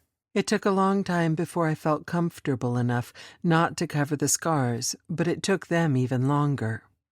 I can't imagine how difficult that must have been for you. Xander stroked his thumb over a raised scar on her arm. It was. Some days it still is. Some days I wake up and I look in the mirror and all I can see are the marks he left behind, and I have to remind myself that I didn't survive just to hide away from the world and be scared. That's not who I am. Not anymore. Thank you for telling me your story. You're incredible. Xander shook his head when she started to say something, probably to argue with him. You're amazing, Maya DeLuca. And I don't know what I did to get so lucky to have fate say you're mine, but I'm so damn thankful you're here. And you're a fighter and a survivor, and I'll do my best to be worthy of you. Maya looked like she wanted to argue with him, but she bit her lip instead. He stroked a finger over the scar that slid from her hairline nearly to her ear on the left side of her face. He knew she wouldn't believe him if he told her that he thought her scars only made her more beautiful, so he didn't bother. Not yet. Maybe someday she would believe him, but not now. She reached up and took his hand in hers, drawing it away from the scar and shaking her head. I'm not the only survivor here. You have scars of your own. You showed me some of them, but I think there are probably more. Her dark eyes studied his face, serious and searching. Will you tell me about them? As if he could deny her when she had just told him about the worst days of her life. Not a chance. His story was nothing compared to hers. She had been held captive and tortured while she feared for her life and the lives of her siblings. He, on the other hand, had never feared for his life, not even when his abuser seemed to have all the power, because he'd known he was only worth something to them alive. What happened to me really isn't so bad compared to what you went through. Maya pursed her lips. This isn't a trauma competition. I just want to know who hurt you. Xander sighed but nodded, knowing that fair was fair. You already know my siblings and I went into the foster care system when we were kids, after our mom died. They split us up from Zoe straight away because she was adoptable. Not just because she was a baby, but because her birth certificate didn't have a father listed like mine and Xenia's did. Zoe had a different father? Yeah, though I don't have any idea who he was. Nobody else seemed to either. So with no other living relations that might claim her, Zoe got put straight into the pipeline for a new family. Meanwhile, they tried to track down the father listed on mine and Zine's birth certificate. He was alive? As far as any of us knew he was, though we hadn't seen him in years. Mom always said he went out for groceries and never came back. Xander picked up the dog tag that hung around his neck, fingering the letters worn down by years of wear and tear. He'd been in the war, and it doesn't take a genius to figure out he likely had PTSD. 2 screaming, crying toddlers at home, and a wife just barely keeping it together was too much for him. He walked out on us. How old were you? Maya frowned. 2, I think. I don't really remember him. Everything I know of him I either heard from Mom when she was in one of her stupors, or later on, from the caseworker once we were in the system. I'm sorry. Don't be. Like I said, I never knew him. He could have been any sperm donor on the planet. He wasn't a father to me. But you wear his dog tags, Maya pointed out. He must mean something to you. These? He held the tags tight in his fist, the familiar weight of them strangely comforting. I wear these to remind me of the kind of man I never want to be. The kind who could ignore his responsibilities. The kind who chose a battlefield over coming home to raise his own children. Xander winced as the worn metal bit into his skin, but it was his own words that cut the deepest. Because wasn't that exactly who he had been on his way to becoming before he met Maya? Before he realized that this little bayou town in the middle of nowhere might be the answer to a prayer he hadn't known he was praying for? His stomach turned, and he felt sick at the realization. Violet was his responsibility. She might not be his child by birth, but she had been the only blood relative he had left. Xenia had left her precious, precocious 7-year-old daughter with him because she'd trusted him to take care of her. And what had he done instead? He'd tracked down their long-lost sister with every intention of dumping Violet on her doorstep and running as far away as possible. He couldn't even console himself with the knowledge that he'd changed his mind, because he wasn't sure he would have stayed even this long if he hadn't felt the pull of his connection to the woman at his side. If Noir hadn't felt strangely like home, would he have followed through and walked out of Violet's life as easily as his father had walked out of his? He feared that he knew the answer to that question, and he didn't like the man it made him out to be. "Hey," Maya's hand touched his cheek gently, and he refocused to find her staring at him worriedly. "What's wrong?" "I was going to leave, Violet." His voice felt hoarse, and he cleared his throat when Maya only tilted her head curiously. "You were right when you said I never planned to stay. I was going to find Zoe and make sure she had a good life, and then I was going to leave Violet with her. I was going to leave her behind the same way he left me." "Hey," Maya's voice was soft. "Hey, look at me." He did as she said, and once he met her eyes, she smiled softly. "You didn't walk out on her. You're here. You stayed." "But I was going to leave. I was," he reiterated when she gave him that same soft smile. "I had every intention of leaving her behind, and the only reason I didn't is you. The pull I feel to you, to this place, it's what kept me here. Not my responsibility to take care of her." "Xander," Maya said his name slowly, "you adore that girl. I only saw you together for a little while, but it was clear to me how much you care about her. You weren't going to abandon her. I was. You might think that, but deep down you know that it isn't true. Whatever your reasons for coming to Noir, to find Zoe and to leave Violet with her or not, your intentions were pure. You wanted to give Violet the family you missed out on. But once you were here, your plans changed." Maya cut him off. "Because fate got you here, however she could, by convincing you that you could come here and then go back to your carefree life with no ties to anyone or anything. Right?" He nodded shakily, and Maya took his hand in hers again. "Right. But once you were, you never even thought about leaving. I told you to leave, to run as far and as fast as you could, and you said no. You're not going anywhere. You're not abandoning me or Violet or Zoe. You found your family, finally, and you chose to stay despite realizing we live in a very strange world where you're the outsider. That has to count for something, don't you think?" Xander squeezed her hand, and then, when that wasn't enough, he pulled her into a hug. Maya let him. She nestled herself against his chest, and he breathed in the woodsy, fresh scent of her. Holding her felt like coming home, and even though he knew that was crazy because they'd only just met, knew that it was the bond between them, the magic causing him to want her so badly, he didn't care. Because if fate had chosen her for him, then this was the reason why. She fit him so well, so perfectly, and he never wanted to let her go. "Thank you," he breathed against her hair. "For what?" She pulled back to look up at him. "Being you." Maya smiled. "Who else would I be?" Xander blew out a rough breath and leaned back on the sofa, taking her with him. She gave a little squeak of surprise, but didn't resist. She let him pull her against him and used his chest as a pillow. He loved the way she fit against him, and he wiggled a little, getting comfortable. "Don't think I'm going to let you get away with stopping your story now," she chided when he fell silent. "Right," he sighed. "Where was I? You were separated from Zoe because they needed to track down your father." "Yeah." Xander stared up at the ceiling, the past closing back in on him with just one mention of that time. They found him, of course, but he'd re-enlisted by then.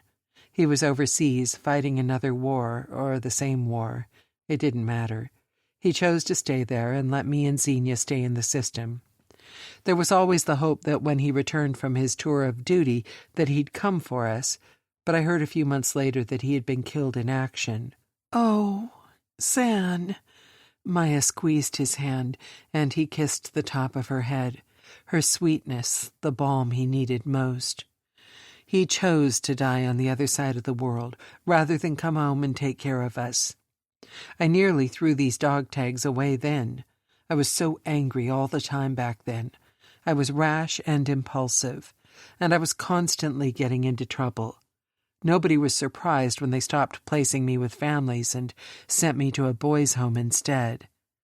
A boys' home?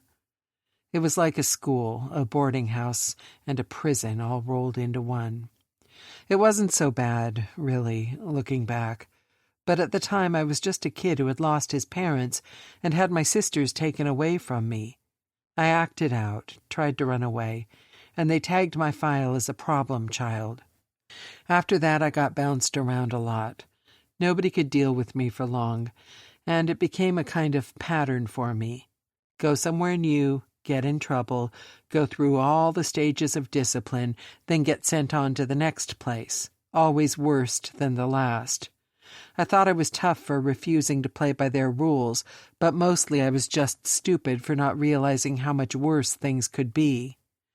Maya tensed against him. Someone at one of those homes gave you those scars? Someone who was supposed to be taking care of you? I was 8 the first time one of them took a belt to me. The last time I was 16. Oh, my God, Maya gasped. There are people in the foster system who do it for the right reasons. I know there are. But I rarely crossed paths with them. The ones I dealt with didn't give a shit about the kids in their care. All they wanted was the money that came from the state for having us under their roof. I was a paycheck to them, nothing more. That's terrible. Xander swallowed hard. The scars I showed you are from a whipping I got when I was 16. The last one I ever got because I ended up in the hospital from the beating. That house was closed after an investigation. All the kids were rehomed, but I never went back. They whipped you? What possible excuse could they have to whip a child so badly? I stole food, Xander admitted. They were practically starving us. So me and another kid, Rory, snuck into the kitchen at night and started pilfering food. You were that hungry? In your own house? It wasn't just for me, it was for the other kids. I was one of the oldest by then, and I tried to look out for them the best I could. I tried to help, but... Xander's voice caught, and he swallowed past the lump. One of the little ones got caught with a candy bar. He didn't know any better, so when they asked where he got it, he told them the truth. Rory gave it to him. Oh, God, Xander continued quickly. Rory was small for 15, and I couldn't let him take the whipping. I just couldn't. So I took the blame, told them I had been stealing from them, and I gave the candy to Rory to hand out to the others. It got the spotlight off Rory, and the man running that place already hated me for all the other trouble I'd caused over the years. He made an example out of me, whipping me in front of the others until my legs gave out, and then I passed out from blood loss. He could have killed you. Maya's voice was practically a growl, but he tightened his hold on her and shook his head. No, I was a paycheck, remember? He wouldn't have taken it that far. But you said you were in the hospital. It was the infection that nearly killed me. Weeks later, but it also gave me my way out, and it likely saved the rest of those kids from that bastard. I don't regret taking that beating. I never have. I likely saved Rory's life by taking his place that day, and I hope wherever he is that he's found a way towards happiness. Maya sighed and was silent for a long moment. When she spoke again, her voice was soft. You're a good man, Xander Leary. I'm trying to be. You are. She tilted her face up to his, and his heart skipped a beat when she offered a shy smile. You're a good man, and I'm glad that you're mine. Xander's heart swelled, and he knew his answering smile verged on cracking his face open, but he didn't care. Not with Maya, because they'd both opened up about the worst things they'd lived through, and he felt closer to her now than he'd ever felt to anyone. And if she felt even half of what he was feeling, he knew there was no way she'd keep trying to send him away and break the bond. He was hers, and damn it, that meant she was his too. Chapter 13. Maya watched Xander as he said goodbye to Violet. They'd spent the afternoon visiting her at Zoe's house because he'd wanted to properly introduce Maya to her. Seeing him with the beautiful little girl, she couldn't help but think about what a great father he was going to be to their children someday. The thought shocked her. She'd never imagined herself having children. She'd never thought she would want kids of her own, not after her own childhood had ended so abruptly with the loss of her parents. But everything about this man called to her and made her yearn for the type of happily ever after that she'd always scoffed at before he walked into her life. Somebody looks a little bit love-struck. Maya blinked out of her daze and realized that Zoe had snuck up on her. The little redhead was grinning, a knowing look on her pretty face, as she looked out over the yard to where her brother was swinging the kids in circles now. Their girls giggled, but Xander's laughter was just as loud and boisterous. "I'm not," Maya started to deny it, but Zoe shook her off. "I think it's pre-programmed into female DNA. We see them with children, and our ovaries go into hyperdrive. Survival of the species or something. Whatever it is, it's how I ended up pregnant yet again." Maya snorted, trying to contain a laugh of her own. "You're pregnant again because you and your mate still act like horny teenagers who can't keep their hands off each other." "Judgy little thing." Zoe nudged her playfully. "We'll see how smug you are once you seal the bond and are fully mated." Maya looked away, strangely uncomfortable with the conversation. She wasn't a prude, not by any means. Growing up in a pack, things like nudity, sex, and mating bonds were simply a fact of life. But somehow talking about mating with Xander, with his sister, felt too close to the line for her. Maybe it was just because she was having a hard enough time wrapping her head around it herself. She had gone from completely opposed to the idea of fate deciding who she should mate with, to agreeing to let the bond grow and strengthen as she got to know Xander. It had only been a few days, but she knew with complete certainty now that breaking the bond was out of the question. Fate had chosen well, she would grant her that, but she wasn't about to let it force her into this any faster than necessary. The full moon was still 6 days away. They had time. She had time. Maya had told Xander that she wanted them to get to really know one another before they mated, but that was only part of the truth. She was also putting it off because she was worried, not just about how his transformation would affect him, but also how it would change her, or rather her wolf. "Hey." Xander's voice broke her out of her worries, and she glanced up to find him moving towards her, a curious look of concern on his face. "Everything okay?" "Yeah, of course." Maya smiled back at him. "Zoe wasn't being weird, was she?" He looked between her and his sister. "Define weird," Zoe demanded, though she was grinning too. "Trying to talk to me about my sex life is weird, Zoe.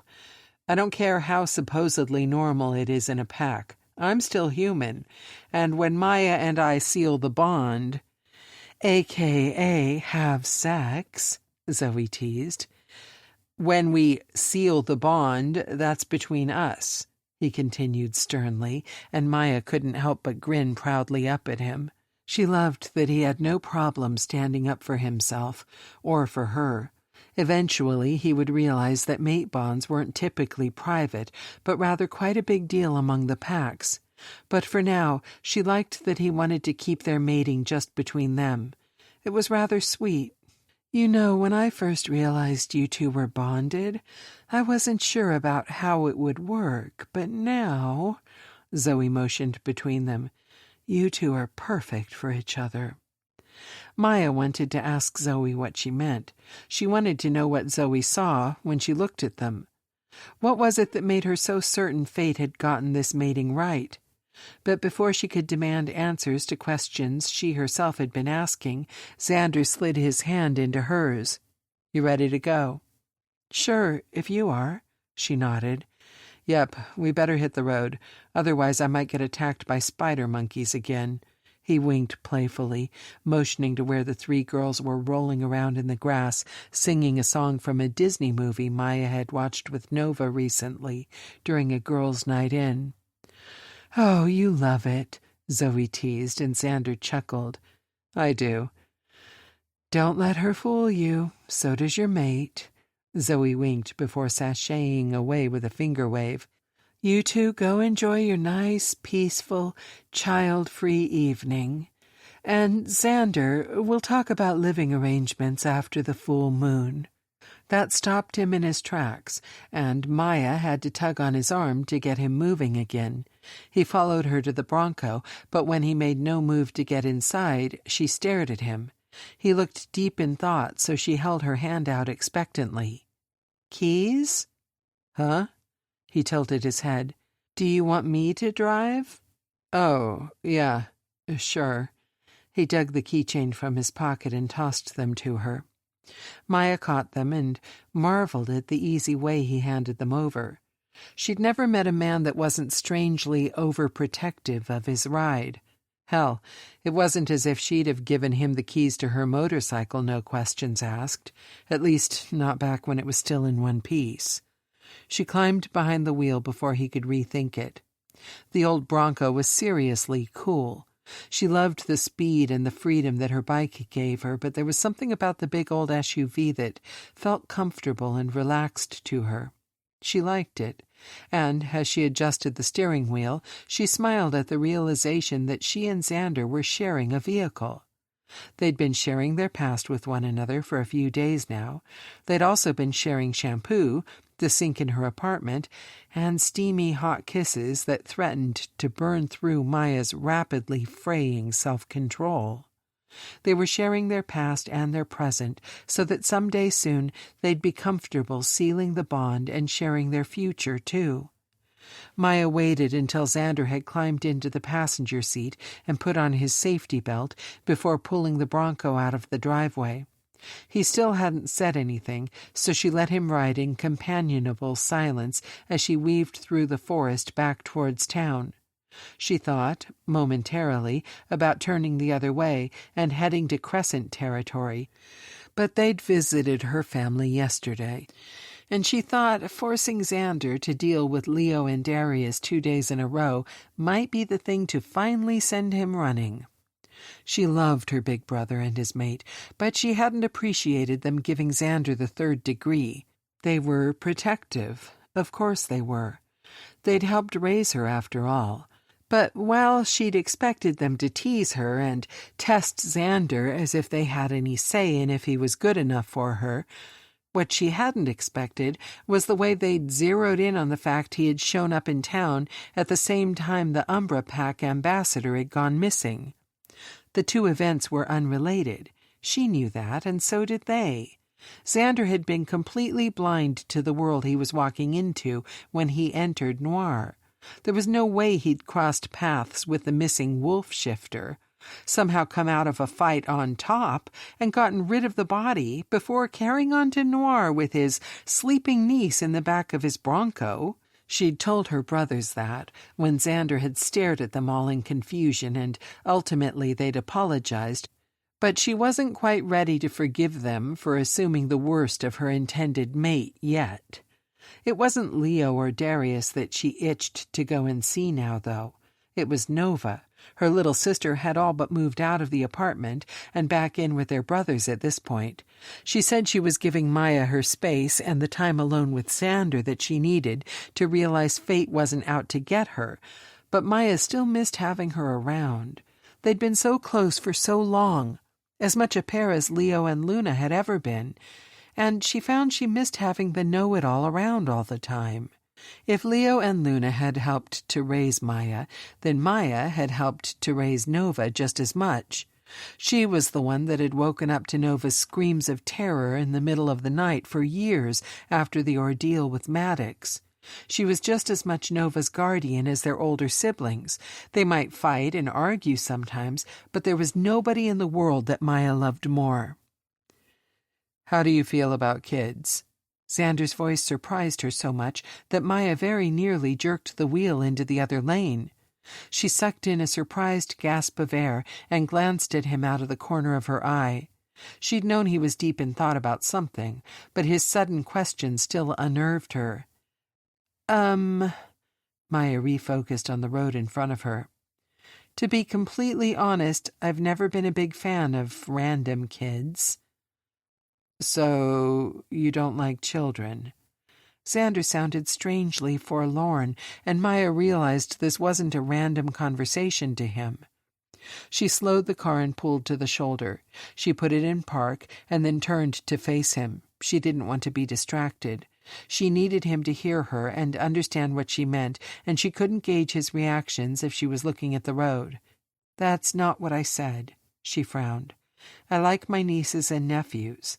I love spending time with them. It's more annoying kids that bother me. You know, the ones who scream in restaurants and terrorize the supermarket. You know, other people's kids." "Violet is other people's kid." Maya gaped at him. No, she's not. She's your niece. She's Zoe's niece. That makes her family." "But, Xander," Maya reached out and touched his knee. "Is that really what you've been worrying about this whole time? That I don't like Violet? That's crazy. Everyone who meets Violet adores her. She's a great kid." "Okay, but would you be okay with her if she lived with us?" He glanced over at her for the first time, and his gaze raked her face. "I'm staying in Noir. I don't want to just dump her on Zoe anymore. I want to honor my commitment and live up to my responsibilities. I want to be the man Xenia thought I could be when she named me as Violet's guardian." "Of course you do, because you are a good man." Maya squeezed his leg where her hand still rested. "I didn't think it through, though. I didn't think about living arrangements and what that would mean for you. Fate may have chosen me as your fated mate, but I only just convinced you to give me a chance. How could you possibly be ready for the package deal of me and a kid?"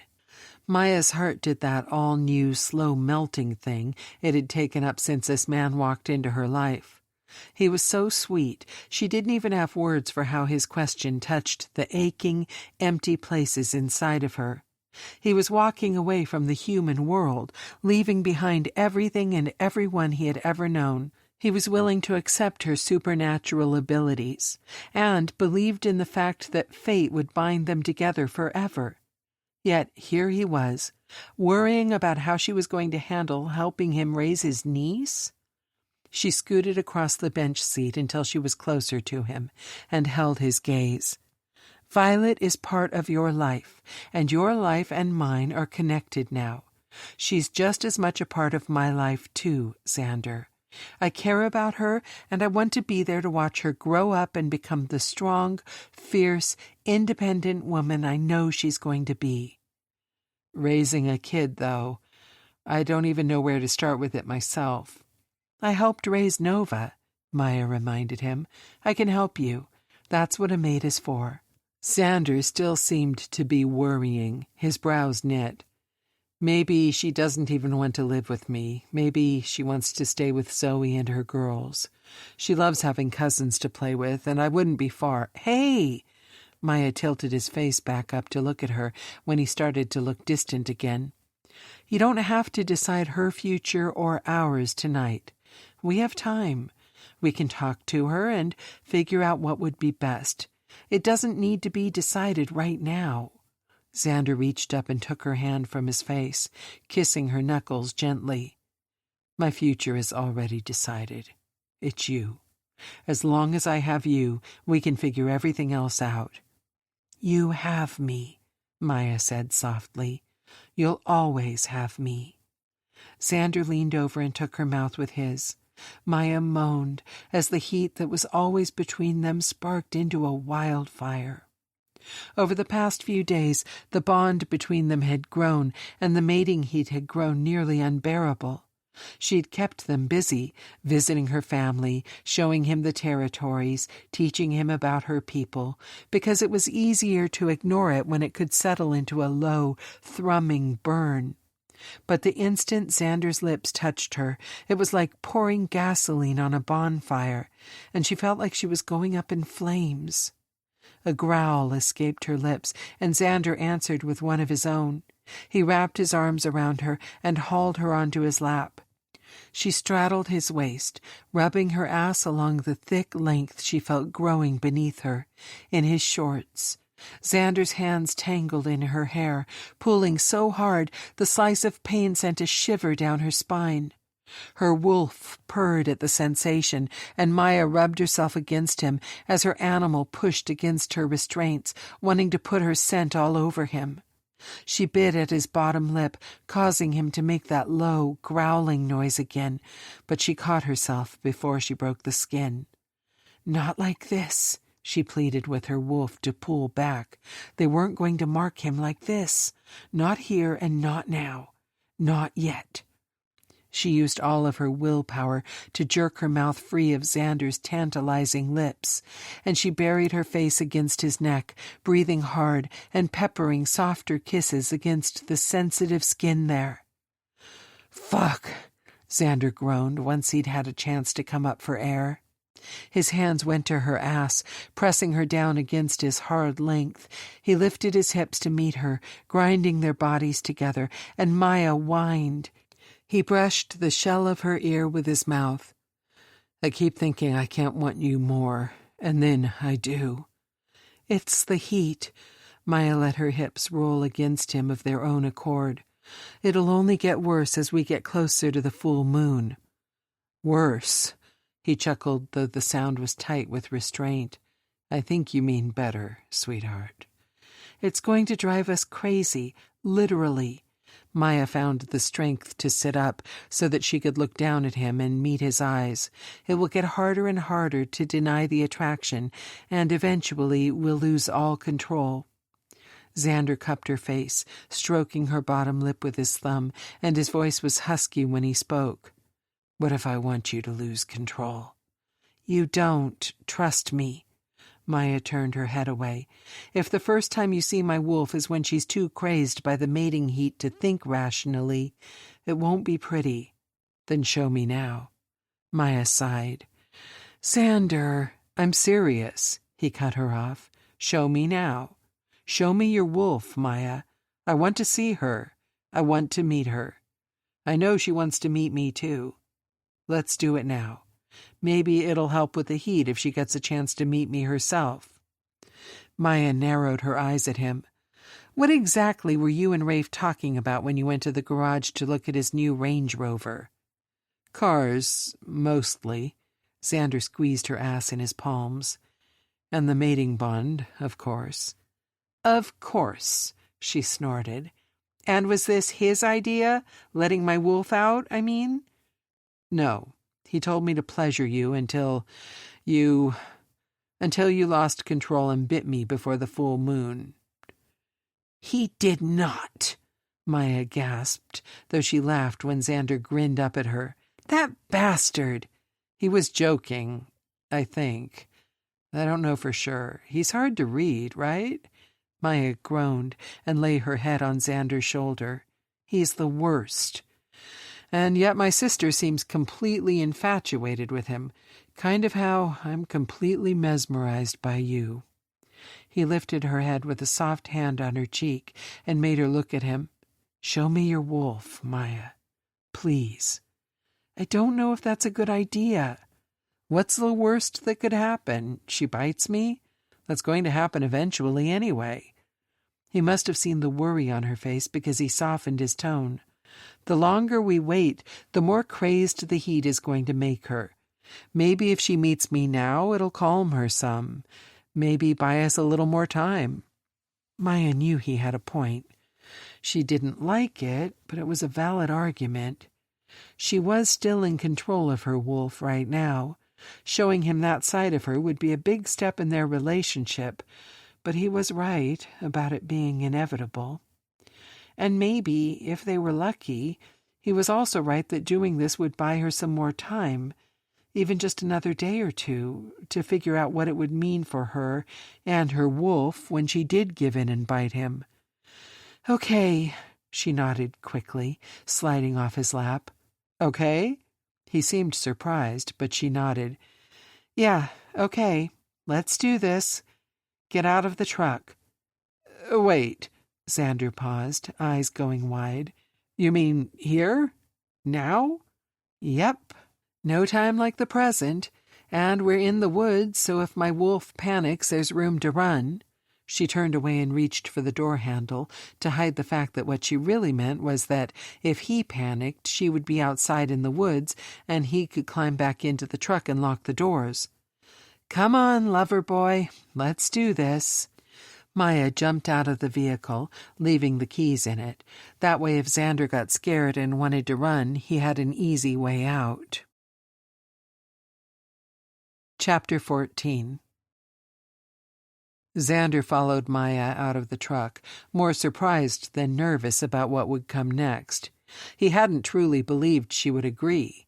He had hoped she would, but even in his head, when she agreed, it had come with restrictions about when and where and how. Instead, she had leaped out of the Bronco on the side of the road and started walking into the woods that surrounded them. He hurried to catch up to her, not sure where she was going, but unwilling to risk her changing her mind if he asked questions. Not that Maya was the kind of woman to change her mind. She wasn't. Once she decided something, hell and high water wouldn't change it. He'd learned that about her along with a million other things over the last few days. Since the night he had confronted her about the bond, they had spent almost all of their time together. They'd both opened up about their pasts. They'd talked about everything from those worst days of their lives to their favorite color and the food they hated. They had talked a lot, and he was glad. He knew it meant she was letting him in more and more, and he loved that he was learning what all of her little sounds and facial expressions meant. But he was ready for more than talking. So much more. He would have seriously considered Rafe's advice to keep Maya drunk on orgasms if he'd thought it was possible. The problem with that idea was that she hadn't let him give her another since that night in the alley, not even one. They kissed. Oh, hell did they kiss. They spent hours kissing once they got started. They kissed and licked and nipped at one another. They ran their hands over each other's bodies and stroked warm, not quite naked skin. They rubbed themselves together, mimicking the act they were both so clearly in desperate need of. But every single time they got to the point of removing clothes and going further, Maya shut him down. She pulled away. She put her walls back up. She shut him out, and no matter how much he wanted to demand she give in to the bond between them, he always ended up falling asleep with a bad case of blue balls. So no, he didn't think Maya was the kind of woman that would change her mind. She had decided at the start that they weren't going to rush into this mate bond, and she'd stuck to her decision. For 3 long days and nights she had denied them what they both wanted out of pure force of will. But something had changed in the Bronco. She had softened. He hadn't expected her to agree when he'd asked to meet her wolf. Not really. She had given in on this one thing, so he knew it was foolish to hope that it meant he was getting closer to her accepting their bond. But showing him her wolf was a big thing, and he knew that. This was progress. This was exactly what he needed to know, that she was willing to meet him halfway. That maybe, just maybe, she was starting to fall for him, too.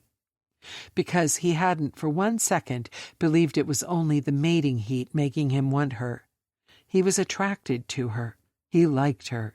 And the more he got to know her, the more time they spent together, the more he'd known that falling in love with her was inevitable. She didn't make it easy, not with all of her rules and walls and defensiveness. But maybe that was what he loved about her most. She was tough as hell, and she protected herself and the people she loved. He only hoped that someday soon he would be counted amongst them. Maya stopped walking so suddenly he nearly stumbled into her. He caught himself as she turned to face him, and he glanced around, realizing she'd led them to a small clearing in the trees. Despite the heat of the summer sun overhead, it was cooler in the shade of the large trees that canopied high above their head. The little patch of grass they stood on was lush and green, and he swore he could hear the river running nearby, even though he'd have sworn they weren't that close to it out here. "Did you pay attention to how we got here?" Maya's lips were pursed, and he frowned, not understanding the question. Yeah, straight line back that way." He pointed back over his shoulder. "Why?" "Because when I shift, if the wolf does anything that scares you or worries you, I want you to make a beeline back to the Bronco, get in, and leave." "What?" he laughed. "I'm serious." Her expression matched her words, and he sighed, his laughter trailing off. "Maya, I'm not going to leave you stranded out here." "My wolf knows these woods inside and out. We'll find our way home. But if she scares you—" "She won't," he cut her off, stepping into her personal space and cupping her face between his hands. "You don't scare me, and neither does she."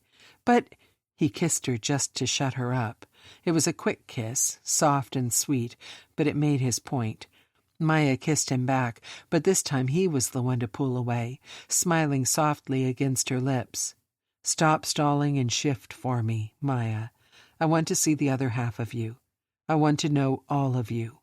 Maya hummed, brushing their lips together one last time before stepping back, out of his reach, and he let her go.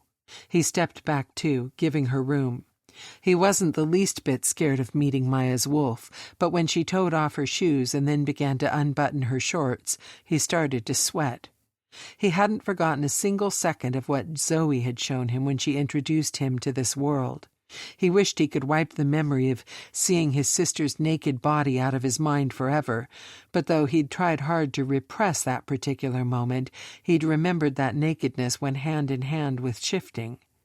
When he'd told Maya about Zoe shifting for him, she had only laughed and assured him that in their world, naked bodies were simply part of life, a hazard of the change that overtook them. She'd assured him he would eventually get used to it, but now, with a gorgeous woman he wanted more than he wanted air to breathe, pulling her shirt over her head, he wasn't certain he would ever get used to it, or that he wanted to. His breath caught as Maya unhooked her bra and dropped it to the ground.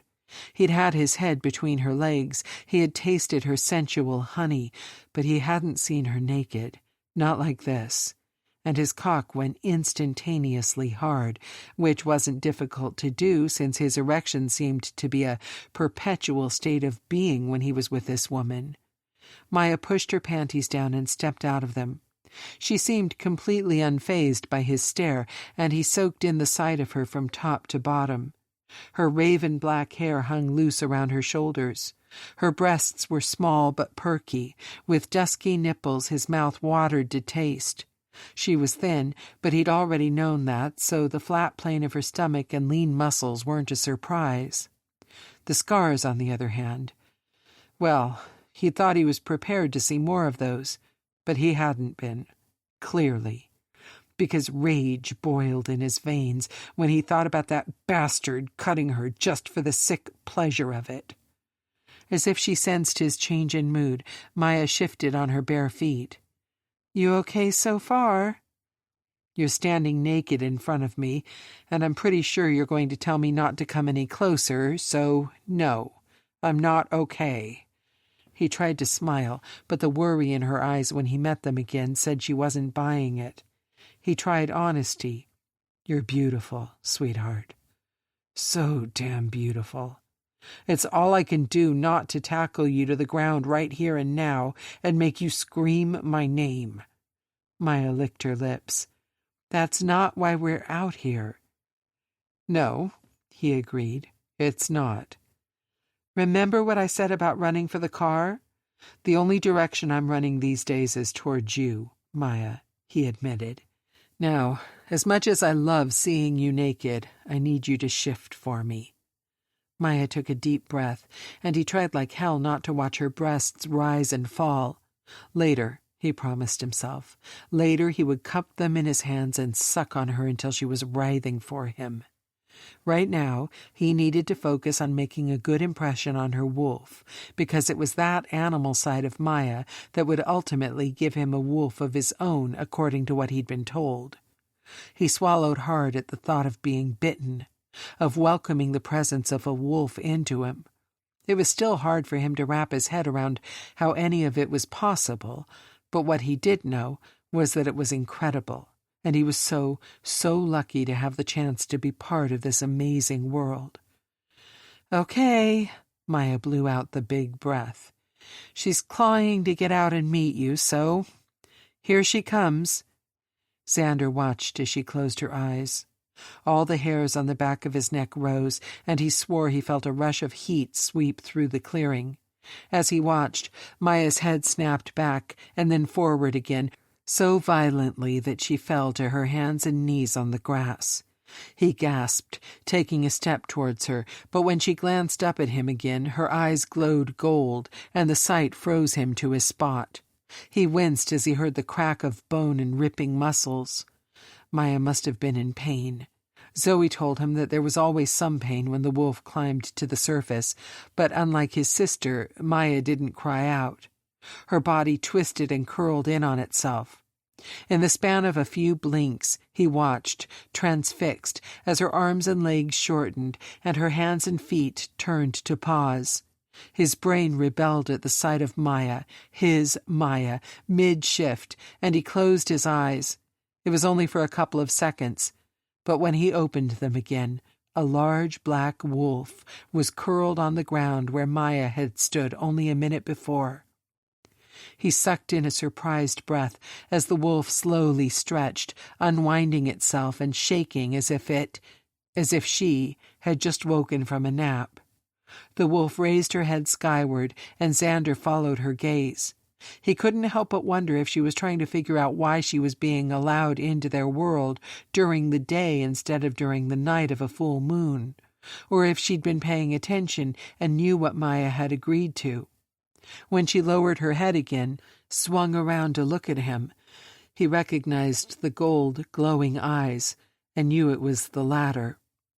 "Hey there, sweetheart," he smiled as she pawed at the ground, ducking her head as if she were shy. "I've been waiting to meet you. I hear you've been wanting to meet me, too."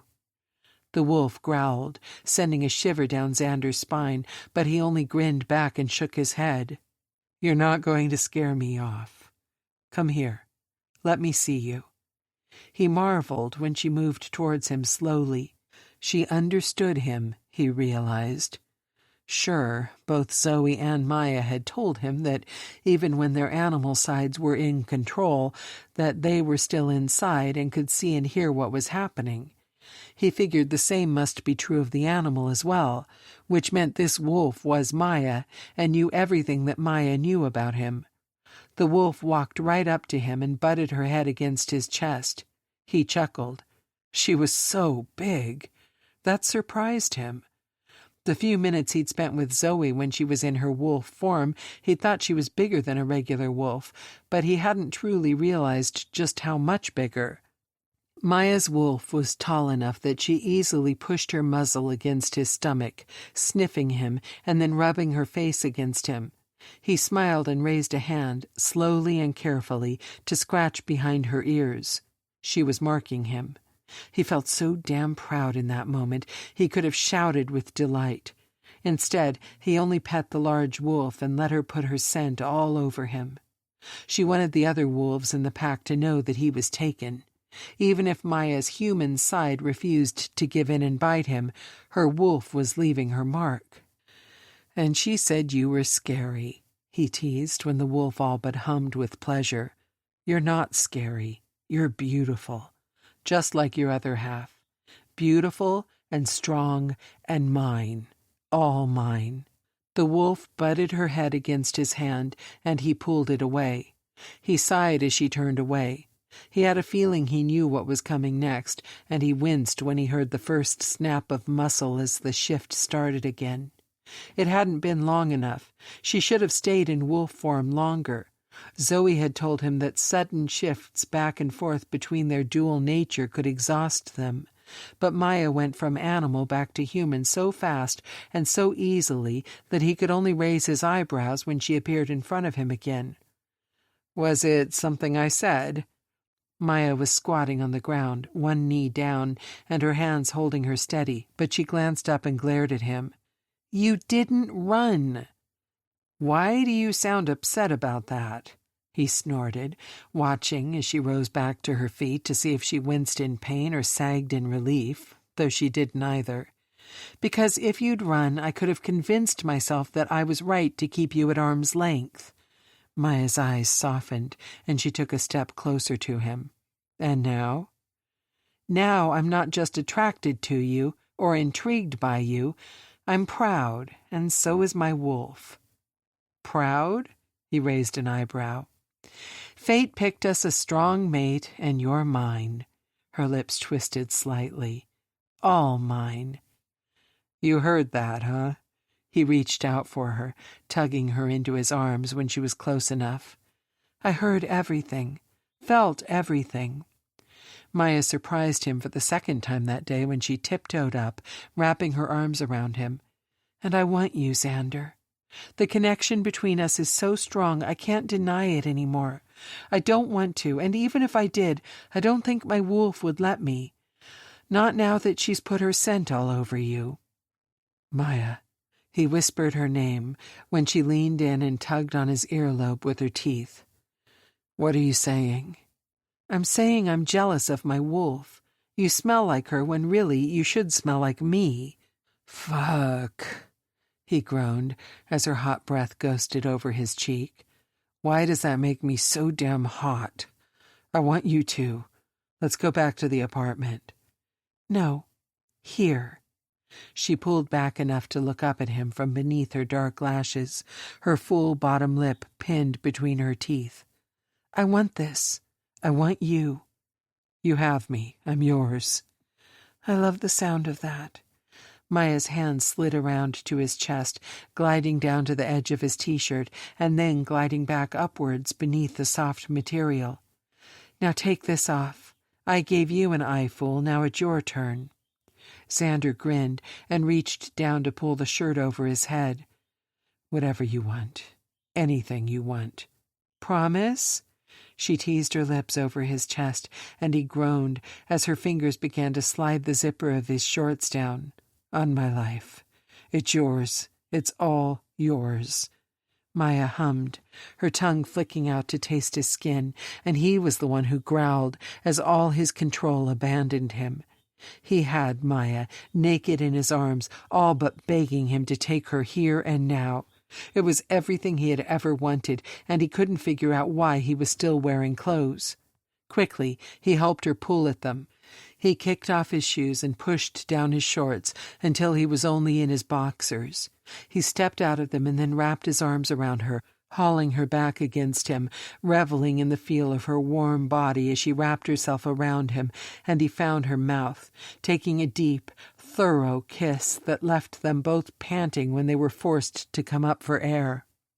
Maya buried her face against his neck, and he carried her deeper into the clearing to a flat spot that looked soft with green grass. He gasped as he felt Maya's teeth skate down his neck. His already hard cock twitched, and his whole body shivered. His knees nearly gave out as a blast of heat exploded through him, but he caught himself and lowered them to the ground. "Do it," he groaned, as Maya licked the spot where his neck and shoulder met. "Not yet," she whispered against his skin. "Not ready." He pulled back enough to look down at her, and his heart raced. "I'm not ready, or you're not." Maya stared up at him, and he watched her throat bob as she swallowed. Her dark eyes were nearly black with desire. Her hair was disheveled from the shift and his wayward hands. Her lips were swollen from his bruising kiss, but it was the soft, still wary look in her eyes that had him raising his hand to cup her cheek and stroke her gently. "I don't know.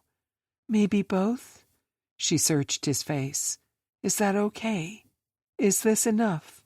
For now. Can this, us, be enough? You're more than enough, sweetheart. Take your time. He let his lips curl into the smile that always seemed to be lurking when he was with this incredible woman. I certainly intend to. Chapter 15. Maya reveled in the feel of her mate on top of her. His weight was perfect. He fit her so well, and it helped that he was also absolutely gorgeous. Broad shoulders and rippling muscles, pale skin that was covered in all of those beautiful lines and colors. She couldn't seem to stop touching him. She wanted to feel every single inch of him and claim it for her own. "You feel so good against me," she murmured as Xander kissed down her neck. "You're perfect," Xander countered. "Absolutely perfect." Normally she might have argued with him. She wasn't perfect, far from it, but she found she liked that he thought of her that way. Instead of arguing, she slipped her hands down from his neck to his chest, and she groaned when she brushed his nipples and found another of those little silver barbells in each side. She'd been so desperate to get him naked, she had somehow missed it, but now she paused to play with them.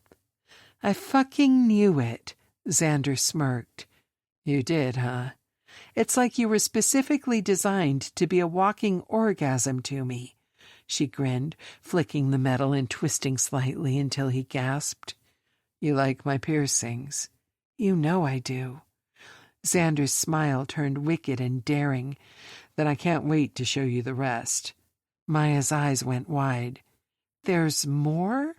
He only winked and then lowered his head again. This time he took her nipple into his mouth and sucked. He swirled his tongue around the hard nub, and she could feel every stroke and scratch of the piercing there.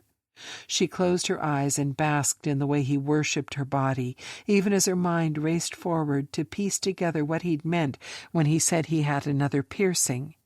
Even just the thought of it made Maya moan, and she spread her legs wider, letting him fall deeper against her. She slid her hand down to his boxers, trying to push them off. He was too tall, though, and she couldn't quite reach, so she grunted and strained. "Take them off. Now. I want to see it." Xander popped her nipple free of his mouth, and his smile was cocky as hell. "You want to see what, exactly?" "The other piercings," he chuckled. "My dick is going to take offense if you only pay attention to the adornments." "I want to see the whole package." Maya grinned back at him, batting her lashes, and he chuckled, but did as she asked, and leaned up enough so he could push his boxers down. A flood of heat tightened in her belly, and Maya licked her lips when she got her first look at it. She and Xander had been rubbing themselves together for days now, but she hadn't seen him naked. She hadn't let it get that far. Now she regretted that decision, thinking that all this time she could have been enjoying his gorgeous body instead of torturing herself. His trim hips cut a V that she ached to take a bite out of. The little trail of hair from beneath his belly button was a lighter red and led to a patch of curls in the same auburn color at the base of his cock. There, right below his pubis, another barbell set off the thick length that jutted from between his legs. Maya swallowed hard as she took in the sight of him. He was thick and glistening with pre-cum, and something else. Another piercing. This one also horizontal and straight through the head of his dick. Maya's mind raced, imagining what it would feel like to have him inside her, wondering if she'd be able to feel him. "Somebody looks awful thoughtful." Xander's voice was a tease, and Maya jerked her gaze back up to his. "Tell me what's going on in that head of yours." I've never... She trailed off, but Xander only raised an eyebrow, and she growled that he was going to make her say it. "I've never had sex with someone with piercings like that, and it's a little overwhelming." He chuckled. "Sweetheart, trust me. These are as much for your pleasure as they are for mine."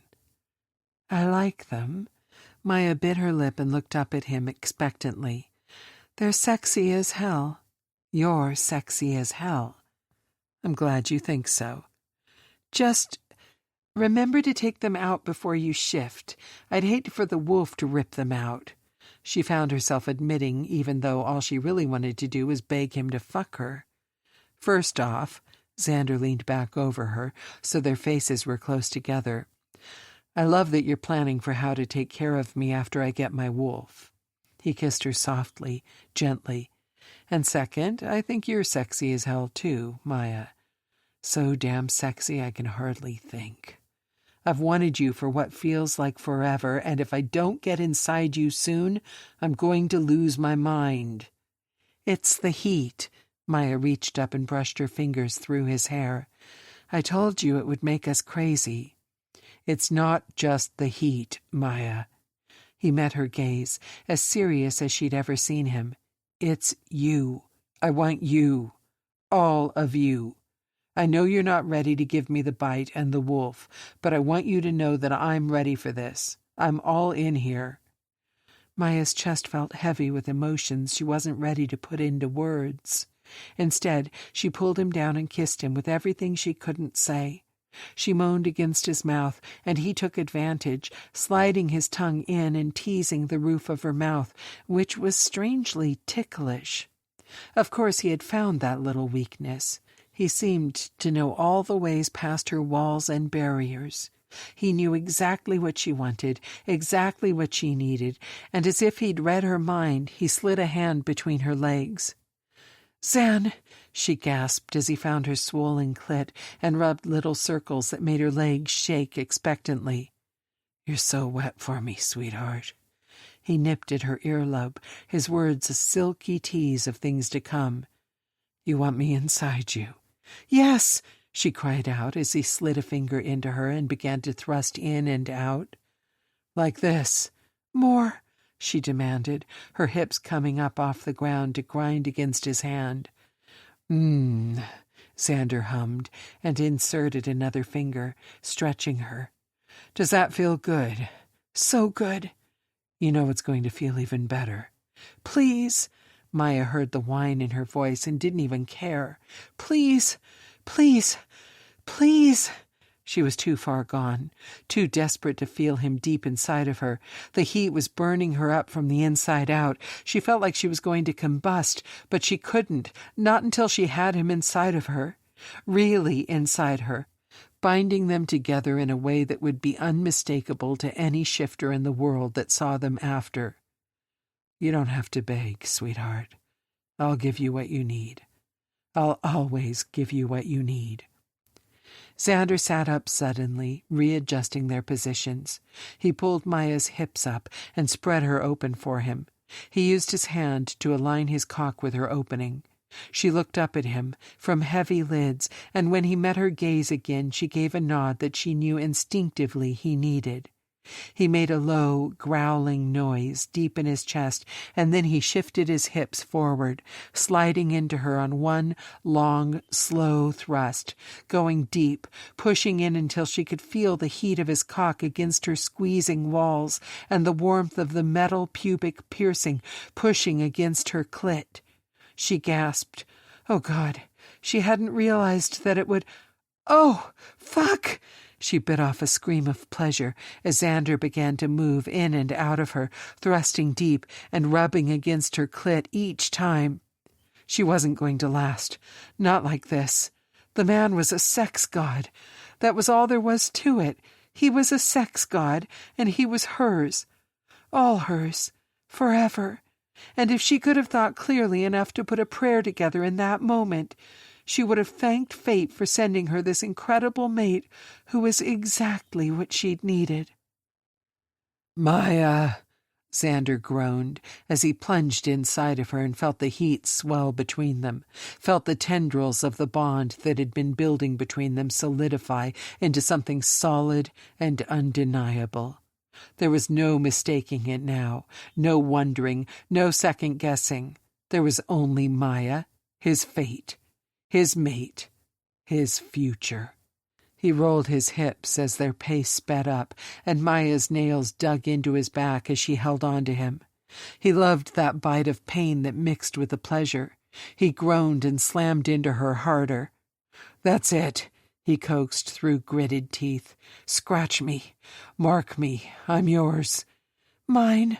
Maya seemed to dig her nails in deeper, and he bent down, licking the word from her lips. He was hers. He had known it for a while now. He might not understand everything that went along with this magical world she lived in, but he'd known the truth of that statement since he met her. He was hers, and the sense of home, of belonging that she gave to him was better than anything he'd ever known before. "Yours." He rose back up on his arms so he had a better angle as Maya wrapped her legs around him and rolled her hips in time with his thrusts. He wished he could capture the way she looked right now in his mind forever. Her black hair strewn across the grass, her dark skin warm with the glow from the sun, her eyes squeezed shut, long lashes fluttering, and her full mouth open on a cry, swollen and delicious. She arched her sleek neck, pressing her breasts up, and her pert little nipples with their dusky nubs were perfect, absolutely perfect. He had never seen anything more beautiful in his life, and he didn't want to imagine, spending the rest of his life anywhere that he didn't get to touch and kiss and love this woman each and every day. Her tight sheath squeezed him as he plunged inside her again and again. She was so tight, so wet, so perfect. He could feel his climax coming. He wasn't going to be able to hold out. She felt too good, too right, and he didn't think it had a thing to do with skipping the condom.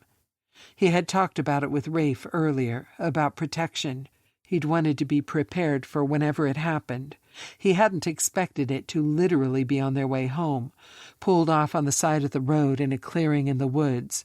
But he was glad he'd asked his brother-in-law about the proper precautions. Rafe had told him that shifters didn't carry STIs, so there wasn't anything to worry about from that side of things. He said they didn't use condoms most of the time because there wasn't really any point. The wolves certainly didn't use them when they mated during shifts, and Xander had to admit that was a valid point. He'd decided to leave it up to Maya, knowing she was the kind of woman who would definitely mention it if she wanted him to use protection. He was glad that she hadn't. He loved the feel of her with nothing between them. He loved knowing that they were joining their bodies in the most natural and intimate way. And, at least to himself, he could admit he took immense pleasure knowing that when he came it would be inside her, leaving a piece of him with her even after the moment passed. Did that make him a caveman? A possessive bastard? Probably.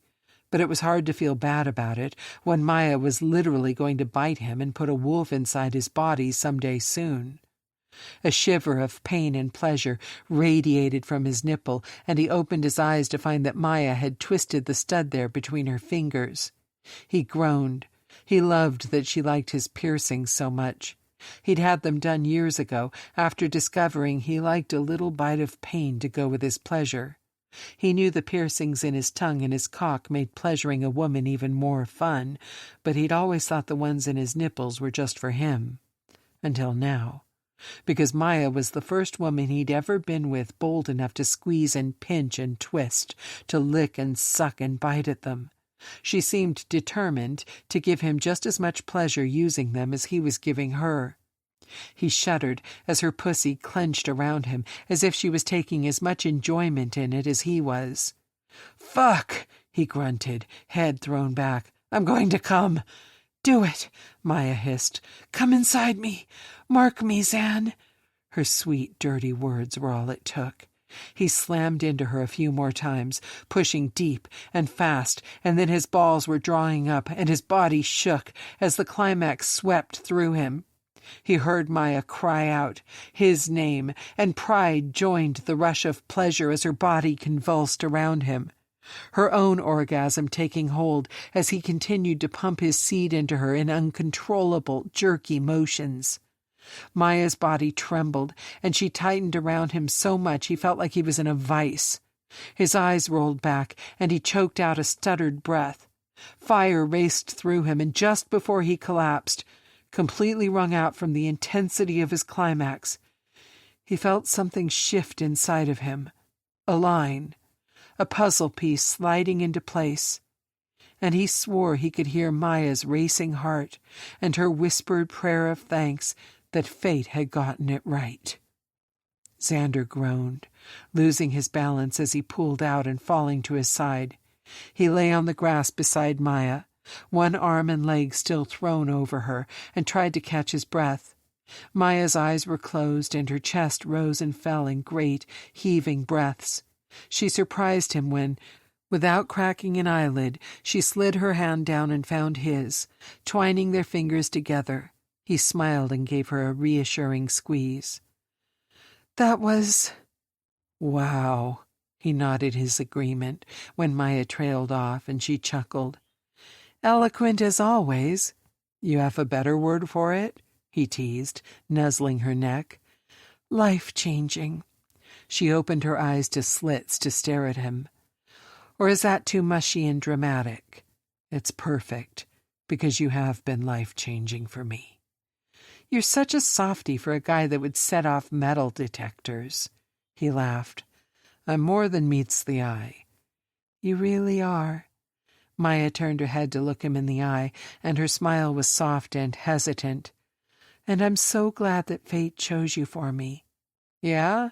He smiled back, unable to keep the question inside, not when she was looking at him like that, like she thought she was the lucky one in this relationship. "I know I've been hesitant, and I've tried to keep you at arm's length, but—" Maya sighed, looking back up at the blue sky overhead instead of directly at him. "That's a lot more about me than it is you. I need you to know that. I'm just scared of what it all means."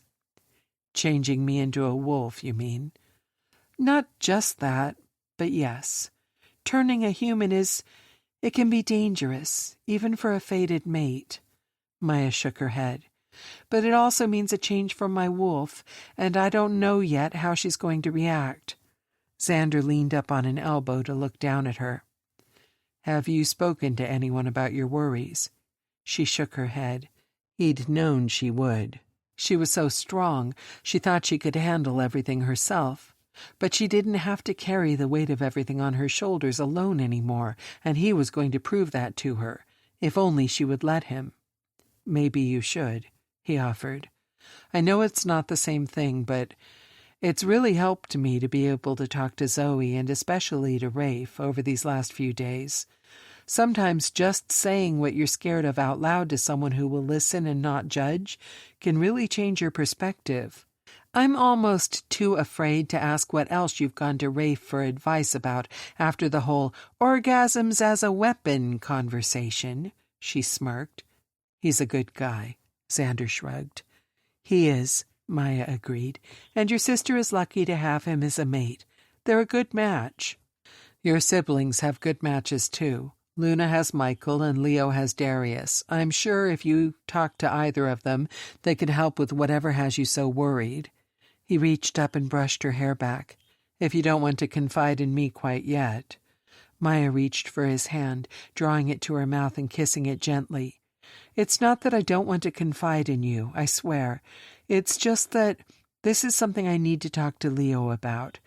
I needed to talk to him about it for a while, actually, but now that you're here and the full moon is coming, I can't put it off any longer."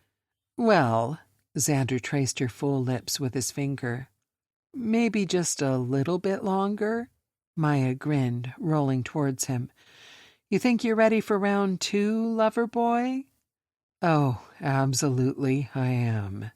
He pulled her on top of him and kissed her. "I suppose I can talk to my brother tomorrow." Maya practically glowed, and her happiness lit Xander up from the inside. "No more talk about siblings. Not when my cock is hard," he teased. Maya giggled. "So, never?" "Exactly." He was grinning as he rolled her to the ground again and kissed her. She wrapped herself around him and gave as good as she took. They spent most of the afternoon in their little clearing in the woods, making love and talking and touching. It was the best day Xander could remember having in a very, very long time. Chapter 16.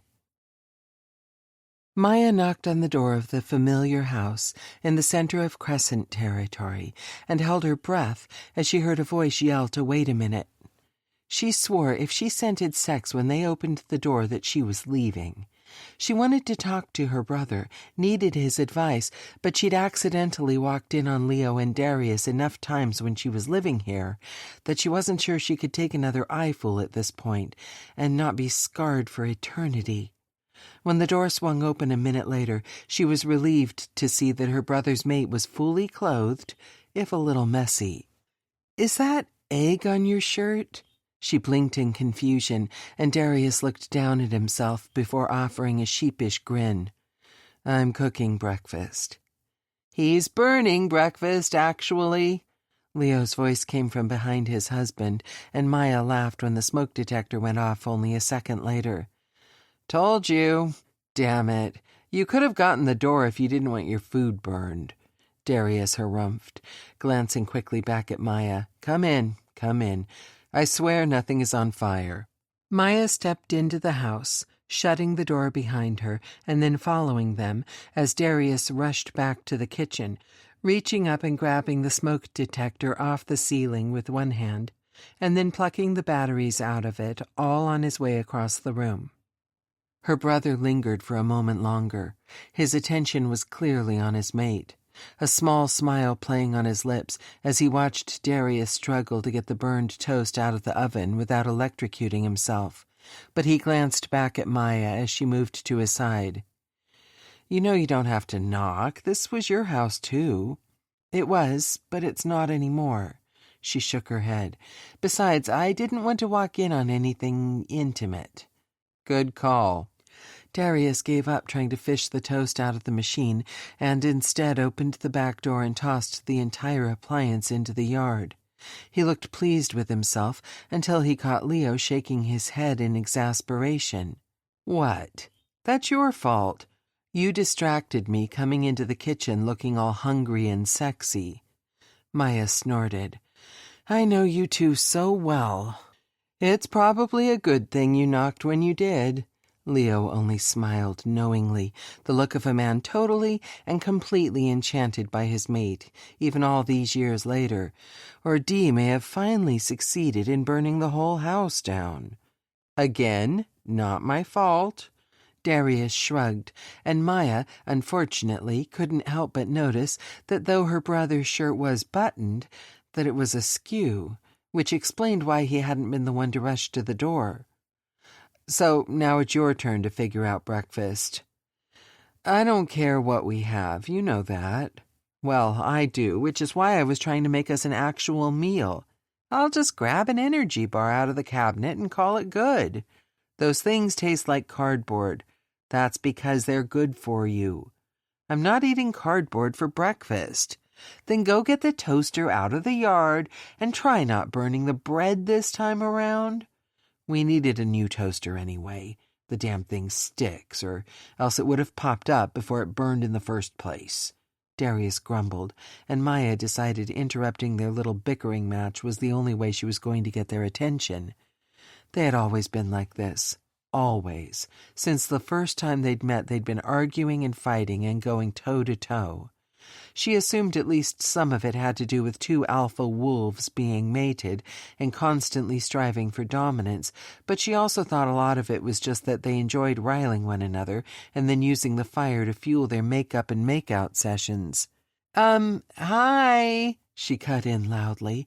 "Remember me? Your sister? I came to visit because I need to talk to you about something important." That shut them down, and they both turned to face her, suddenly serious. "You need something?"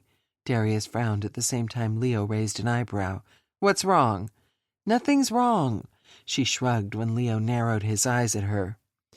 "It's not that anything is wrong. I just need some advice about the mating bond." "And you came to us?" Darius's face softened, and Maya's heart followed suit, just like it always did when the big man got emotional. It didn't happen often. He was serious and stoic most of the time, but Darius had helped to raise her after he'd mated with her brother, so she knew the big softy he was beneath that hard exterior. He didn't show it to many people, and she counted herself among the lucky few who got to see this sweet side of him. "Of course I did. You're the best mated pair I know." She smiled when he raised a hand to touch his chest, just over his heart. And then she cringed a little when she realized her brother was still staring at her with that look of suspicion. She groaned. "Okay, fine. I also came to you because it's about pack stuff." "There it is!" Leo snorted, but motioned towards the kitchen table. "Have a seat. I've been expecting this conversation ever since the night at your apartment when you told us Xander Leary had sparked the bond." Maya frowned. "You know why I'm here?" "You're worried about how it's going to affect your wolf." Leo nodded, pulling out a chair for her, and Maya must have been gaping at him because Darius chuckled. "Give us some credit, champ. We know you, and if anyone knows what it's like to worry about how the bond will change your pack status, it's us." Maya softened when Darius put a hand on her back and pushed her down into the chair. He leaned against the counter since there were only the 2 chairs and Leo had taken the other. She wasn't sure why exactly, but her throat felt tight when she realized that despite the shenanigans she had walked in on, that they were ready to drop everything, including breakfast, to help talk her through her situation. God, she loved these 2 men so much. She missed her father. Of course she missed her father, and she wished all the time that he was still around to share in their lives and see the incredible adults they'd all become, but she knew she had been blessed to have Leo and Darius to fill the father figure role in her life. They were good men, strong men, smart men, and they'd helped raise her and Nova into the strong, fierce, and independent women that they were today. Plus, Darius was right. She'd come to them today because she knew they would understand her hesitation to seal the bond. They had been from different packs when the bond sparked between them. Darius had been a Moray pack enforcer, and Leo had been the heir to the Crescent pack throne. Sealing their bond had meant Darius and his wolf were severing their link to their old pack, and that hadn't come easily for him.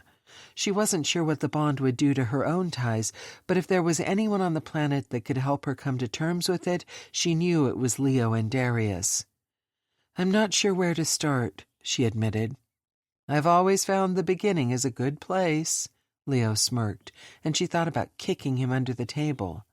"Just tell us what's got you worried, and we'll do our best to help," Darius offered sweetly.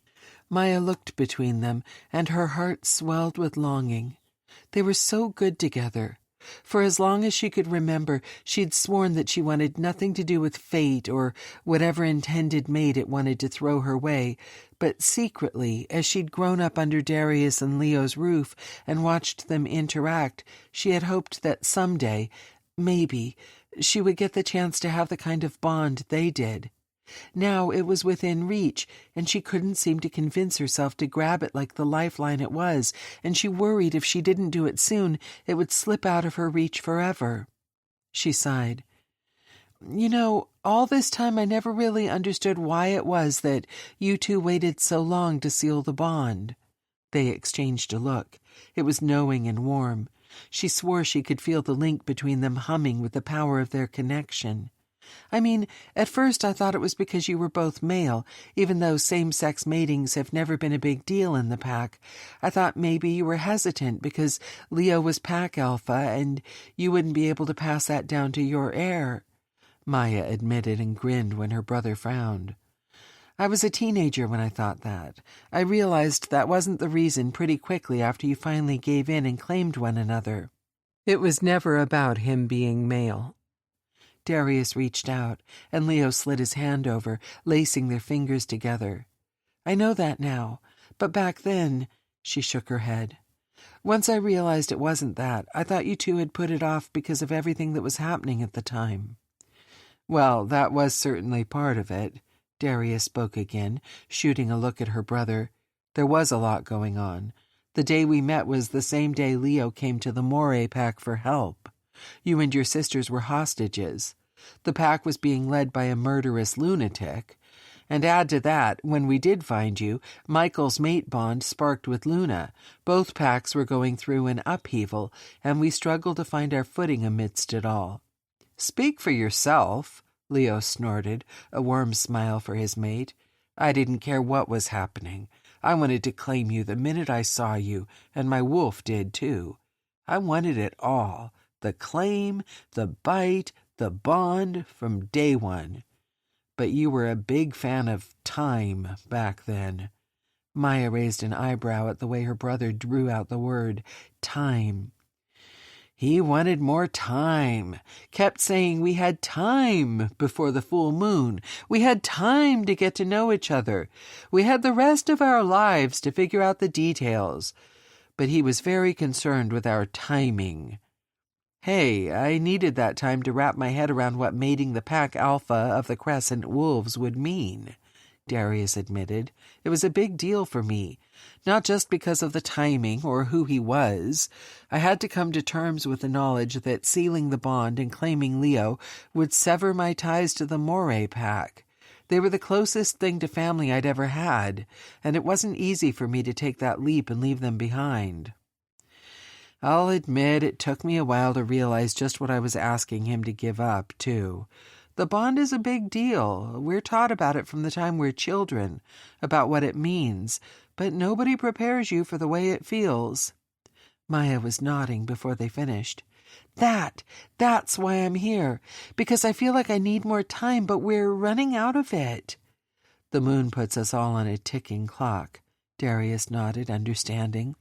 Exactly. The full moon is closing in on us, and I know I should complete the bond and give Xander the bite, but I'm scared. It was hard for her to admit that.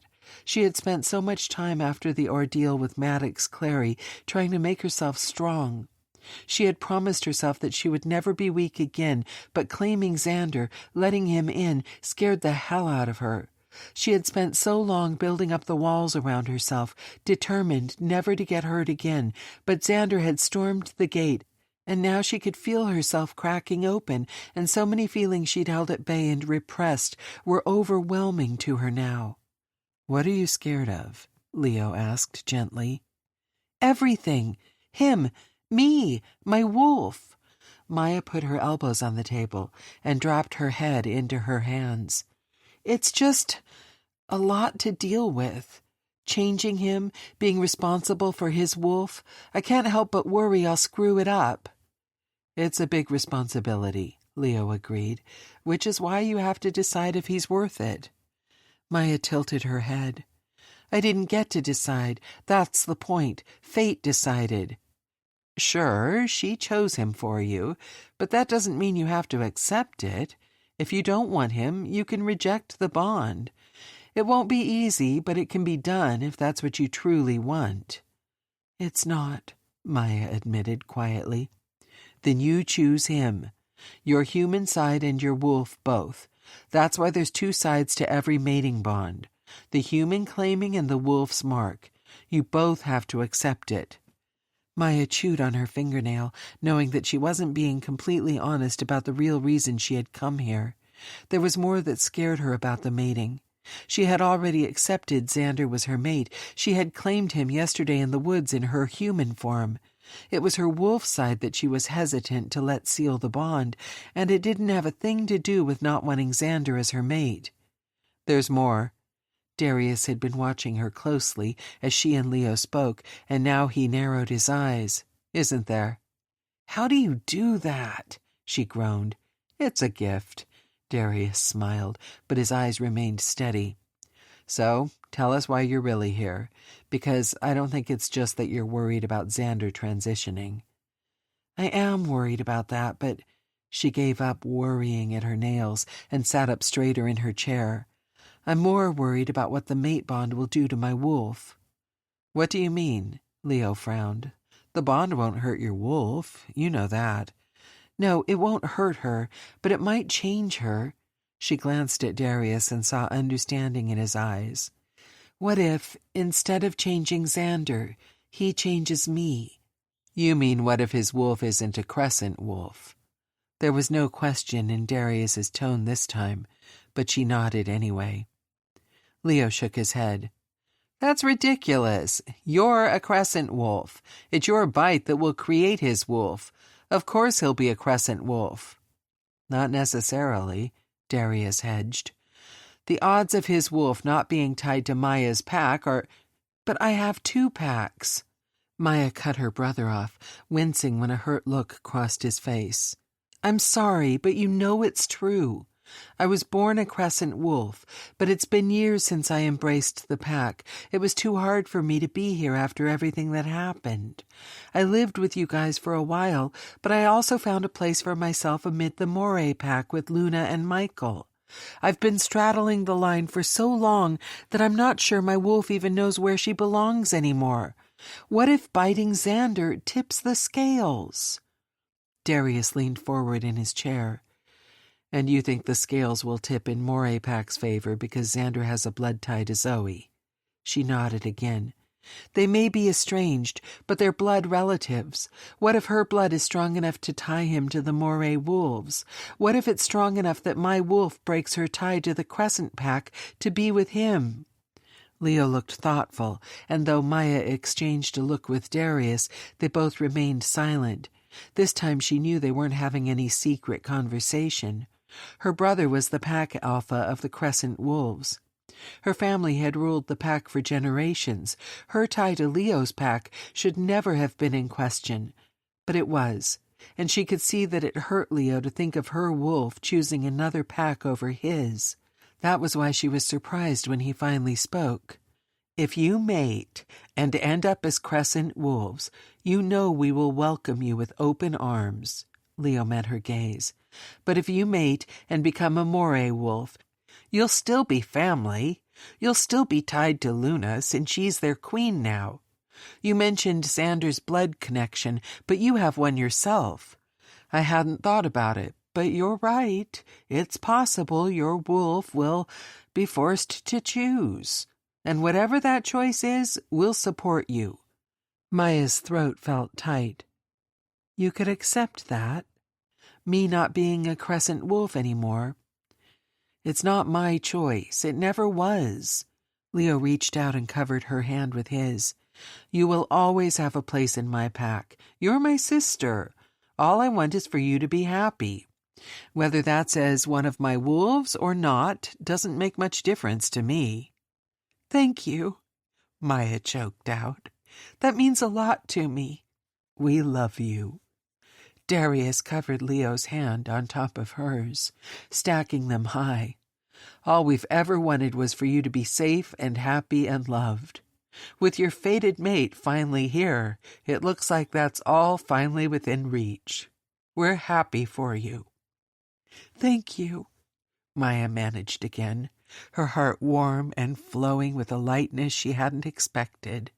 She'd known that this was the part of the mate bond that had been holding her back. She had been scared of what the bond would do to her wolf and their pack connections. But with her brother's blessing and acceptance, she knew what she had to do now. She had to seal the bond once and for all and bind herself to Xander before the full moon. It was the best way to keep him safe, and that was her top priority now. He was hers to love and to cherish and to protect. Her human half had claimed him already. Now she could give in and let her other side do the same without worrying that she'd be letting her brother and her family down if things didn't go exactly as planned. And if she was honest with herself, she knew that they wouldn't. Nothing ever went as planned in her life. Why would it decide to start now? Chapter 17. Xander wasn't typically a runner. In fact, he'd never been big on the whole working out thing in general. Since every job he'd ever worked required intense labor, he'd never seen the need to hit the gym. Laying concrete, doing construction, landscaping, and being a field hand on a farm had given him every muscle he had, and the rest of his body he pretty much owed to good genes. But if he had learned anything over the last few days with Maya, it was that she took training seriously, and if he had any chance in hell of keeping up with her, he needed to start now. He knew that once she gave him the bite, and he had his own wolf, that some of it would come naturally. Shifters were automatically stronger and faster than their human counterparts. All of their senses were heightened, and he knew endurance was probably part of that, but still, he wanted to be the best mate that he could be for Maya, and that meant getting off his ass and working out. Besides, ever since they'd been together in the woods, he'd felt an energy humming inside of him. Maya had explained that sex was part of the mating ritual. She'd called it the claiming, and apparently it meant that their human sides had begun the process of sealing the bond. She'd also told him that her wolf side would also have to bite him, thereby giving him his own wolf and ensuring that both halves were bonded, completing the circle. He'd wanted to ask her, again, to go ahead and give him the bite, but in the aftermath of their lovemaking and her admission that she wasn't ready, he'd known that he simply needed to wait. The full moon was only a few more days away, and she wouldn't be able to resist the pull then. She had accepted him into her life. She had taken him into her body. The bond was there, strong and buzzing like a live wire deep inside of him. But he knew, without having to ask, that he felt so edgy and nervous because it wasn't complete yet. A run would help, he had decided. Maya had gone to visit her brother in Crescent Pack territory, and though he'd offered to take her or go with her, she'd insisted she needed to talk to him alone. She had kissed him before leaving and told him she would be back in a couple of hours. He had tried lounging around the apartment, tried checking his emails and even reading a book, but he was too distracted, and he swore he could feel something inside of him telling him to go after Maya, because there was too much distance between them. He wasn't sure he would ever truly understand how all of this mating, bonding, shifter magic stuff worked, but he knew enough about women to know that following them when they'd said they wanted to be alone was a bad idea. He wasn't a damn stalker. He wasn't codependent. He'd been alone for most of his life, and was certain he could go one afternoon without Maya at his side. Only the itch to move, to go, to do something had only grown stronger, and eventually it was too much to bear. He found some clothes and a pair of tennis shoes among his stuff and hit the street. It was hot and humid, something he'd have to get accustomed to since he was going to be living in southern Louisiana full time. He wondered if the wolf shifters felt the humidity, heavy in their lungs, the same way humans did, and made a mental note to ask Maya when she got home. He started off slowly, walking, and then eventually breaking into a jog. He wasn't sure where he was headed until his feet carried him off the main road and down a familiar trail that cut through the woods and out towards the lake. Maya had shown him the trail that led to Zoe's house and took half the time driving out there did. He smiled to himself as his feet found a good rhythm, and he took in the beautiful scenery around him and enjoyed the shade the large trees provided from the summer sun. He focused on his breathing as he jogged, and after a while, he realized that he was actually enjoying himself. He wasn't as out of shape as he'd thought he was, because pretty soon he was exiting the woods on the other side, near the lake, and he could see Zoe's house in the distance. Logically, he knew that Noir was a small town, and Zoe didn't live all that far from Main Street where he'd started, but he was still smiling with pride as he reached the gated front yard and stopped to catch his breath. "Hey, stranger." He glanced up and realized that it was Nova that had spoken. She was sitting on the front porch beneath the shade with a glass of what looked like lemonade in her hand. Zoe was sitting beside her, and she grinned back at him and waved. "Nova, hey." He stood back up. "I wasn't expecting you to be here." "I figured." "Where have you been?" Zoe laughed at his question. "You do realize I could ask you the same thing, only we already know the answer to that one. Congrats on the claiming. I can smell Maya all over you." "Oh, God." He made a face. "Seriously, Zoe, can you not say stuff like that? It's weird." She shrugged. "Being a wolf is weird. You'll find that out soon enough." "Nova." He turned back to the girl, but she only shook her head. "Don't look at me for help. She's your sister." "Yeah, and Maya is yours, so why haven't I seen you in, like, a week?" He put his hands on his hips when Nova only shrugged. "I've been at Leo's mostly. You and Maya needed some time alone, and Leo needed my help trying to track down a missing pack ambassador." "The one Maya went to check on?" He raised an eyebrow. "Yeah." "He's still missing?" "Missing, dead." Nova shook her head in frustration.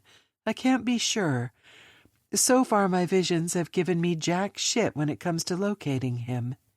"Is that unusual?" "Very." She frowned. "I'd think there was something wrong with my ability if I hadn't gotten a vision about Zoe just this morning." "Oh, God." He gripped the fence.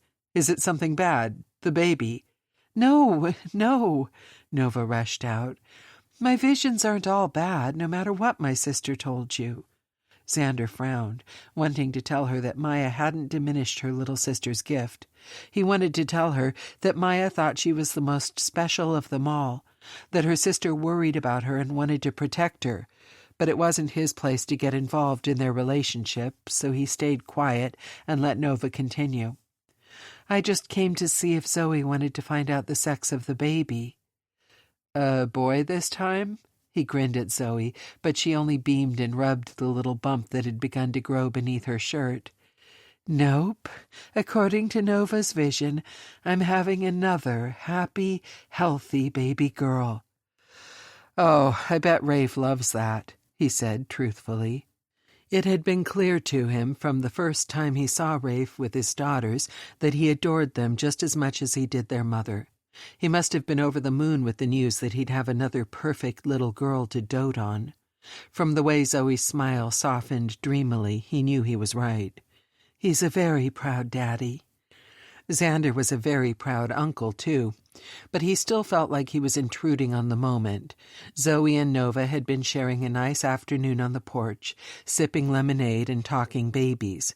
He had stumbled onto them and was glad to hear the happy news, but he was still trying to figure out exactly where he fit in this big, crazy, connected family. "Well, tell him congratulations for me. I should get moving."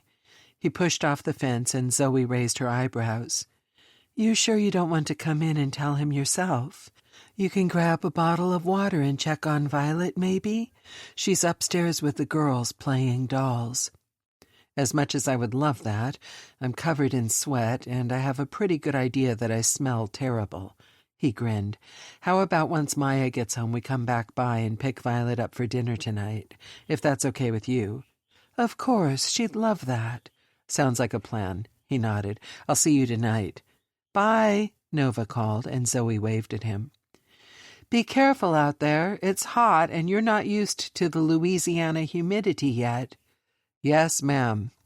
He did a fake salute and then took off down the trail again. He jogged around the bend and back into the woods on the other side of the clearing Rafe and Zoe had built their home in. He was smiling as he thought about how happy Zoe had looked when she told him about Nova's vision and the sense of pride he'd felt knowing he was part of their family. He was still trying to figure out his footing with all of them, was so used to being alone that it felt weird to know that his family had grown tenfold. But he liked the little community of Noir and the connections they all had. He appreciated that Zoe had accepted Violet into her life, too. He loved that Violet had so seamlessly found a home with them, but he knew that Zoe was right, and they'd have to truly figure out how best to care for her after the full moon and everything with Maya was settled. He wanted Violet to come and live with them, at least part of the time. Maya had told him about growing up and splitting her time between both of her older siblings. It had sounded like it really worked for her and for Nova, and he wondered if Violet might want to do the same thing. It would be good for her to know she always had a home, whether it was with him or with Zoe. She wouldn't ever be alone again. He would make sure of that. Lost in his thoughts about raising Violet, Xander slowed when he realized there were two men on the path in front of him. He was sweating, and he wiped his arm across his forehead, trying to clear it from his eyes as he approached them. He moved to one side of the path to pass them, but to his surprise, one of the men stepped in front of him. "Excuse me." Xander tried to step around him. "Nah, I don't think we will." The shorter man in the middle of the path smiled, but it didn't reach his eyes. He could tell just from looking at them that they were shifters. Maya had been teaching him how to spot the signs. She'd explained that there was magic in their blood, and now that he was connected to her, that he could sense it if he tried. These two men put off enough testosterone to nearly choke him, but beneath it he could still feel the hum of magic that told him they weren't human. Hey, guys. Xander held his hands up innocently. I'm new around here, so I'm not entirely sure what I might have done to offend you, but trust me, I didn't mean it. Oh, he didn't mean it, the taller guy in his pack snorted.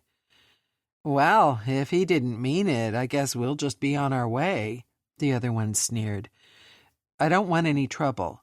Xander tried again as the hair on the back of his neck went up. Too bad, because we do. The shorter one had moved slightly, causing Xander to shift to keep him in his line of sight. Look, I don't know what this is about, guys, but...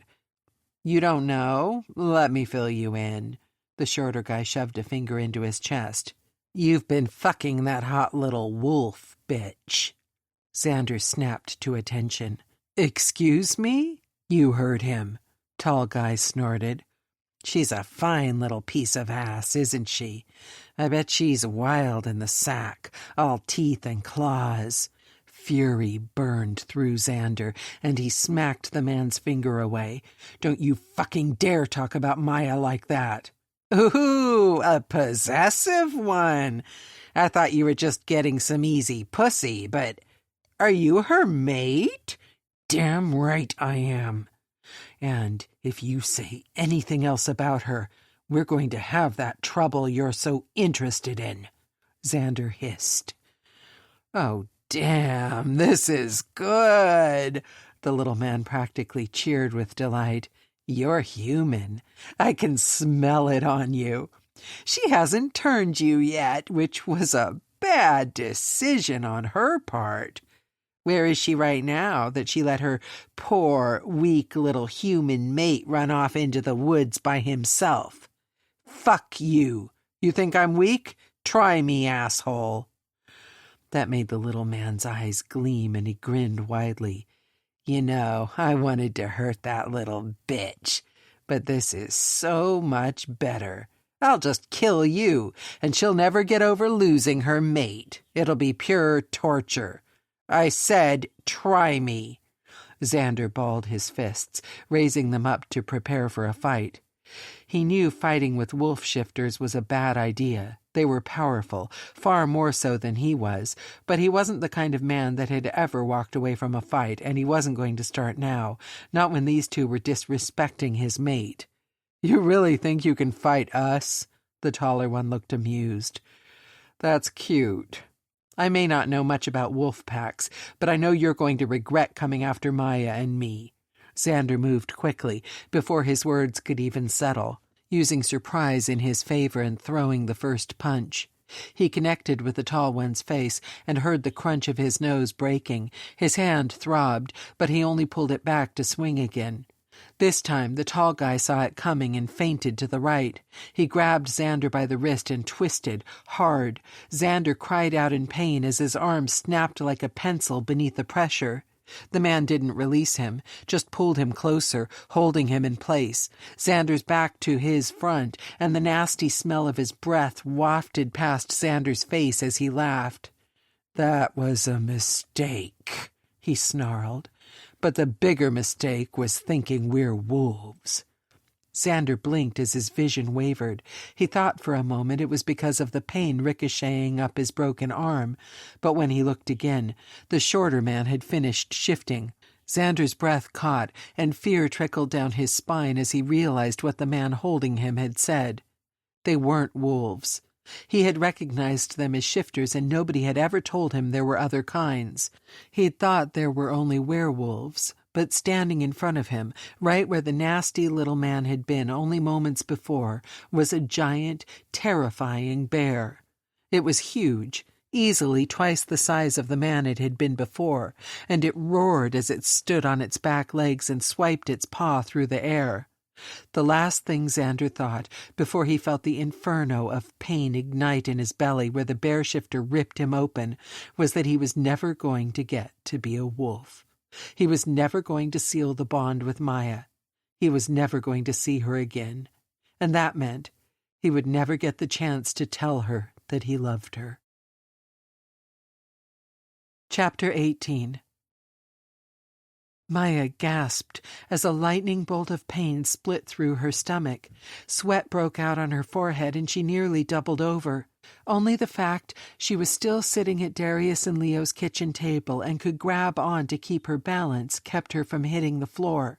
Fear and panic mixed inside of her like a leaden cocktail, and she only vaguely heard the squeak of chairs as the men around her jumped to their feet and rushed around the table to her side. "What's wrong?" Leo reached for her first, a hand on her back. "Are you sick? Hurt?" Darius was on her other side, kneeling down and looking worried. She shook her head, unable to find the words to tell them that it wasn't her pain she was feeling. Instinctively, she knew that it was Xander. He was in trouble. He was hurt and scared. She hadn't sealed the bond with her wolf side, but the mating had strengthened it enough that, even separated from him like she was now, she could feel what he was feeling. It terrified her, and she forced herself up. "It's Xander." Her words came out hoarse, as if she'd been screaming, and vaguely she wondered if she had. "He's in trouble." "What kind of trouble?" Leo demanded. "I don't know." She was already heading towards the door and pulling her shirt over her head. "I don't know, but I have to go. We're coming with you." Darius was back on his feet in a heartbeat. Leo nodded, following them out the front door. "Can you track him through the link?" "Yeah, I know which direction to head, and it'll get clearer as I get closer." Maya tugged her shorts down and dropped them to the dirt. "He's in the woods, not far. I have to go, now." Without waiting or giving them a chance to catch up, she slid out of her shoes and took off running barefoot. Her wolf much preferred to shift naked, but she couldn't take the time to stop and remove the rest of her clothes. She could replace the pair of black boy short panties and matching bra. She couldn't replace her still very human mate. Maya leaped as she entered the forest, allowing her wolf to surface, and when she landed it was on all fours and her wolf in the driver's seat. She was vaguely aware of the sound of her brothers behind her, but her wolf was on a mission. She had to get to Xander before anything happened to him, had to keep him safe, and her wolf growled at her for not letting her take control sooner. She should have let the wolf seal the bond. He would have been safer if he had his own wolf. She might not know what was happening, but she felt the pain and the panic he was experiencing, and she knew that if anything happened to him, that she would never forgive herself. She'd hesitated and delayed, putting off the mating, and now he was hurt and still human, without the ability to heal himself like he could if he was a shifter. Her wolf sprinted through the forest, ignoring the trails and taking a straight line to where she could feel Xander's presence. She weaved through trees at blinding speed and jumped over fallen logs without breaking stride. Her brothers, larger wolves, had caught up to her and flanked her now, keeping just out of her line of sight, lest her wolf perceive them as a threat. It was a good thing, too, because the moment she skidded back onto the path and caught sight of Xander on the ground, bleeding, her wolf saw red.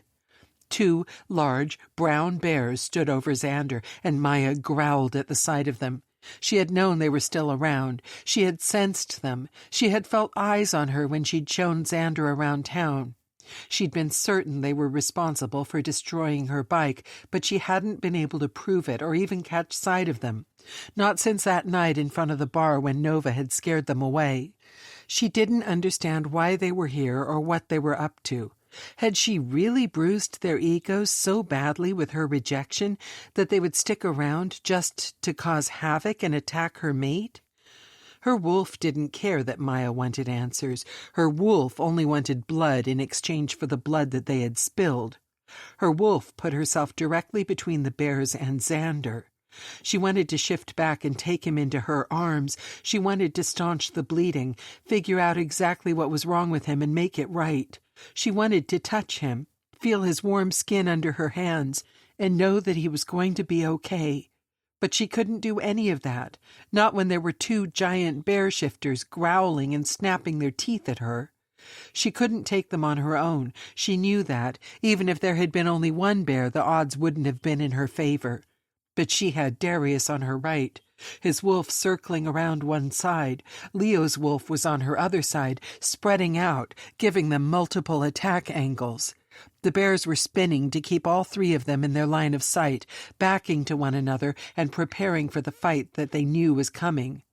Maya's wolf bared her teeth and growled, getting low and preparing to pounce. Just as she was about to leap, the sound of more footfalls in the trees caused the bear shifters to turn their attention. Maya watched as 3 more wolves came racing into the clearing from the other direction. She recognized them immediately. The little red wolf that hissed and snarled was Zoe.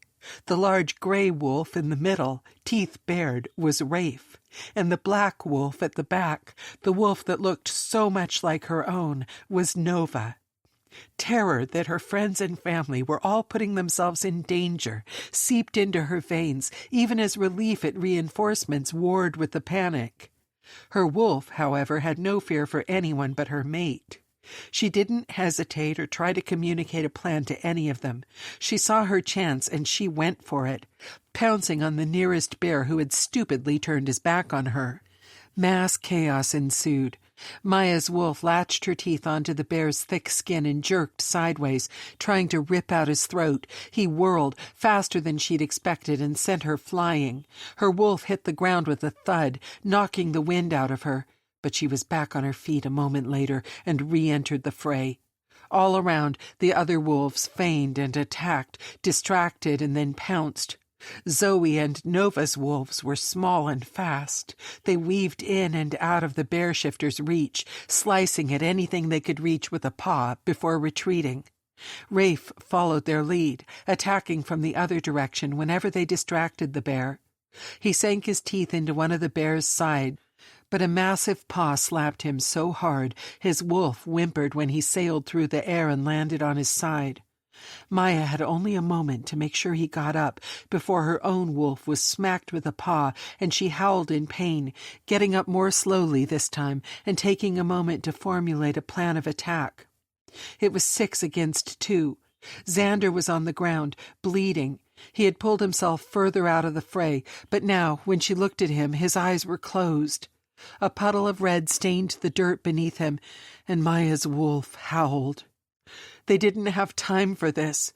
She needed to shift back and take care of Xander, force healing power through the bond. But she couldn't do that until these rogue bears were dealt with. They could do this. She knew they could. They just had to be smart about it. The bears were bigger, and each of their blows knocked one of the wolves out of the fight long enough to keep them from being overwhelmed. She just wasn't sure how many powerful blows she and her family could take before one of them didn't get up, and she didn't want to find out. If something happened to one of them because of her, she would never forgive herself.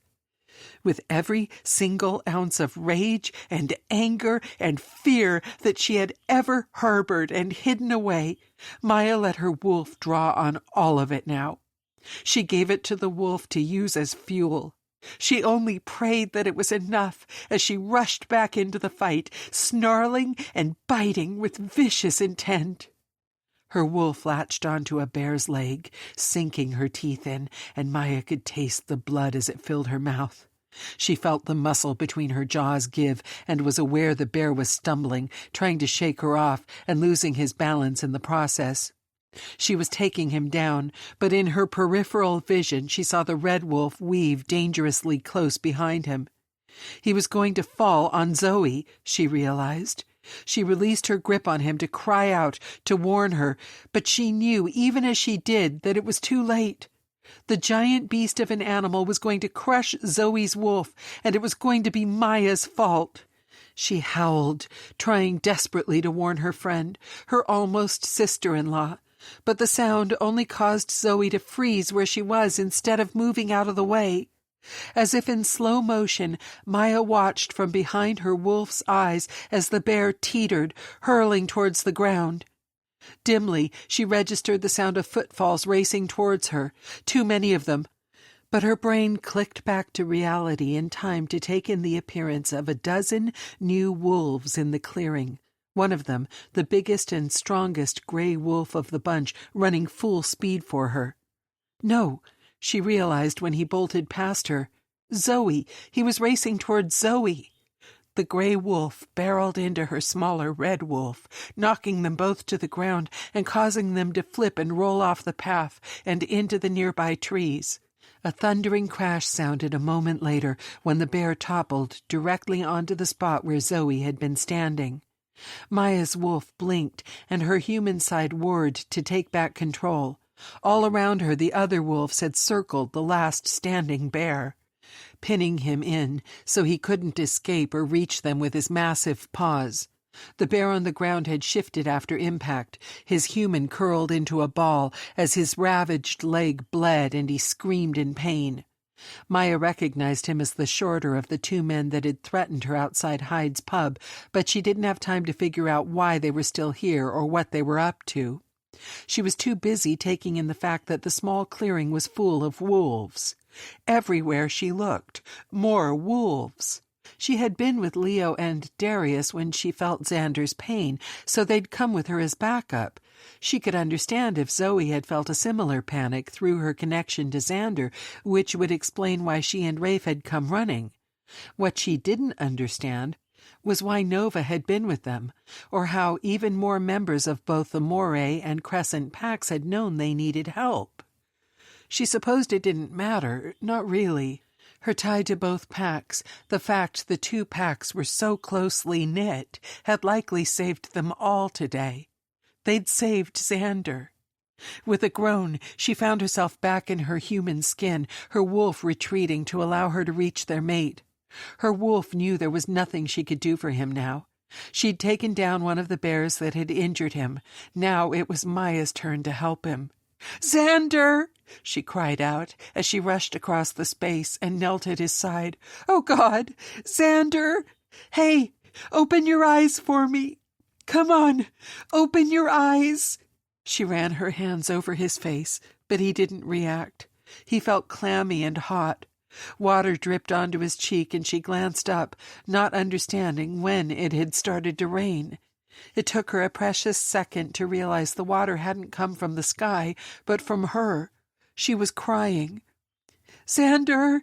Her voice broke. "You're going to be okay. You have to be okay." Behind her, she could hear the other wolves beginning to shift back to their human forms as well. Her enhanced hearing allowed to listen in even though she wasn't trying to. She heard Luna explaining to Leo that they'd come because she had a feeling her family was in danger. Rafe was thanking Michael for reaching Zoe when he was too far away to get to her in time. Darius was insisting that Nova see a healer about the cut on her forehead, and she was reminding him that she would heal just like everyone else. Only, not everyone here had the ability to heal. Xander was still human. He couldn't heal himself, and that was her fault because she hadn't sealed the bond and given him his own wolf.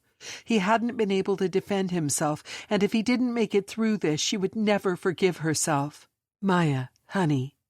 It was her older sister's sweet voice that drew her up enough for her to realize she was curled over the top of Xander, as if she could shield him from all of this. "Maya, we need to see how bad it is." Movement on the other side had her flipping around and growling. Michael was there, and had just reached for Xander's unconscious body. She bared her teeth, her wolf seething, but Michael only held his hands up and glanced at his wife. "Easy now." Luna knelt beside her, putting an arm around her shoulders. "We only want to help him." "I know." Maya wiped at her cheeks, where rivers of tears were still running unchecked. "I know, but I can't. I can't let him go." "You don't have to," Luna soothed. At the same time, Michael nodded. "I've been there, Maya. When I found Luna in that basement and realized she was injured, I couldn't let anyone else near her. Not because I didn't want the healers to help her, but because it felt like it was my duty to make it better for her. I know you want to help him, but to do that, you have to let us move him." "I can't let go." Maya shook her head. If I let go, I could lose him too. Shh. Luna pulled her against her side, hugging her. Don't say that. You're not going to lose him. He's lost a lot of blood, but he's strong and healthy. He will heal. He'll heal faster with my touch. I can send my healing energy through the connection to help him. You need to heal yourself first. Luna gingerly touched Maya's arm, and she realized only then that she was hurt. Large gashes had flayed her skin open.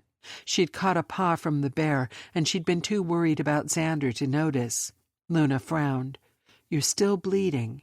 It's fine. It's not life-threatening, and it will heal on its own. He needs my power more than I do right now.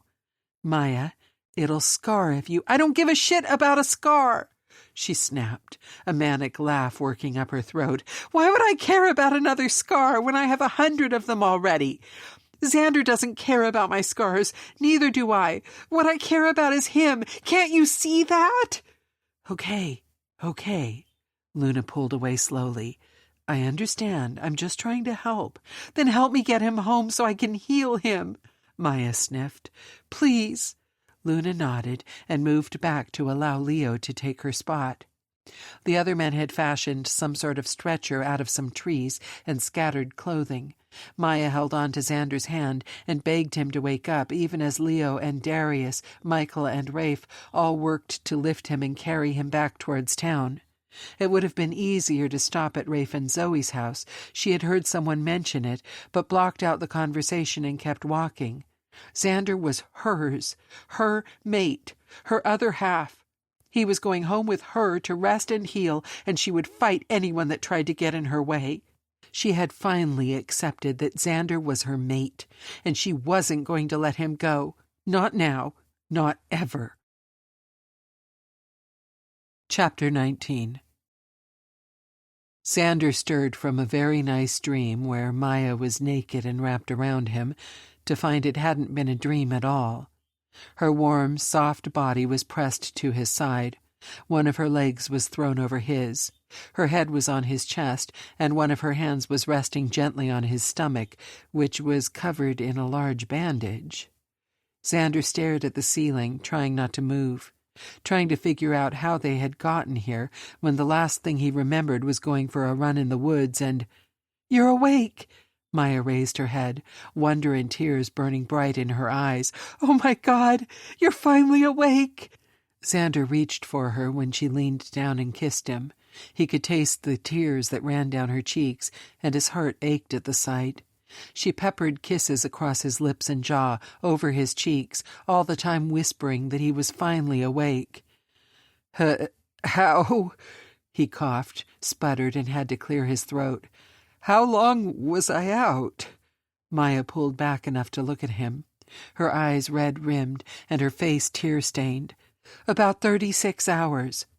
A day and a half? He tried to sit up and groaned when she pushed him back down. What the hell? You were very badly injured. You slipped in and out of consciousness. They thought— Maya's voice broke and she shook her head. They thought you might not pull through, but I knew you would. I knew you wouldn't leave me. Never, he promised, wiping her cheek when another tear slipped free. God, Maya, I'm so sorry. What? She jerked back. No, you don't have anything to be sorry for, Xander. You're crying because of me. You're crying, and it's breaking my heart. I'm crying because I almost lost you, she sniffled. I never cry, never. But I've barely stopped since the moment I saw you lying on the ground in those woods with blood pooling around you. I thought— Shh! He brushed more tears from her cheeks. Shh, I'm here. It's okay. You didn't lose me. But I nearly did, and it's all my fault.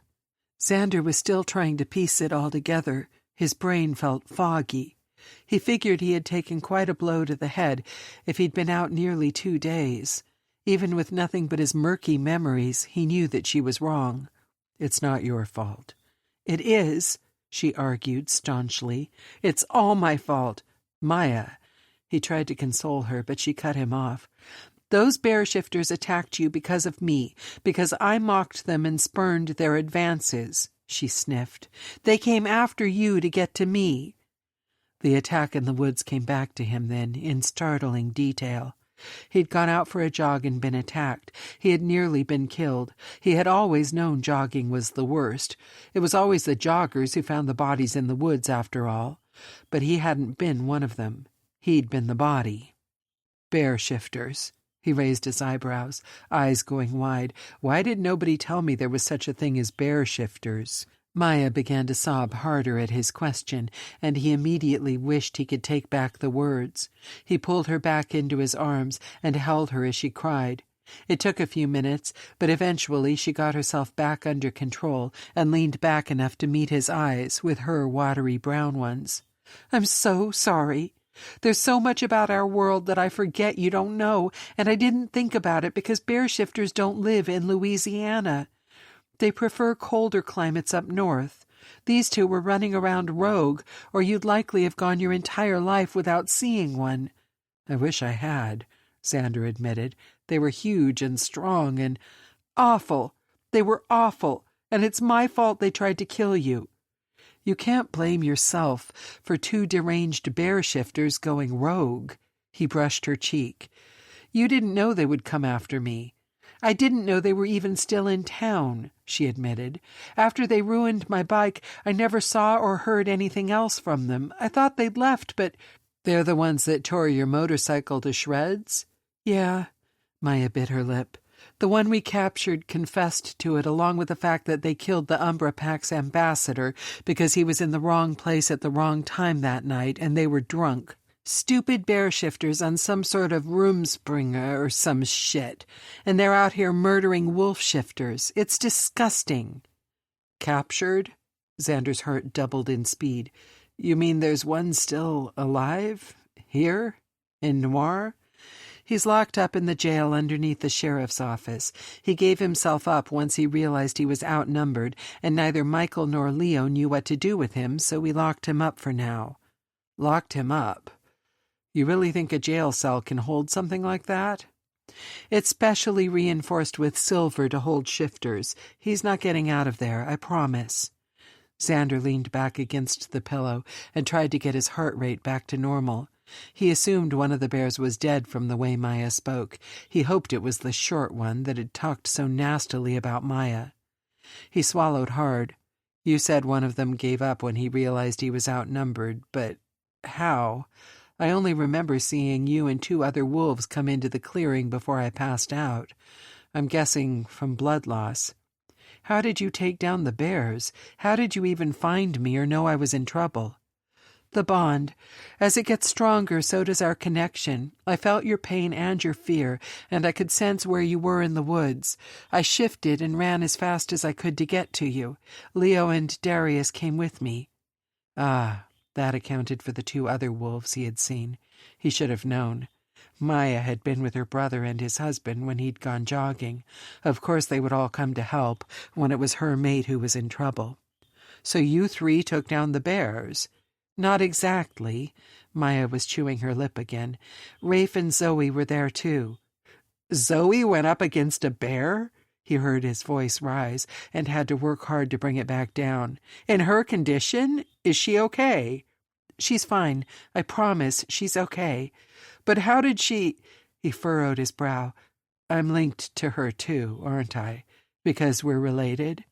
"Yeah," Maya nodded. "Wow, that's...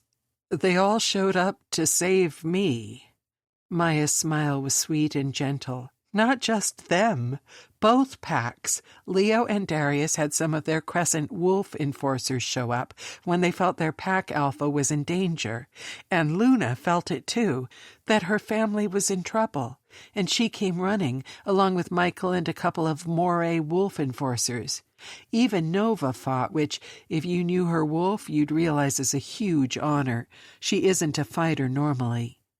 Xander opened his mouth and then closed it again without saying anything. He couldn't find the words. He felt overcome with a wave of emotions. Gratitude for the way they'd all come together to help him, but also something else, something more like love and acceptance. They had all welcomed him when he showed up here. All of them.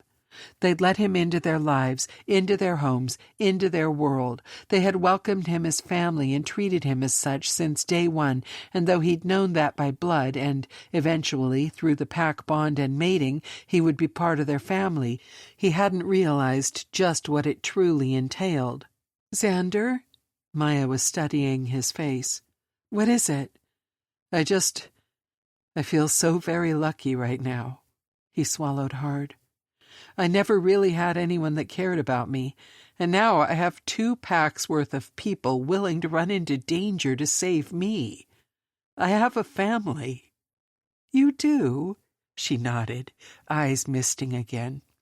"And you have me, if you still want me. If you can forgive me for not accepting our bond from the start."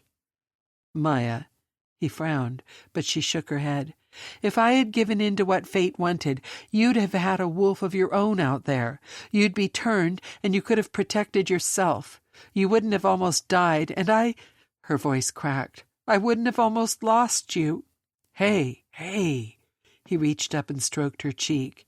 "You didn't almost lose me." "I did," she nodded. "It was so close, Zan. So close." "Tell me something. If I'd been a shifter instead of human out there, would I have been able to save myself? Would it have been enough with nothing but my own newly born wolf?" Maya winced but shook her head. "No. It took 6 of us just to take down one, and the others showed up in time to help." "See? So you can't blame yourself. Even if you'd changed me, I'd still have been in way over my head out there." She nodded, but he could tell that she was still letting the guilt suffocate her. He knew she was scared. She'd told him that first night in the bar that her fear of the bond was partly that she would get attached to him and then lose him just as she had her parents. He changed tactics. "Maya?" She wiped at her eyes. "One of those bear shifters broke my arm.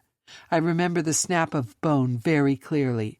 But I'm holding your face in my hands and moving my arms just fine. No cast in sight." He met her gaze and held it. "How am I healed?" Maya sighed. "We talked before about how the bond can help strengthen one another. I used it to help heal you." "You?" His eyebrows winged up. "You did this? You saved my life?" "I poured every ounce of healing energy I had into you, through the bond, and hoped it would be enough." She took his hand in hers and squeezed gently. "Touch helps the bond grow, so I didn't let go of you. I couldn't let go." "Your touch helps me heal." He marveled at her words, at the proof of it. "I suppose that explains why we're naked. I thought maybe you were just having your wicked way with me while I was unconscious." Maya snorted at his joke. "Trust me, you weren't up for anything like that. But I figured if touch helped, then skin on skin was our best chance." "So you went full Monty." He smiled. "Thank you. I'm just so relieved it worked." Her gaze darted to the bandage on his stomach, and he followed her eyes. "You were holding your hand over the bandage when I woke up." He winced. "Is it still the massive, bloody wound I think it is?" Maya grimaced. "I don't know. I've been too afraid to look. Xander, that bear cut you so deep we could... You saw my insides, didn't you?" He felt a little nauseated just thinking about it. When she nodded, he shook his head. "I'm so sorry you had to see that." "Don't apologize to me. Not for that. It wasn't your fault." "It wasn't your fault either," he reminded her. Maya started to reach her hand out, to put it back over the bandage, but she hesitated. "It was so deep, and you lost so much blood. I didn't know if I could heal you, but I had to try." "Well, clearly it worked, because I'm here. I'm alive, and I'm breathing, and my arm feels good as new," he assured her. "I'm sore, but it's hard to tell if that's from laying in this bed for almost 2 days, or from the fight, or something worse. Why don't we peel the bandage off and take a look together?" "Are you sure?" Maya's eyes were wide. "What if it needs more time? We can stay like this. Lay back down, and I'll keep sending my power to you through the bond." "Maya, sweetheart, You look absolutely exhausted. Whatever energy you've been funneling to me, you need to keep some for yourself before you pass out." Xander took her hand and kissed it softly. "When was the last time you slept?" She bit her lip, and he knew the answer without her having to say a word. She hadn't gone to sleep since he'd been injured. She hadn't left his side. She had spent the last 36 hours draining herself with just the tiniest shred of hope that her power might save him. She had dark circles under her eyes, and her lips were chapped and dry. She had literally given him everything she had, and still she wanted to give more. "I don't know how to funnel energy or power or whatever you call it back to you, but if I could, I would. You know that, right?" "I know," she smiled softly. "Let's see how it looks before you go doing more magic on me, okay?" She nodded, though she was chewing her ravaged lips. He wanted to kiss her so badly, but he didn't dare, not right now. She looked like she might fall over if he so much as breathed on her too harshly. He focused on the bandage across his stomach and leaned back against the pillows again so he could pull at the sticky edge. Slowly he peeled the wrap back. He was almost scared to look, but when Maya made a small noise of surprise, he opened his eyes. There were long, angry red scars across his stomach, but otherwise he was completely healed. He gasped. His brain was having a hard time comprehending that he'd been flayed open like a deer and then magically put back together simply because Maya had poured her energy into him. Of all the crazy things he had seen and heard since walking into their world, this was by far the weirdest. "Oh, God." Maya touched the raised skin and he winced a little. "Sorry." It's still a little tender, but he shook his head. "Maya, you saved me.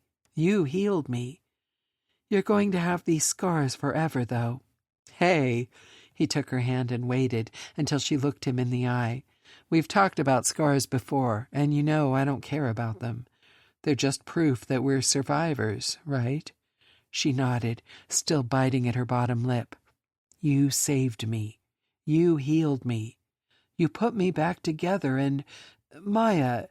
He cleared his throat as emotion threatened to thicken his tongue. "I'm not just talking about this wound. I mean all of it.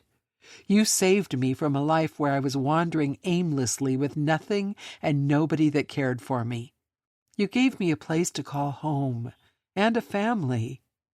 You're magic, sweetheart.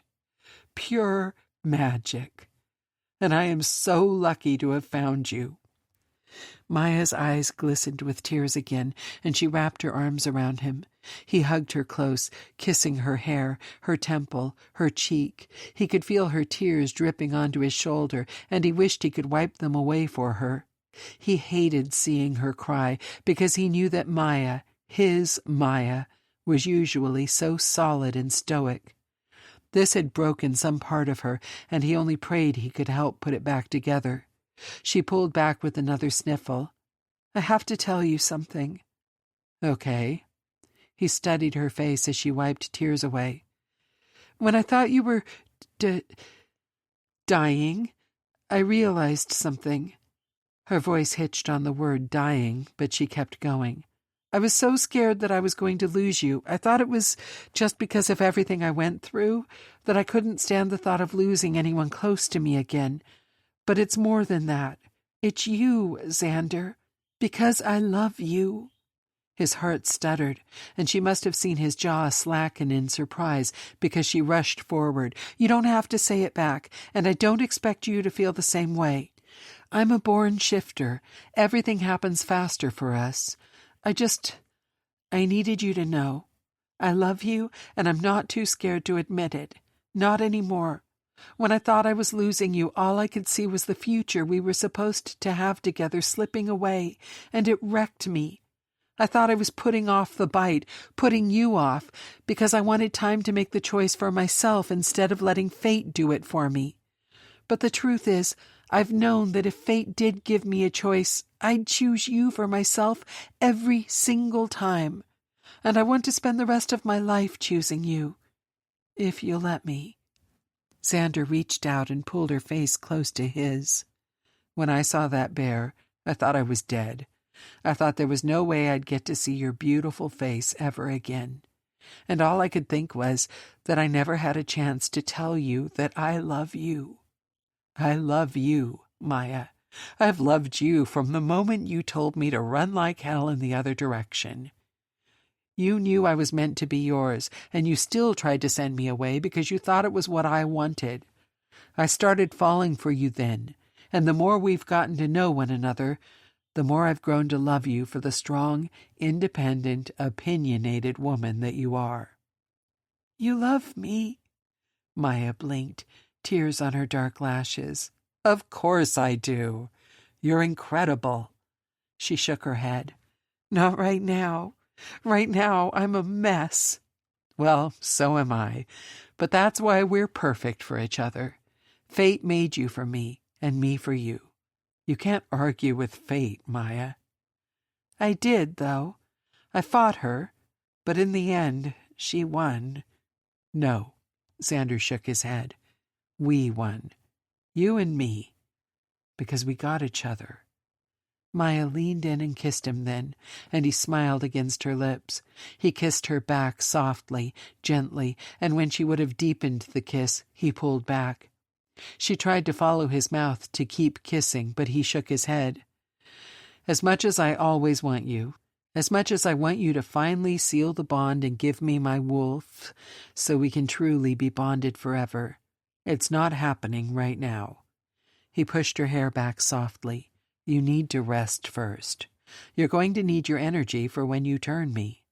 Sleep with me first, and then, once we're both rested and healed, you can mark me so the world knows I'm yours forever. He was pleasantly surprised when Maya gave in and nodded. She gave him one last soft kiss and then curled back against his side. He figured it was further proof of just how exhausted she was, and he pulled her close. He dragged the blankets up and covered them, snuggling down next to her. He closed his eyes, certain that after almost 2 days of being unconscious, that there was no way he'd be able to sleep again so soon. But with Maya in his arms, tucked at his side, and protectively wrapped around him, he felt safe and warm and home. And he slid into sleep easily, and with a smile on his face, as he dreamed of what would come next for them. Chapter 20. When Maya woke up, it was dark outside again except for the glow of the big moon in the sky. Her wolf stretched inside of her, reminding her that it was almost her time to be in control. Tomorrow night the moon would be full, and there would be no more putting off her wolf or the inevitable. Tomorrow Xander would be hers forever. She snuggled in closer to his side, closing her eyes again, thinking she should get some more sleep, but a big hand on her hip squeezed her closer. She shifted in his grasp, causing her hips to rock against his leg where she'd straddled his thigh in her sleep. He hummed, and she smiled against his chest, knowing that sleep was no longer on the agenda. "How are you feeling, sweetheart?" Xander's voice was husky from sleep and desire. "Better." She pressed a kiss to his chest. "You?" "Much better." He slid his hand on her hip to her ass and cupped the round flesh. "I think I'm up for letting you have your wicked way with me now." "Oh, you think so?" She raked her teeth over his chest teasingly. "I think so, but you can test it for yourself."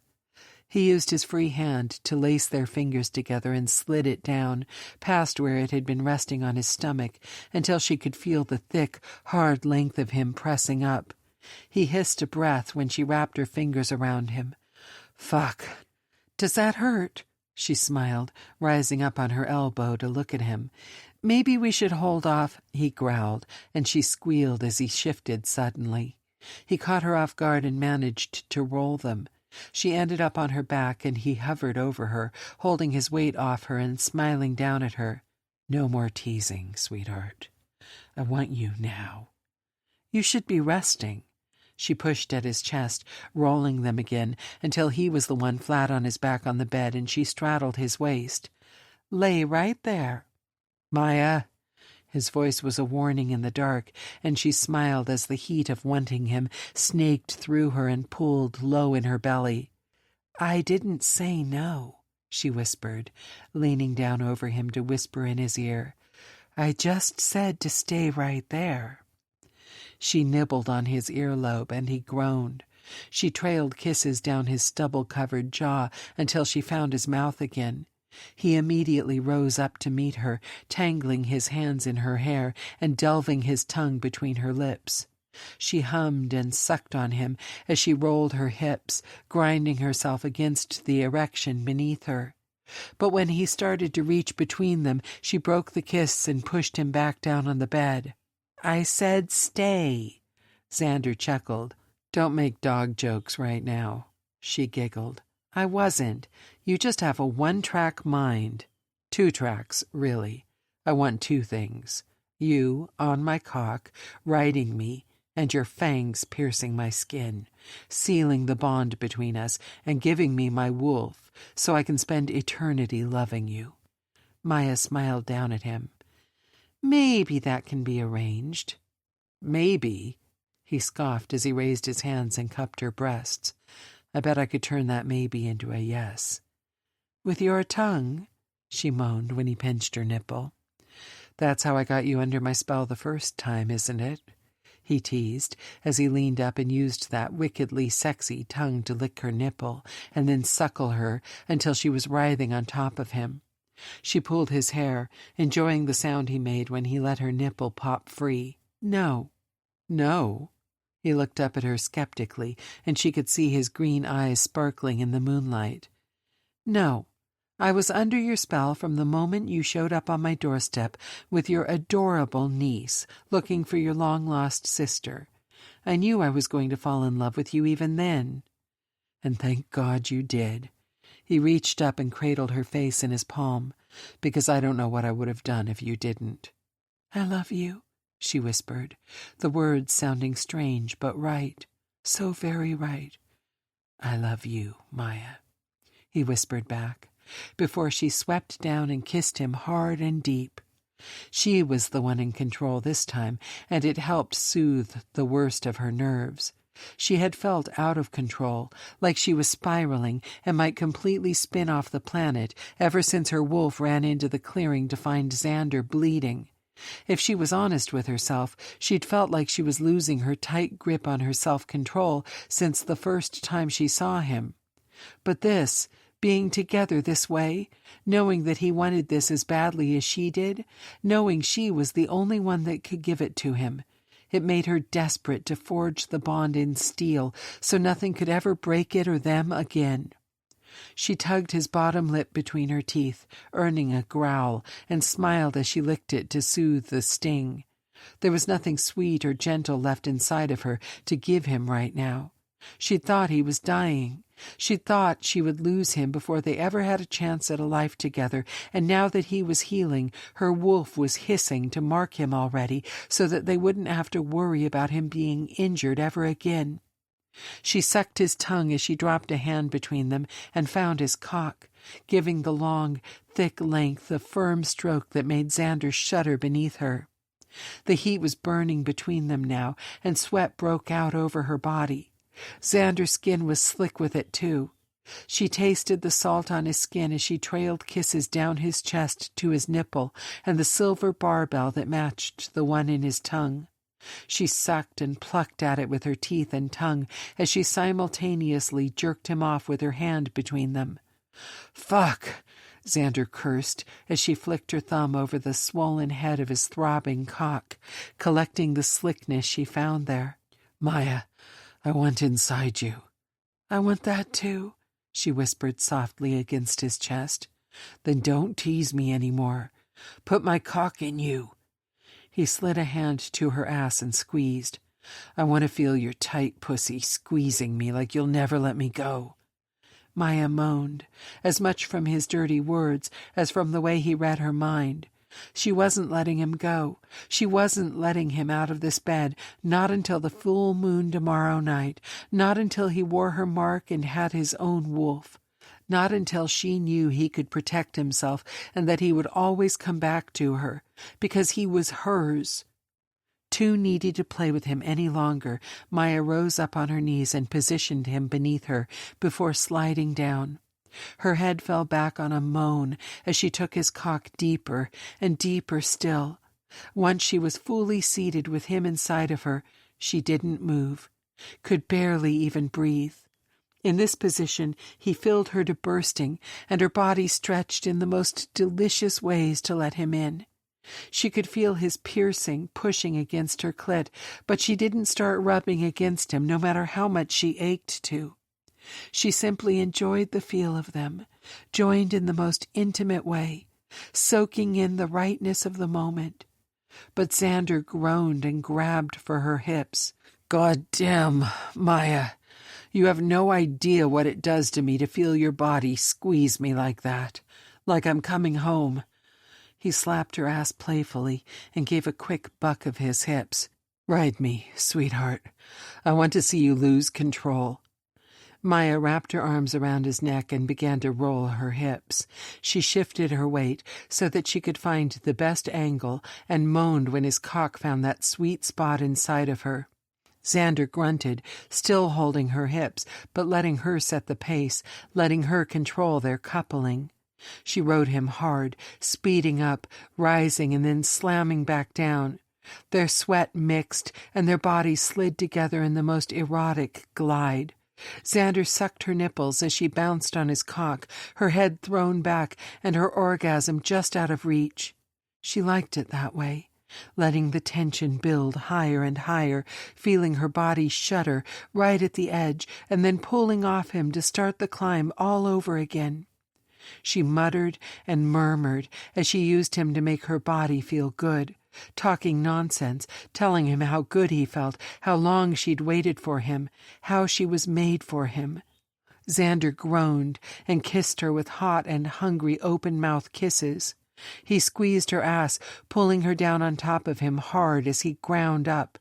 He found her clit with his thumb and rubbed in small circles, and she began to spiral, losing her rhythm and crying out as the edge snuck up on her this time, making it impossible to slow down the freight train that was barreling down upon her. Xander pulled his hand away from her clit, and she whimpered at the loss. She would have sworn the asshole chuckled, but when he replaced one hand with the other, she gasped out a breath. Xander slid his thumb between her lips, and she moaned as she licked and sucked it without him needing to tell her. "Fuck, that's it, sweetheart. Taste yourself for me. Get it all over your tongue." He popped the digit free and pulled her head down to him. "Now, give me some." The kiss was wild and sloppy. It was all tongues searching and teeth clacking. Their movements were out of sync, both of them too far gone to bother writing it. And it didn't matter, because her orgasm hit her before she had time to so much as pull away for air. "Now," Xander groaned. "Fuck, Maya, do it now. I'm gonna—" Her body still stretched tight as a bowstring, thrumming with the waves of orgasm. She released her tight hold on her wolf enough to let her surge to the surface. Her wolf howled with pleasure, and Maya knew her claws were out, knew that they must be scratching the hell out of Xander as she held him tight, right where she wanted. But she didn't have the power to let him go, not now that the wolf was with them. She bared her fangs, and with a sharp snap she sank them into Xander's shoulder and held on tight as magic burst through the connection, nearly leveling her with the power of the new connection they'd just forged. Xander cried out as he came. She could feel his cock spilling inside of her, and she continued to ride him, taking him deep. She held him close after, not moving off him, not releasing her bite, not until he went slack beneath her. Only then did she remove her fangs from his skin and force the wolf back down so that she could care for her mate. She pulled off his softening cock and felt his seed and her own juices run down her leg. It didn't matter. She would clean up later. Right now, all that mattered was that Xander was lying on the bed, unnaturally still, And though she didn't have much experience with a human transitioning after a wolf bite, she was fairly sure it wasn't supposed to involve him going comatose. "Zan," she whispered softly, unsure if he could even hear her. She reached out and touched his face, which seemed to have gone very pale. She pulled her hand away with a wince. His skin felt like it was on fire. "Xander? Xander, can you hear me? Come back to me, baby. Please come back." As if her words had been a detonator, his eyes flew open and his body arched off the bed as if invisible paddles had just jolted him back to life. He screamed, and Maya winced as his body began to convulse. She tried to reach for him, but he was thrashing so hard it was difficult to get a grip on him. Finally, she crawled back on top of him, ignoring the heat of his skin, and pressed her hands to his wrists, holding him to the bed as she sat on his thighs. Maya! Her name came out a choked sob, and tears made her sight go blurry. "I'm here," she told him softly. "I'm here. Just hold on to me. Hold on to the sound of my voice." She had only the vaguest of ideas what was happening inside his body. Zoe was the only human she knew who had been turned, and all she had ever told Maya was that it felt like dying. She'd said it was like being burned alive, skinned from the inside out, ripped to shreds, and then when you thought you were nothing more than ash and embers, a wolf breathed in the fire and was birthed into the world.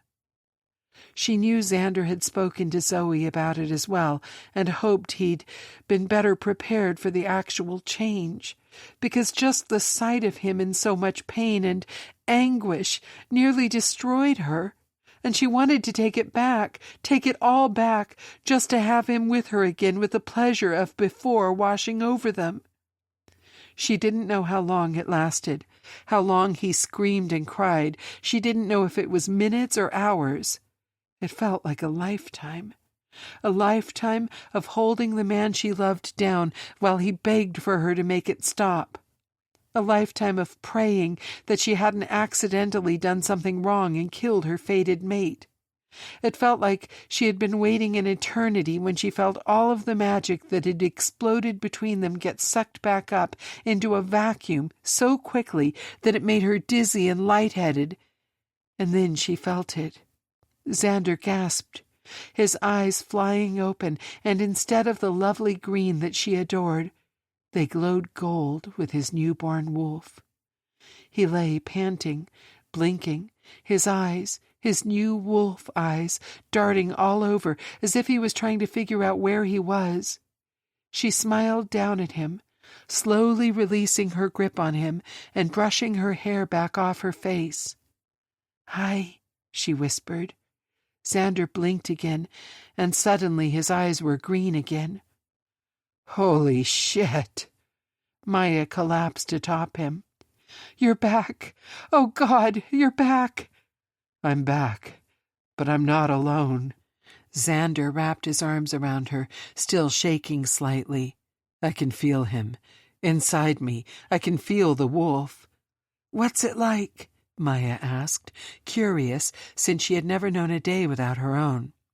"It's really fucking weird," Xander admitted, and she laughed with him. Once he settled again, he sighed. "I can feel him just under my skin. He's trying to orient himself, figure out what's going on. He's like a baby?" "Kind of," Maya nodded. "He's new. He'll have to get used to us the same way you have to get used to sharing your body with him." He's pressing against my skin, looking for a way out. Xander tilted his head, staring at the ceiling, but she knew he wasn't seeing anything but the wolf. He wants to meet his mate. "I said hi before he disappeared back inside you." Xander squeezed her. "That's not what he means, and I think you know that. I'm not shifting for him tonight. Why not? Because you've put your body through a lot already. You almost died. You only healed because of the bond. Now you've accepted a wolf inside of you. Learning to let him out and then how to get back out yourself, having the strength to withstand the change and the mating on their end is too much for one night, Xander. She leaned up so she could look down at him. Tomorrow is the full moon. We'll turn together then. We'll seal the bond, and then we'll have the rest of our lives together, okay? His green gaze studied her face for a long time before he finally nodded. Okay, you're the expert here. If you think we need to wait, we wait. Thank you. Maya leaned down and pressed a brief kiss to his lips before pulling back. Now, if you'll excuse me, I need to go get cleaned up. I'm a little messy after all of that. Xander groaned. Let me. No way. She pushed him back down when he tried to sit up. Stay here and rest. I'll bring back a damp cloth and clean you up after I shower. Or I could join you in the shower. His smile was wicked, but only half-hearted. Rest! She slid off the bed, glancing back over her shoulder. I'll be back before you know it. Promise? Promise. She smiled as she turned and left the room. He did need to take a shower too, but now wasn't the time. She could clean him up enough to feel okay about pulling the covers back over him. She'd have to do laundry tomorrow. She quickly went through the process of wrapping her hair and then taking a quick shower, rinsing the sweat and semen from her body, and shaving, too, since she'd barely left the bed long enough to brush her teeth since Xander had been hurt. She pulled a loose-fitting T-shirt and a pair of boy-cut underwear on and smiled when she went back into the bedroom and found Xander solidly asleep and snoring. She had known he would be. He needed the rest. Even if he wanted to act like nothing about all of this fazed him, she knew his mind and his body had been through an overhaul tonight. He needed to sleep and put himself back together. And in the meantime, she got the pleasure of taking care of her mate. Something she had a feeling he wouldn't let her do if he was awake. Carefully, she gently cleaned him both of blood and other fluids. She tenderly traced the half-moon circle on his shoulder that had already healed. The white scar would last a lifetime, proof of their bond. She shivered at the sight of it on his pale, freckled skin. Anyone who saw that would know that he was claimed, that he had a mate. And as she looked at it now, she only wished that she had put it somewhere far more visible, so nobody ever dared get too close to her man. She grinned as she tossed the rag aside and climbed into bed beside him. Even in his sleep, Xander reached out for her.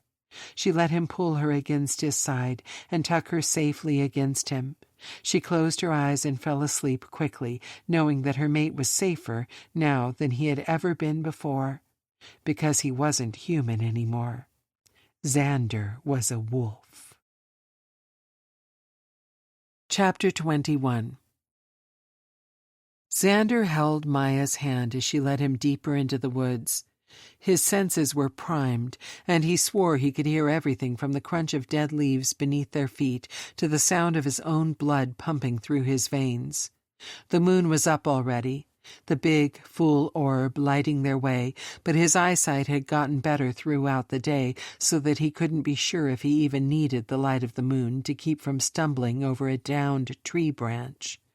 He felt like he was lit up from the inside, practically incandescent and humming with the energy of a nuclear reactor. His hands were sweaty from the heat and his nerves, but Maya didn't seem to mind as she gave a firm squeeze of reassurance. He was still awed by the way she could sense what he was thinking, what he was feeling, without him needing to say a word. All day today, ever since she'd bitten him last night, really, the bond between them had become something he could feel. Before, it had been more of a magnetic pull towards her, but now it was more than that. He felt as if she were a part of him, like she was his true north, the homing beacon on his compass. The bond that stretched between them now wasn't a delicate string, but a thick, wide river that flowed both ways, letting him sense her just as easily as she had always seemed to sense him. It was love and magic, or maybe they were the same thing. All he knew was that he loved this woman and would follow her anywhere. He trusted her, And though he was still nervous about undergoing his first shift, he knew that he would be okay because Maya would be right there with him. He had spoken to Zoe about what it felt like to shift for the first time, and his sister hadn't sugarcoated it for him. She'd said her own experience had been terrible. She had described excruciating pain, rivaled only by the 2 births she'd gone through since. She'd told him that he would feel like his body was being ripped apart, because it was. But she'd tried to soften the effect of her words by reminding him that it would get easier with time. Considering he could still remember her moans of pain and the sound of bones snapping when she had shifted to show him what she was now, he wondered if that was true, or if the fact that she had gone through it so many times had numbed her mind to it. "You okay?" Maya asked, looking back at him, and when he gave a jerky nod, she groaned. "I told you not to call Zoe. I knew she was going to freak you out. I promise it's not as bad as whatever she told you." He raised an eyebrow. "You were born a wolf. You've been shifting your entire life. Zoe said it's different for us, especially the first time." "You're going to be fine." Maya stepped closer. "I told you that I would never let anyone hurt you ever again, and I meant it. That goes for your wolf, too." He smirked. "My badass mate's going to keep my new wolf in line, huh?" "Absolutely I am." She winked and then glanced overhead. "Come on. The clearing is just through here, and the moon's almost overhead." He let Maya lead him on through another bunch of dense trees without comment. He wanted to ask her where they were going, but he didn't bother. She'd told him that on a normal full moon they would turn with the pack, but since it was his first time and their wolves still needed to seal their part of the bond, they would shift alone tonight.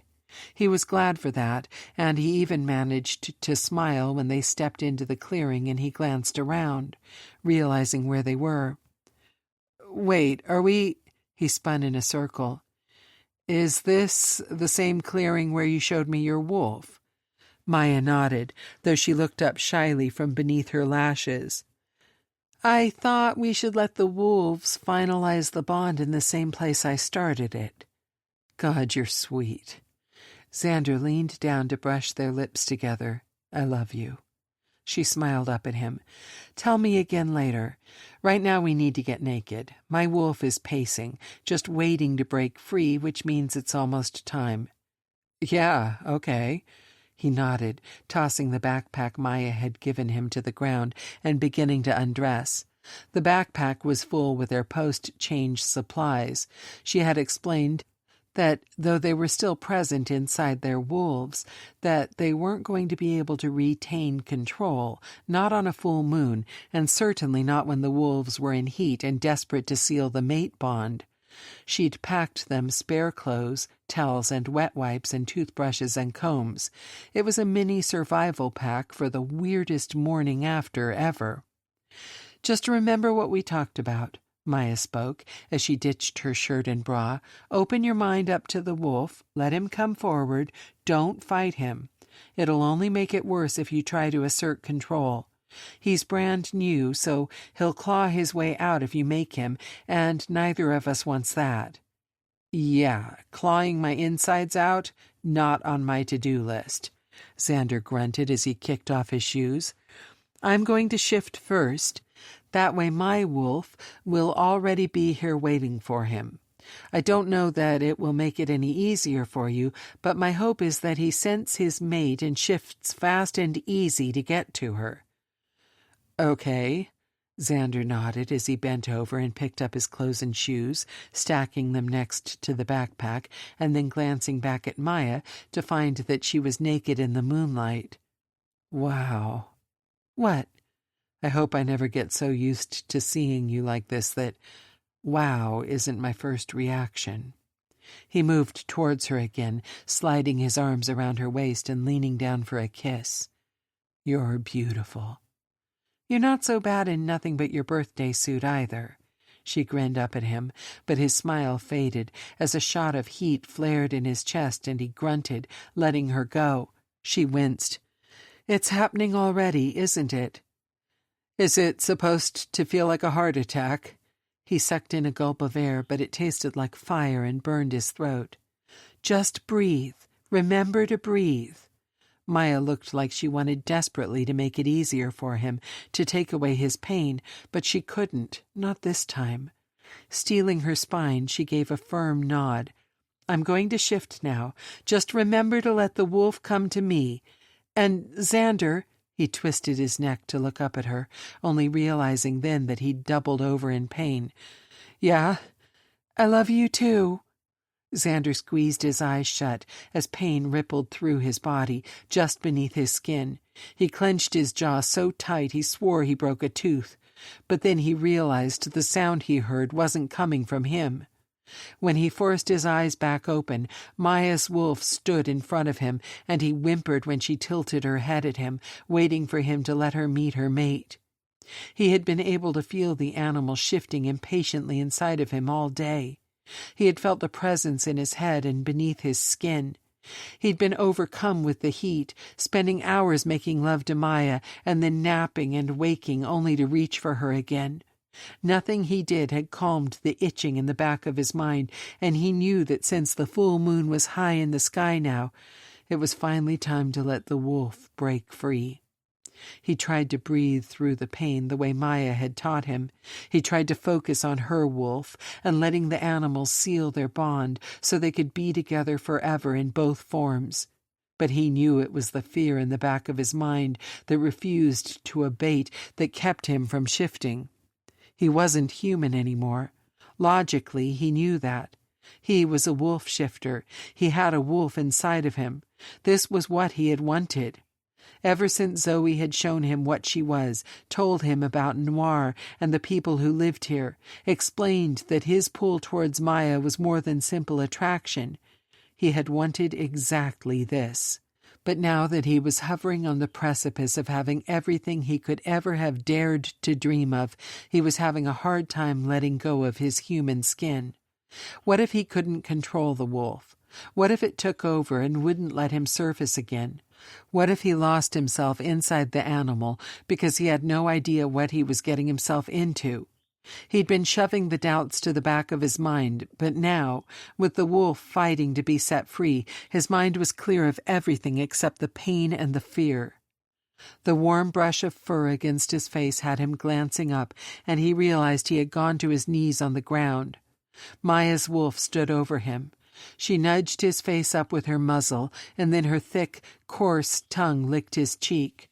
He winced, wiping the wolf's slimy saliva off, and realized two things as he did.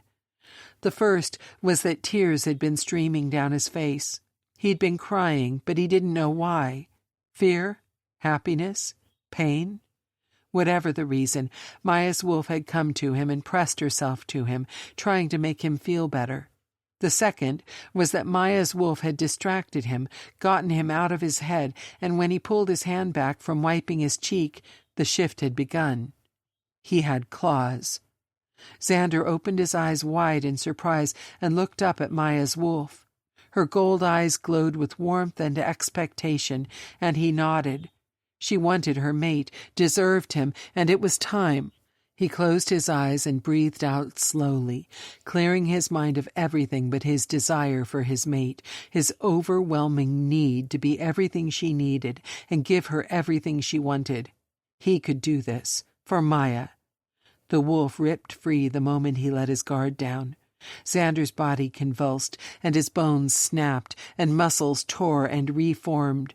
He felt the ground rush up to meet him, and grunted as all the air was sucked out of his lungs. The heat of the bond he and Maya had forged became an all-out wildfire, burning him alive, melting him down. His skin rippled, and then felt as if it exploded with a million shattered pieces flying apart so that he wasn't sure he could ever put himself back together. He was certain he was dying when the world went blurry and everything around him dimmed. He felt Maya's presence at his side, heard her wolf whine, and wondered if she knew something was wrong. He'd screwed it up somehow. He had done something wrong, doubted the process, and this was his punishment. so close to having everything that he had ever wanted, and now he was dying as the woman he loved was forced to watch from behind her wolf's golden eyes. The world went black, and he told himself that it was okay. Violet had Zoe, Maya had her family. They would be okay without him. If that was all he'd accomplished in life, then it was enough. It would have to be enough. Maya's wolf nudged him in the side with her muzzle. He growled, wanting to be left alone to die in peace. She growled right back at him in response and nudged him again hard enough to send him rolling over, and he jumped to his feet, ready to tell her that it was over. His wolf hadn't made it out. But when he landed, it wasn't on feet, but 4 paws. The world tilted, and he unsteadily caught himself and looked around. He was low to the ground, too low to be standing if he'd still been human. But he wasn't human anymore. He was a wolf. Finally. His wolf stretched and turned in circles, taking in his surroundings and taking stock of himself. It felt strange for Xander. He was still there, behind the animal's eyes, but he knew without question that he wasn't the one controlling the animal's movements like some sort of weird puppet master. No, his wolf was in the world now, and for the rest of the full moon he would have free rein, and all Xander could do was hold on for the ride. Maya's wolf howled, and his wolf turned to face her. If wolves could smile, Xander swore both of them must look like lovesick idiots right then. He had thought she was beautiful when she shifted for him, but his wolf saw more than just the beauty of the big black wolf. He saw strength and pride, and more importantly, his mate.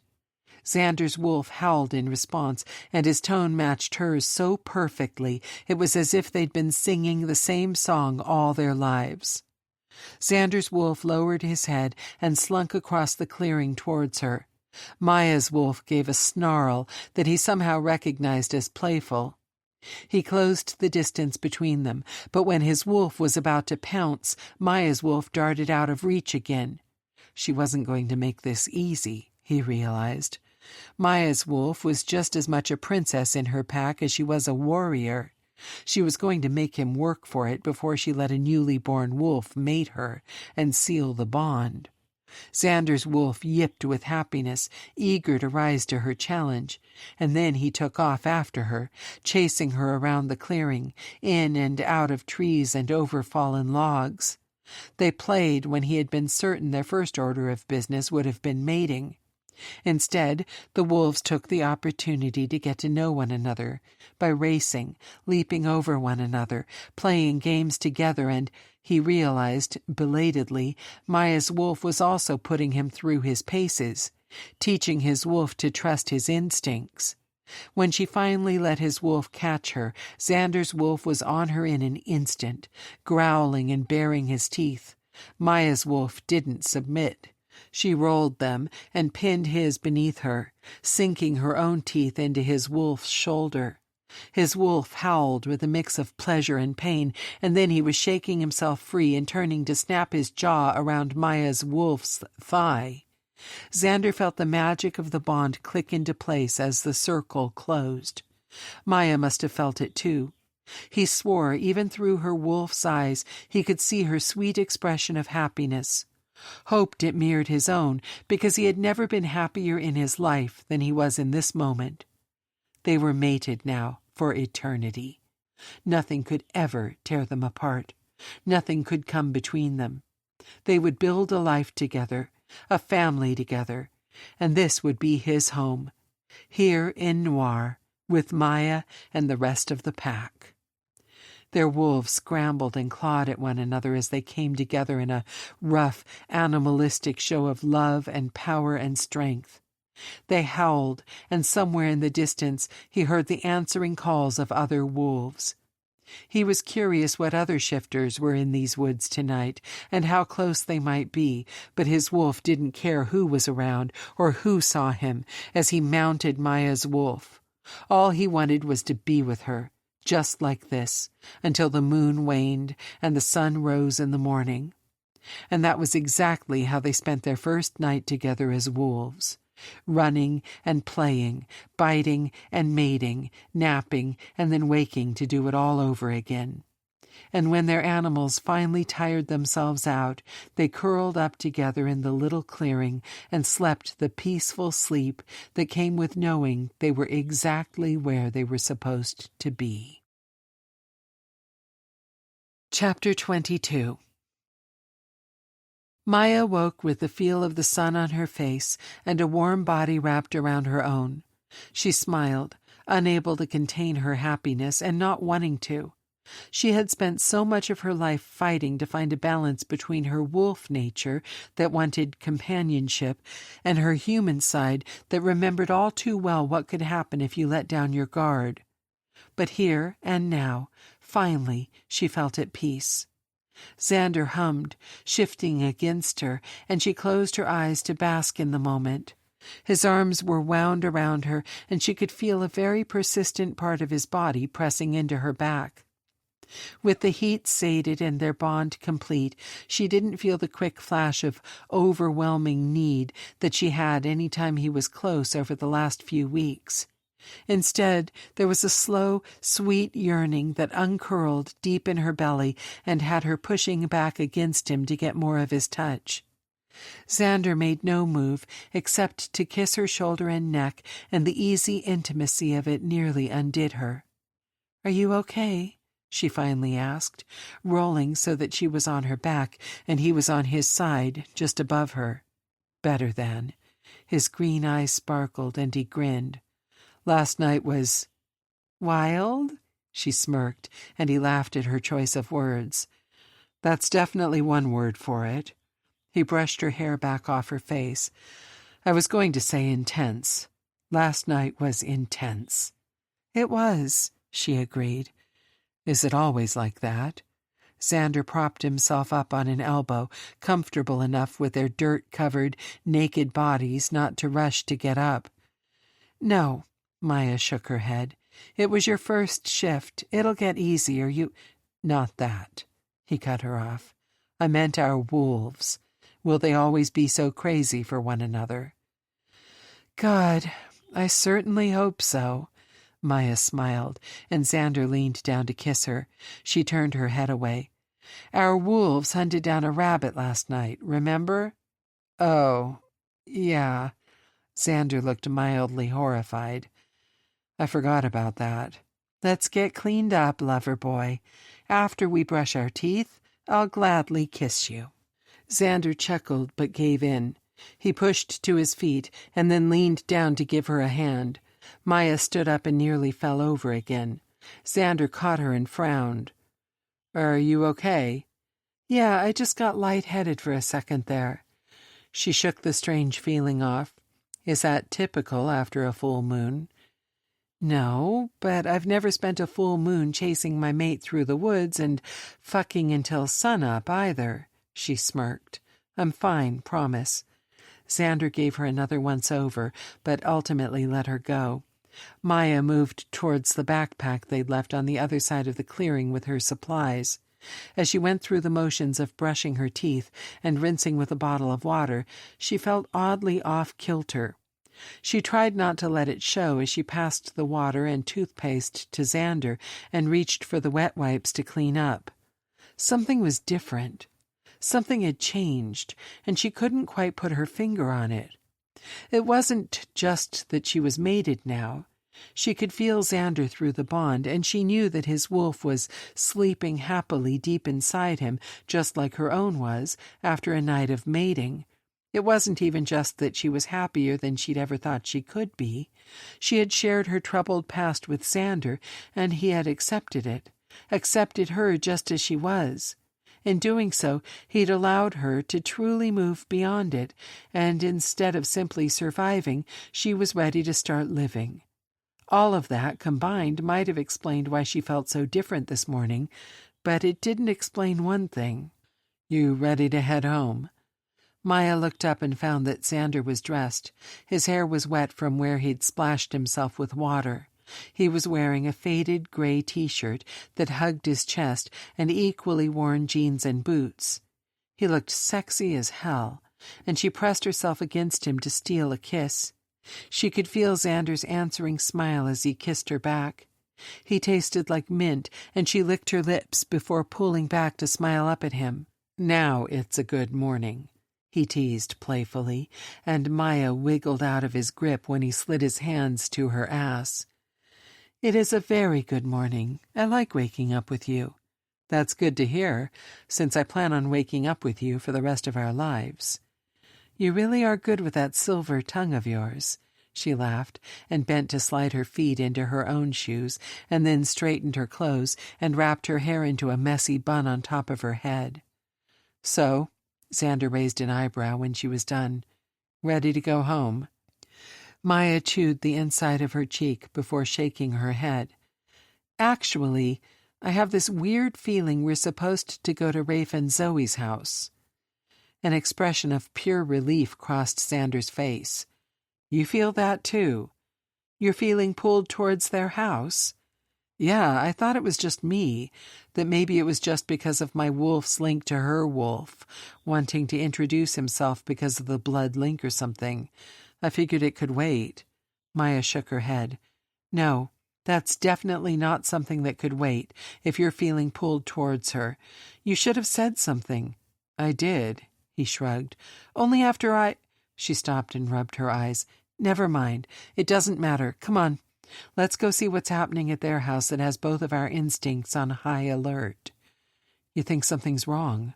Xander took the backpack from her when she lifted it and slung it over his shoulders.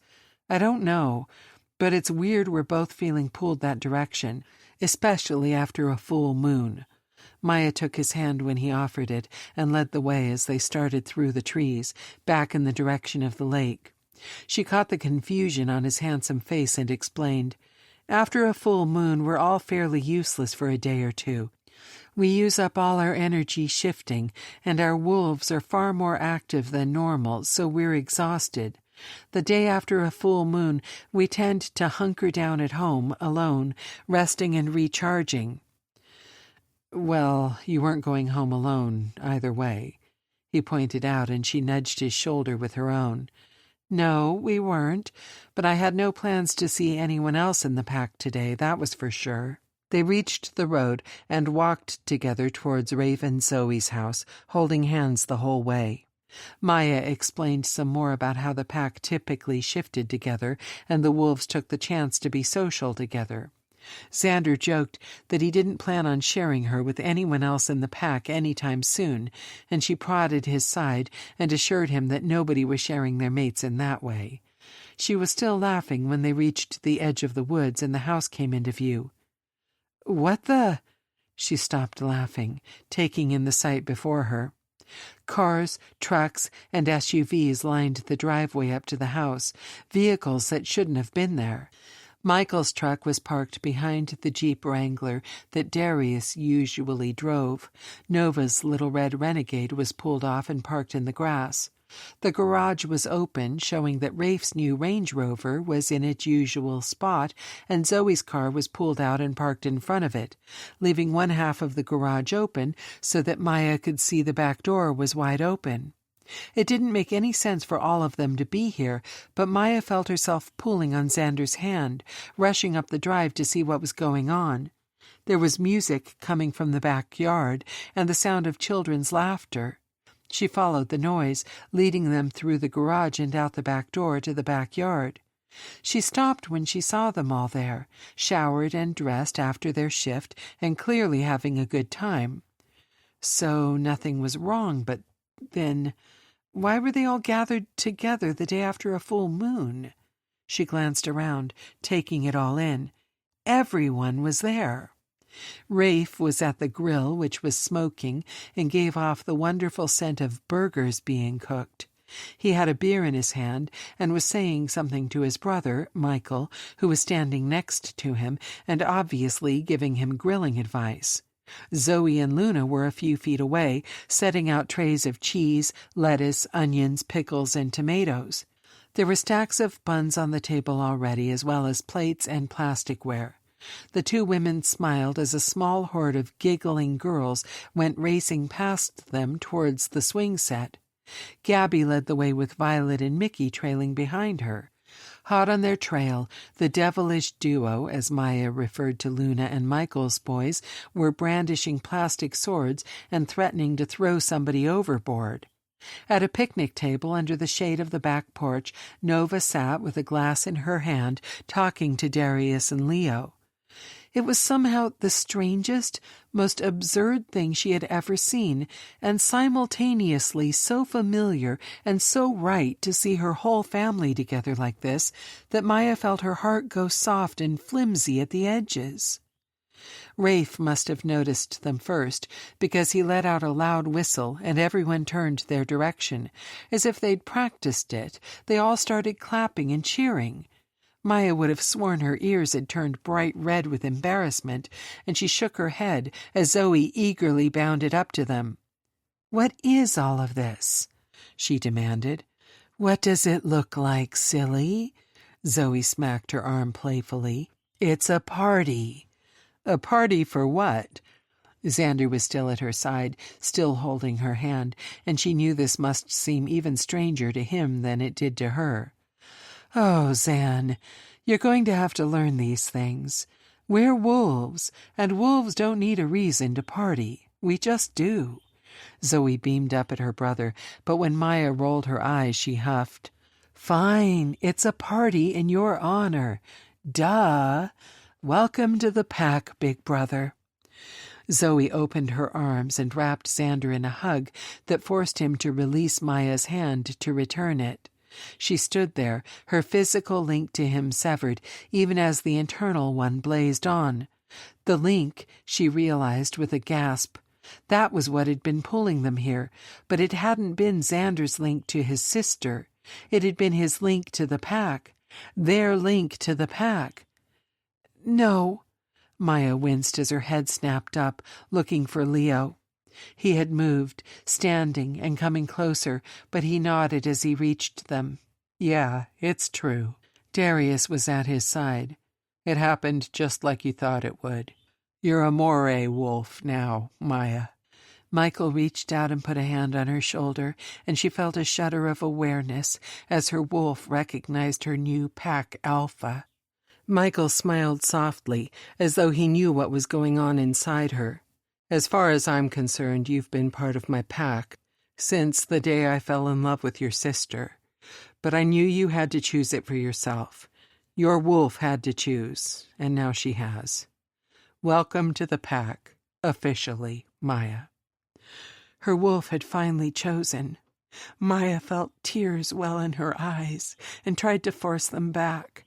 She didn't succeed and wondered if all the crying she had been doing lately was something she'd have to deal with for the rest of her life, now that she wasn't hiding her emotions behind concrete walls and barriers.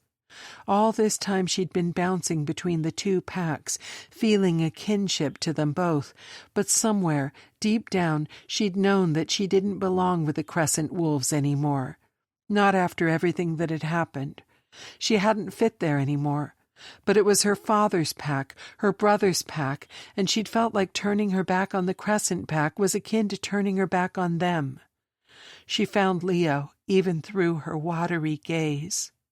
"Are you okay with this?" "Maya." Her brother stepped forward and wrapped her in a hug. "I told you, all I've ever wanted is for you to be happy. As long as you're happy, I'm happy." "You are happy, right? The tears are confusing me because I'm not used to you crying." She hiccuped and shoved at him. "Shut up. I'm happy. I just can't stop with the waterworks lately." Leo smiled as she wiped at her face, clearing away the remaining tears. "You're my sister, Maya. You'll always be my sister, no matter what pack you change with on the full moons. You know that, right?" She nodded, and Leo chucked her jaw playfully. "Good. Now dry those tears up. This is a party, after all." Leo moved back, and Darius leaned in to give her a hug and a few words of encouragement. He shook Xander's hand, and then slapped him on the back and offered to get him a beer. Xander glanced at her, the question of if she was okay and if it was okay for him to go with her brothers floating between them unspoken, and she nodded. He leaned down and kissed her cheek before following the rest of the men towards a cooler set up in the shade. Maya wiped at her cheeks again as Luna hugged her and welcomed her to the pack. Zoe hugged her again as well, and then squeaked something about getting the girls out of the tree before Rafe saw them and cut the thing down. She raced away, leaving Maya with only her two sisters, and she sniffed as she opened her arms up to Nova for a hug. Nova ducked in and hugged her tight. "I'm so happy for you." "Thank you." Maya squeezed her before letting go. "But I have something I need to say to you." Nova raised a dark eyebrow. "I'm sorry." Maya spoke, and both of Nova's eyebrows hit her hairline. "I'm so sorry that I refused to listen to you all these years. I'm sorry that I ignored your visions and dismissed them and you. You deserved better, especially from me. You deserved to be heard and believed, and I want you to know that it wasn't you. It was never you. I was the one that didn't want to face your visions, because I always knew you were right." Nova exchanged a glance with Luna before looking back at her. "I'm sorry. Did you just say I was right?" "You heard me," Maya snorted. "I did, but I may need it in writing," Nova teased, and Luna laughed with them. "You were right about everything. You always have been. I was just too scared to admit it, but that night Xander knocked on our door, you were right. About him being your fated mate. Yeah, I know," Nova shrugged. "About so much more than that. You told me it was all going to be okay, and you were right. Just look around. We're here, just like your vision said we would be." Nova frowned. Not to stop the whole I'm always right thing we have going, but this isn't what I saw." Maya tilted her head. "It wasn't?" "Nope," Nova grinned. "Well, what did you see then? What did your vision show you that made you so certain everything was going to work out for me, for us?" "Oh, I can't tell you that." Nova's grin split open wide. "You don't want to ruin the surprise of your future, do you?" "Nova!" She growled a warning, though she couldn't keep the laughter out of her voice. "That whole keep your visions to yourself stuff is over. This is a new beginning. Now tell me what you saw." "Sorry, can't." Nova smirked, turning to walk away, and Maya exchanged a glance with Luna, both of them cracking into wide smiles before they chased after her, begging to know what came next. Later in the day, still blind to whatever future Nova had seen for all of them, Maya sat curled in Xander's lap, surrounded by her family, and felt completely at peace.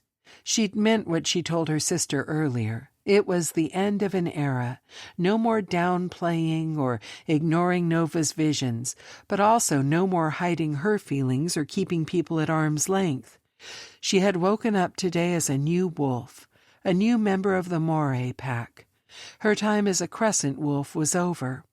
Her days spent bouncing between her siblings, trying to find where she belonged, were behind her. Because now she knew exactly where she belonged, and it was right here, with Xander, her fated mate and her family, both by blood and marriage and choice. And whatever fate had in store for them next, they would face it together, because that's what family did. Epilogue. This is what I saw.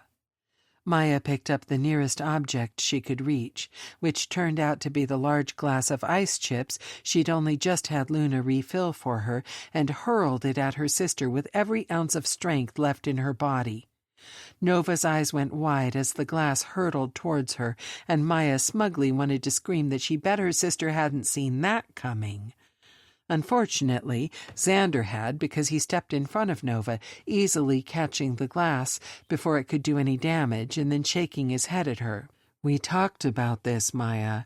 You can't throw things at people just because you're in pain. he said, all soft and smooth, the way he'd been talking to her all day, and it made her want to rip his face off. She snarled at her mate. "Don't talk to me like I'm a child. I'm just trying to remind you that staying calm is the best thing for you right now.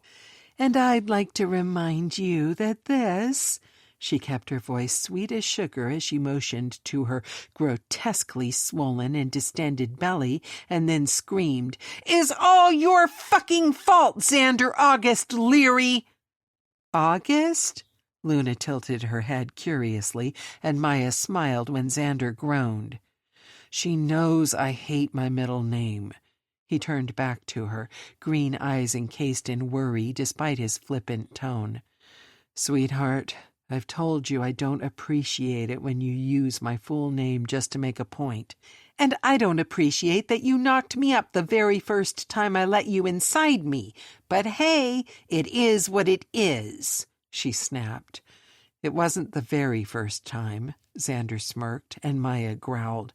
"I swear to God, if he makes a joke about his tongue, I'm not going to be able to control myself. I'm going to kill him. I'm going to kill him, and this kid will just have to grow up knowing that their father died because he couldn't stop bragging about his magical tongue, even when Mommy threatened to never let him near her with it or any other bodily appendage ever again."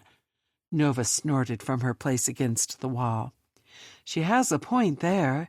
She did warn you more than once. We've all heard her." "Traitor," Xander teased. "I just saved you from a face full of glass." "Oh, please, like I didn't see that coming," Nova scoffed. "I told you, this is what I saw. The vision I had that told me you two were going to be a good match. It's happening, right now, as we speak." Maya screamed as pain tore through her belly, and only once the contraction had passed and she was able to breathe again did she glare at her younger sister. "If this is what convinced you we were a good match, I am terrified for your future mate, since he'll be going in blind." "Hey, now," Luna broke in, steady and patient as always. "We can all threaten and yell because our bark is worse than our bite, but no taking swipes at Nova just because she can't see her own future mate with her visions." Maya worked hard to steady her breathing, her jaw clenched and sweat dripping in her eyes. "Sorry, Nova." "It's fine. I'm terrified of what I'll be walking into blindly, too." She only shrugged. "Oh, but I'm not blind right now. And I can tell you that baby is coming like any second." "Really?" Xander looked over at her, smiling. "Yep, and I don't want to be here to see that in live and living color, so good luck, sis. You don't need it. Everything works out. Just don't name the baby August, and you're all set." Nova winked at Xander, blew Maya a kiss, and then flew out of the room so fast nobody had a chance to say anything in response. "She's such a brat," Maya spit through gritted teeth. "Her mate's going to have his hands full, and I—" A scream ripped out of her throat, cutting off her words and making the world go blurry. Maya had dealt with pain all her life. Despite popular opinion, born shifters still felt pain when their bodies transitioned. But this was something else entirely. This wasn't her wolf trying to claw her way to the surface. This was an actual baby clawing its way out of her damn vagina, which would never be the same again. "Okay, it's go time." Luna moved around in front of Maya and shot Xander a look. "If you want to leave before things get messy, now's your chance." "No way. I'm here for Maya and our child. I'm not going anywhere." He took Maya's hand in his and squeezed. "I love you. I fucking hate that this baby is going to tear me open, and I hope someday you have to experience something even half this painful," she screamed in response, as another contraction came hot on the heels of the first. As she tried to catch her breath, she softened, tears glistening in her eyes as she squeezed Xander's hand in return. "I love you too." He only smiled at her, and Maya's heart felt so full of love she thought she would burst. Then again, maybe that was just the feeling in her belly, because she was stretched to popping. She loved him so much, but she was never, ever having sex with him again. Not after this shit show. Okay, Maya, on the next contraction, I need you to push. Luna was between her legs now, a sheet draped over her so she couldn't see what was going on down there. For that much she was thankful, just like she was thankful her sister was trained to deliver this baby, because she couldn't even imagine some stranger being all up in her lady parts, healer or not. Pain like nothing she'd ever felt hit her, and Luna chanted, "Push, push, push, push, push." Maya screamed and cried and pushed until she was exhausted. She was fairly certain she broke Xander's hand, but he was too supportive of a mate to complain.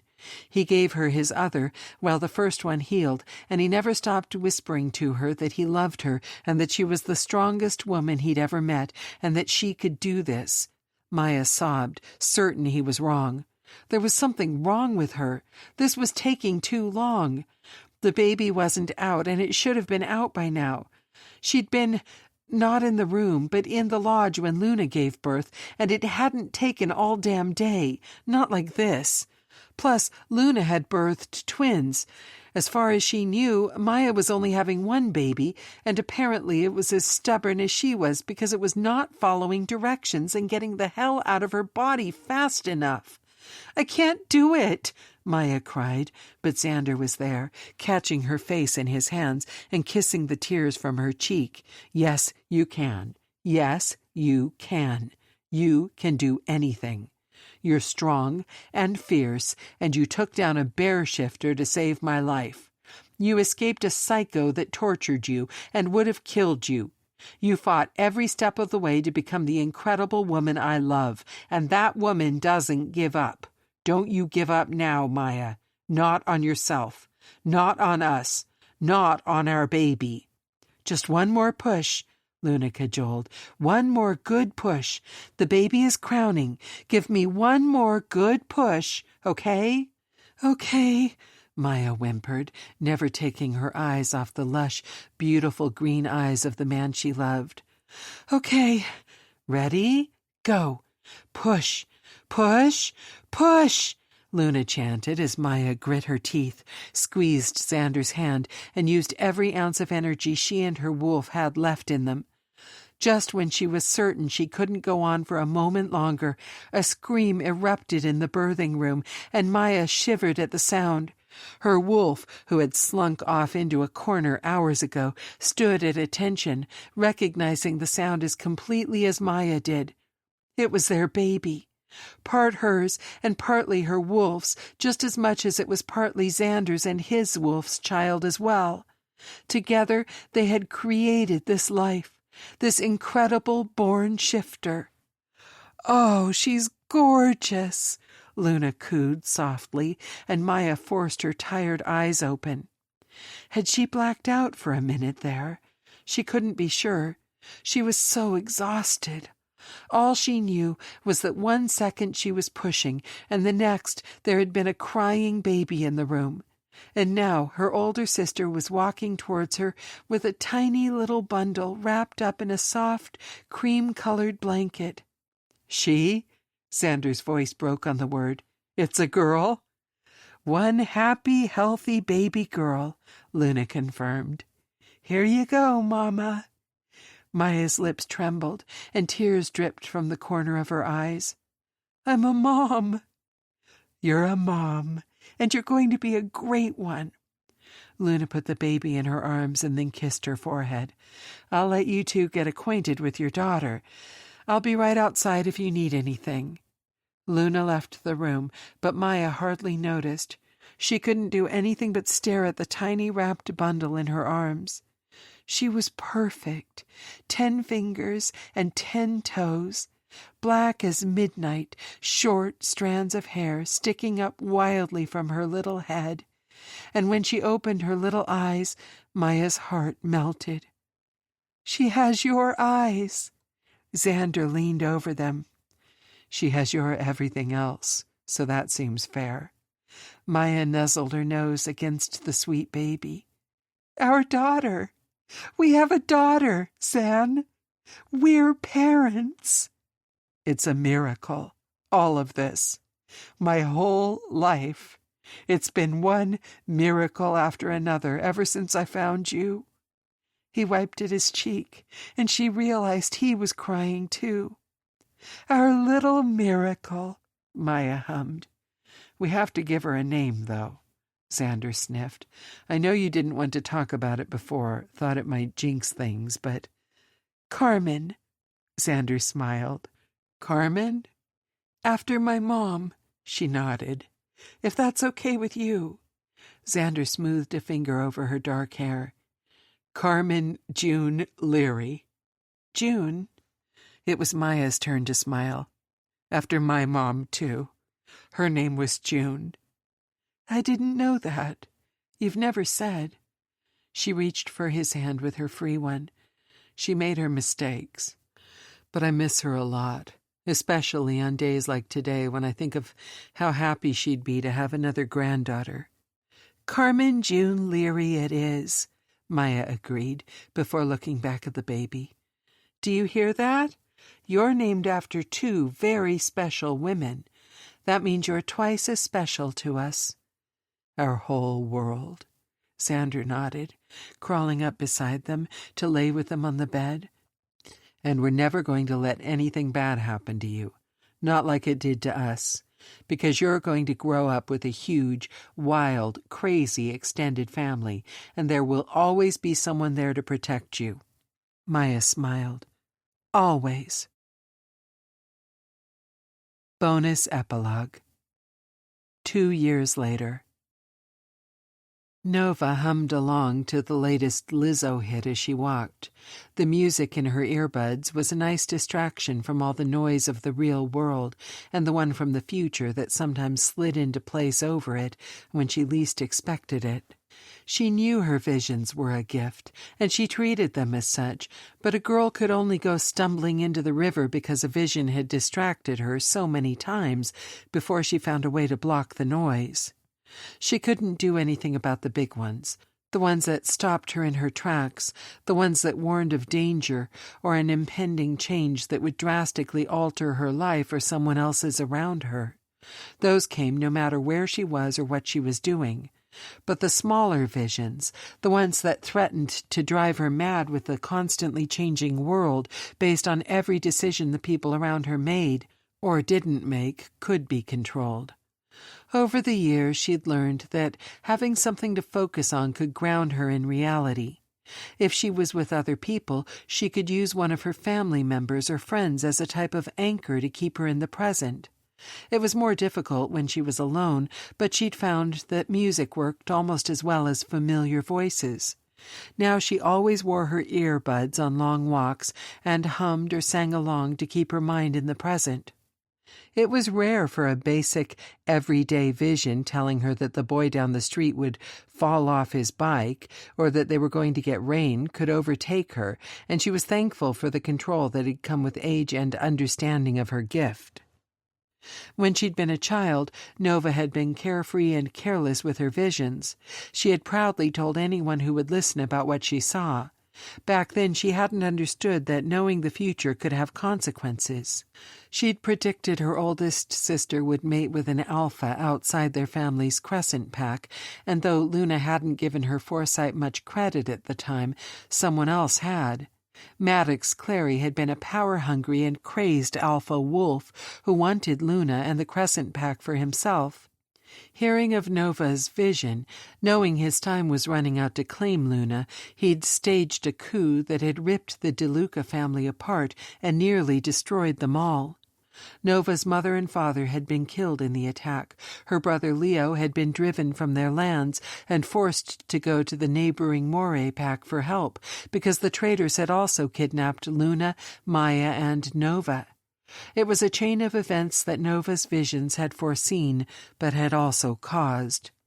It had taken her a while to come to terms with that, and even now, knowing all the damage that would be done because of her vision, she couldn't honestly say she would have kept it to herself if she'd known. Fate was what it was. It was destiny. It was powerful. It had a way of always being right, and fighting it did no good. In the wake of Maddox Clary's attack, fate had gotten her way, and Nova had never been able to see a path to where they all were now without it. Luna had mated with the pack alpha of the neighboring Moray wolves. She and Michael Hudson were happy. They ruled their pack and were beloved by all. Their sons were wild and bold, the future of the pack insured with their birth, and they were the beating heart of the Hudson and DeLuca family alike. Leo had also mated with a Moray wolf he met during the ordeal. Darius Moreno had been the Moray pack head enforcer before he was the fated mate of the Crescent Pack Alpha. Male alpha pairings were notoriously rare and even tumultuous, but not Leo and Darius. They were as solid as rock, as warm as the sun, and as open and loving as anyone could be. They were good men who made each other better, and in doing so they made their pack, their family, and everyone around them better in the process. Without Luna and Leo creating the bonds to the Moray pack, Maya might never have found her own mate in Xander Leary. The man had been human and completely oblivious to the paranormal world until he found himself stumbling into it by what some would call complete accident, but Nova knew was really fate. He completed Maya in a way that her closest sister had needed. He gave her a reason to believe in the good of the world, even after all she had been through, and Nova had never seen Maya happier than she was now, with her mate at her side. Fate certainly worked in mysterious ways, but it also worked when it slapped you in the face with the worst days of your life, threatened to destroy you, and then sent you down a path you never would have taken otherwise. Nobody believed in fate more than Nova. She felt it as though it was a part of her, her visions a gift from fate herself to help guide them all. And even if she couldn't see visions of her own future, she had always trusted in the greater power to put her right where she needed to be. It was ironic, really, that she was just thinking of how fate always had a plan when she rounded the corner of a building onto the main square at the center of Crescent Pack territory and ran smack into something hard and broad and warm. "Shit!"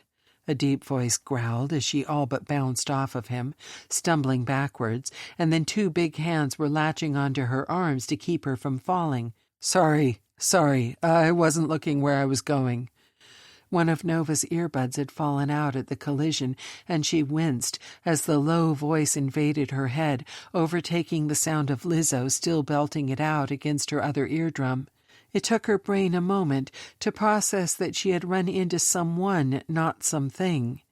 Even as it did, her body reacted so viscerally that her breath caught, and heat flushed through her, sparking at the point where those big hands held her arms and raced through every nerve ending in her body. She felt lightheaded, weak in the knees, and a familiar sense of knowing settled in her chest before she even regained her footing enough to look up and find the man she had run into, the man that fate had put directly in her path. "No, I'm sorry, Nova raised her head to look up, and the heat that had raced through her flash froze the blood in her veins. Panic. Sheer, utter terror and panic clawed its way up her throat, and she shoved at the hands that were holding her, desperate to get away, to run, to fight, to do something. "No! No! No!" She could hear the one word being screamed over and over, but it didn't sound like it was coming from her throat. That couldn't be her voice.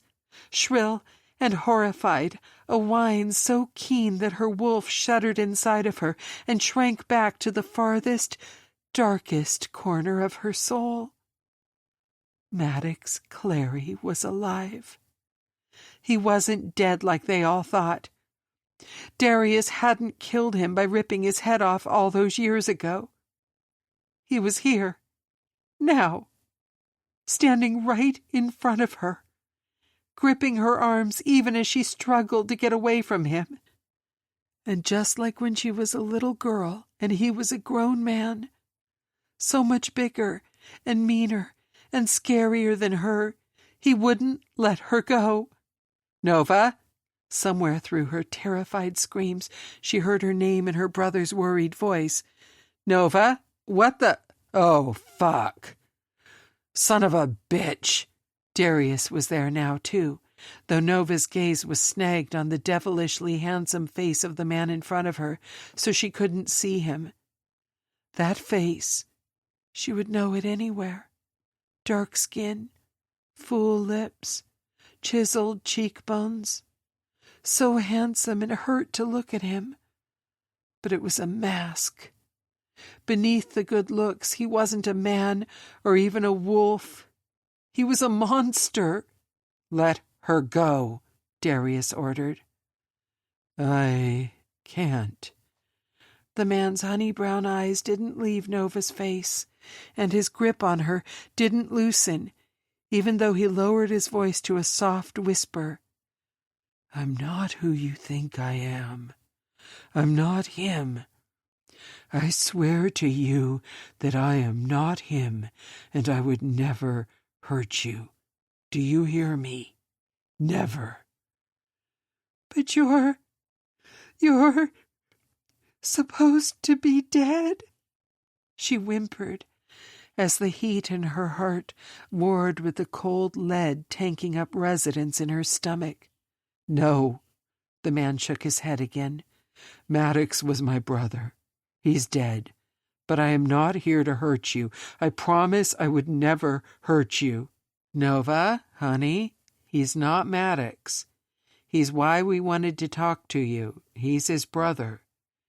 Darius was saying somewhere behind her, his voice soothing and then quieter. Damn it, Leo, do something. She looks like she's going to pass out. Make him let go of her. I can't, Leo hissed. Why the hell not? Darius demanded. Because I can't interrupt a mate bond. Leo sounded horrified, and Nova's legs gave out when the truth of what she was feeling hit her ears, in the voice of the man she trusted more than anyone. A mate bond. With Maddox. No, she shivered when strong arms caught her and swept her up before she could hit the ground. Not Maddox. He looked like Maddox, but Maddox was dead. He couldn't be Maddox. She met those honey-colored eyes again, and they were so soft, so warm, that her brain finally began to believe that this wasn't the demon from all of her nightmares. He couldn't be, unless this was a nightmare, and she was asleep right now. She closed her eyes and willed herself to wake up, but instead that deep voice sank inside of her again as the man holding her spoke. I'm not who you think I am, he repeated, but her heart was already sinking, because that wasn't entirely true. Based on what she was feeling, based on what Leo had said, based on her gut instinct, he was exactly who she thought he was, even if he wasn't Maddox Clary. He was her fated mate, her other half, the one person in the world that could make her whole. And he had the face of the devil that had killed half her family and tortured the rest. Fate had a fucking awful sense of humor, Nova thought. Just